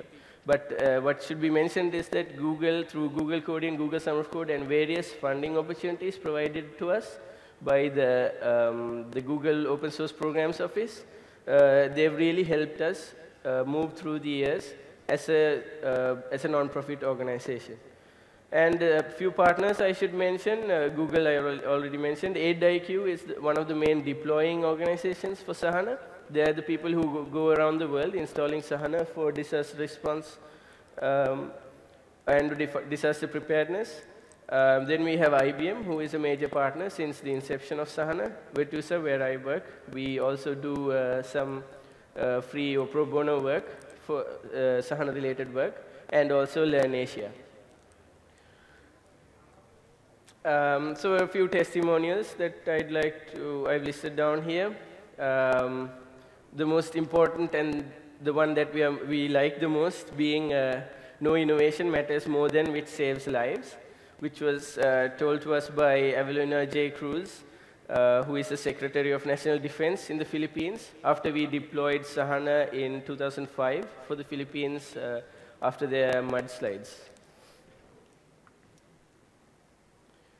And the Sahana Software Foundation has received a lot of awards as well. Computer World Honors Laureate, that's our most recent award. And the photo you see on the top right with some of our top guys from Sahana with the top guy in open source, one of the top guys in open source, Richard Stallman. That was the Free Software Foundation Award for social benefit that we received back in 2006. Okay, so Sahana, what does Sahana provide as a disaster management system? It provides multilingual support. So we deploy in a lot of different countries. You need to be able to localize it, right? So it's internationalized, and you can quickly localize this system. And it also provides different themes, so that this is the same system that has been installed in different, this is the resource mapping system for the Asia Pacific, and that is Give to LA, which is developed for the city of Los Angeles. So those are both Sahana, but they're different themes, so that's quite unique to each system. And we also have a lot of communications and social media integration. For example, one of the interesting things that we got to do at one point was, in countries that Twitter is really popular, when there are no tweets from a particular location, that is considered as a disaster risk at that point. So that is an interesting research project that we got to work on, and that is where the Twitter integration came out of. We also have integration with other communication media like SMS. And of course, at the core of Sahana, one of the most important aspects of this is the GIS. Actually, one of our main developers, Fran Boone, is a GIS specialist from Oxfam. He left his job at Oxfam to work for the Sahana Software Foundation. Sorry. So we have a lot of map layers, and you can customize these map layers as well based on what you need to do with Sahana. Okay, why do we need map data? Why is map data so central to a disaster management system? It's because maps allow you to very quickly understand where there is a need, a particular need, and there are also interesting projects related to Sahana and then OpenStreetMaps, where people are actually mapping out the risk areas for particular disasters. And it's very easy to quickly understand a lot of data by using a map. As you can see on the other side, there is a huge data table which is represented on this map, which makes it very easy to understand. And of course, mapping also allows you to bring aid to where it is needed the most. Okay. Sahana, when Sahana was developed, this brought about a whole new avenue in open source, in free and open source software called humanitarian open source software, where people are actually working for a humanitarian cause. They were developing free and open source software for a humanitarian cause. There are a lot of systems like this around today. OpenMRS, which is a medical record system. Then you have OpenStreetMaps, which is also a humanitarian system, considered as a humanitarian system. Then you have something called which is another risk mapping system. You have so many systems, but all of this came about, this concept of HFOS came about through the inception of Sahana, or through the development of Sahana and this community. So since this is free and open source software, it's free to use, free to modify. And we have something called a virtuous circle of contributions, where organizations branching from the Sahana code can actually commit their changes back into the trunk code, so that what everyone does for the betterment of Sahana is available to everyone else. So for example, if you have organization A branching from the trunk code of Sahana, and then making some changes, making some enhancements to it, we ask them to commit it back to the trunk code so that it is available to everyone. And that is what we call the virtuous circle of contributions. Okay, so this is a concept that we always talk about, Sahana to help save the world. So basically, disasters are a constant aspect of our world. They happen all the time. We had the landslides in Sri Lanka very recently, and something I forgot to mention is that the Disaster Management Ministry of Sri Lanka also has a deployment of Sahana, which they use to handle all of these disasters. So that was the very initially developed version of Sahana, and we are trying to get in contact with them to actually upgrade it for them. But that is what generally gets used in disaster situations in Sri Lanka. So disasters are a constant aspect of our world. They happen all the time, and you never know when it will happen or how it could happen and what you would need to do in that situation. And Sahana, as being a disaster management system, can make everything so much more efficient that you do to respond to a disaster. It can make everything efficient. It can help save lives during such disasters, basically, right? So working on Sahana means you're helping to save lives. So this is something that we always say. It's a free and open source software. There are so many other free and open source software applications around the world, and we respect all of them. But working on humanitarian free and open source software means you are directly helping to save lives. So working on Sahana means you're helping to save more people. So the question that we always ask at the end of this presentation is, wouldn't you like to help save the world? So for more information on how you can help save the world, you can go to sahanafoundation.org, or you can join our mailing list, Sahana Eden at googlegroups.com. Sahana Eden is the Python-based product of Sahana. Or you can check us out on GitHub. Just go to github.com/Sahana, and our Twitter handle is SahanaFoss. We also have a Facebook page. If you want to, you can just do a search on Facebook and check us out. So basically, that concludes all of the stuff I wanted to talk about.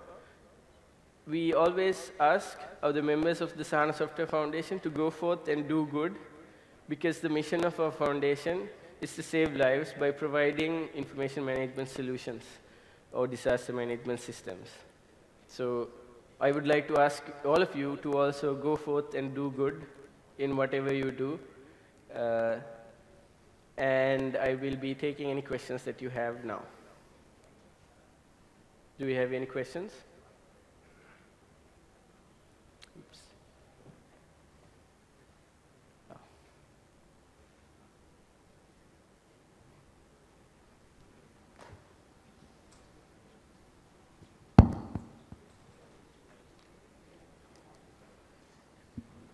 Hi, Ramidu, what are the benefits a developer can get by involving in Sahana from, let's say, undergraduate?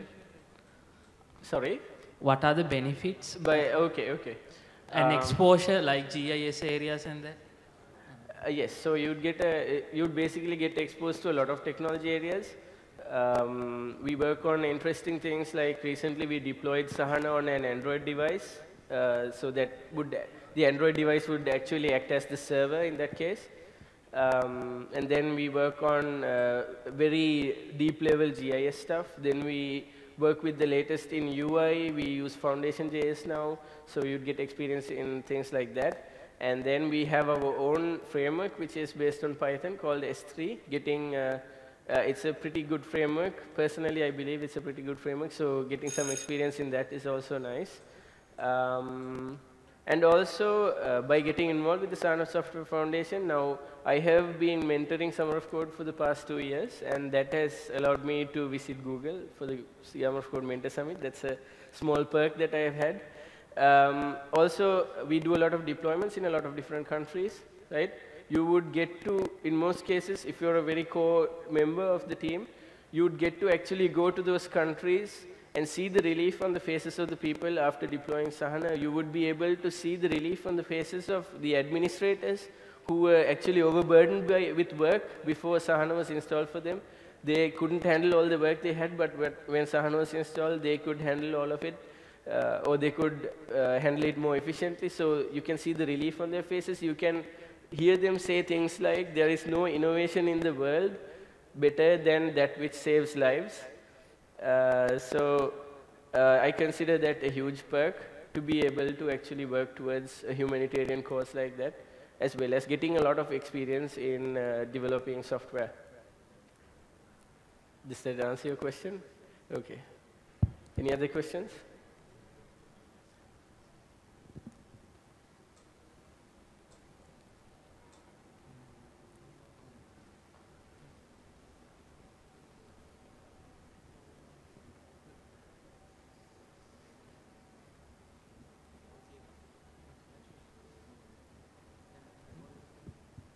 Ramindu, yeah, there's no any questions. Is there any questions? No, right? Okay. So thank you for all of you done. Please accept our vote of appreciation. Okay. Thank you. Thanks, Ramindu.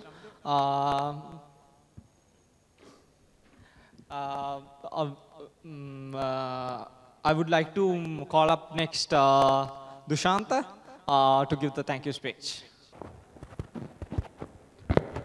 Hello everyone. I know that you guys have had a long day right now, and thank you so much for waiting until the last moment with us to make this event a very success.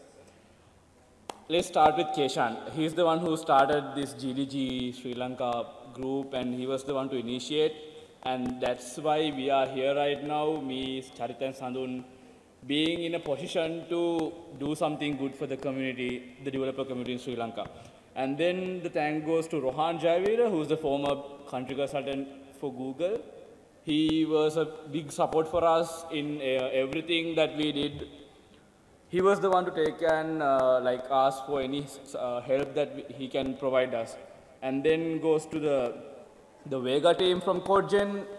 They are doing something from Sri Lanka, and I think they are doing an awesome work with the project Vega. And I should remind Dr. Harsha Subasinghe, Dr. Beshan Kulapala, and Mr. Kalum Rajapaksa from that team. They were the one to be very helpful with us and provide us the details and let us have a chance on making them appear in a stage and do a presentation for you guys. Then comes to all the speakers, starting from Prabhat, Praneeth, Shamira, Dhanika, Vimukti, Arunoda, Helani, Anjana, and Ramindu. Thank you so much, guys. You were very much support for us, and you guys did awesome.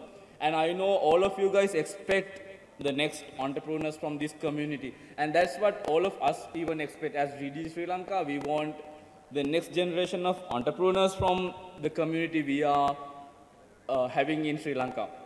And I should remind about the Mobitel Sri Lanka for a while, because the last Google I/O extended version we did in Sri Lanka, they were the backbone for us, including Mr.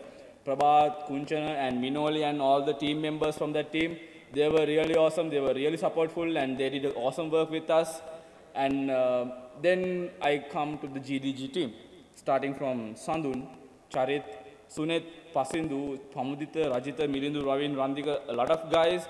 They did a lot of work, sleepless nights, and doing a lot of amazing work. They were really supportful to get these events a success. Then the GBGs and the mappers. Mappers, if I come to mappers, we have Taraka and Udaya. They did a lot of work when it comes to this event management, as in we didn't have a lot of experience in that case, and they were really supportful. Thank you so much, Taraka and Udaya, for that. And then past and current GSS. You saw a few people up on the stage, and they were really awesome. They are doing a lot of good things for the community. Then comes to the BMI crew, BMICH crew who supported to host this event in the BMICH. And then the Mount Lavinia Hotel for providing the refreshments. Then letmeknow.lk, readme.lk, and muhunu.lk. So readme.lk, they are always there whenever we are hosting an event. Thank you, Yuza, and Mazin, and Ushan, everyone. They were really supportful, and every day they are coming with us in our journey. And as well as I should thank the AU entertainment team. They were really supportive, and they did an amazing event, like amazing things on the stage, and did a lot of great work. Then last but not the least, all the participants of this event. You guys are the support why we are in this stage. You guys are the one who encourage us to do these kind of events. Back to you guys.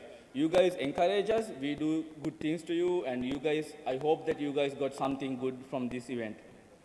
And I should remind all of you guys who are in the event right now, please provide the information when you are leaving the hall, because we got into a decision saying that we should provide a VIP entrance for the next event we are hosting by the Google Developer Group. So you guys, all of you guys are entitled for that, and you guys can provide the information at the And thank you so much for coming. I hope you guys enjoyed, got something new.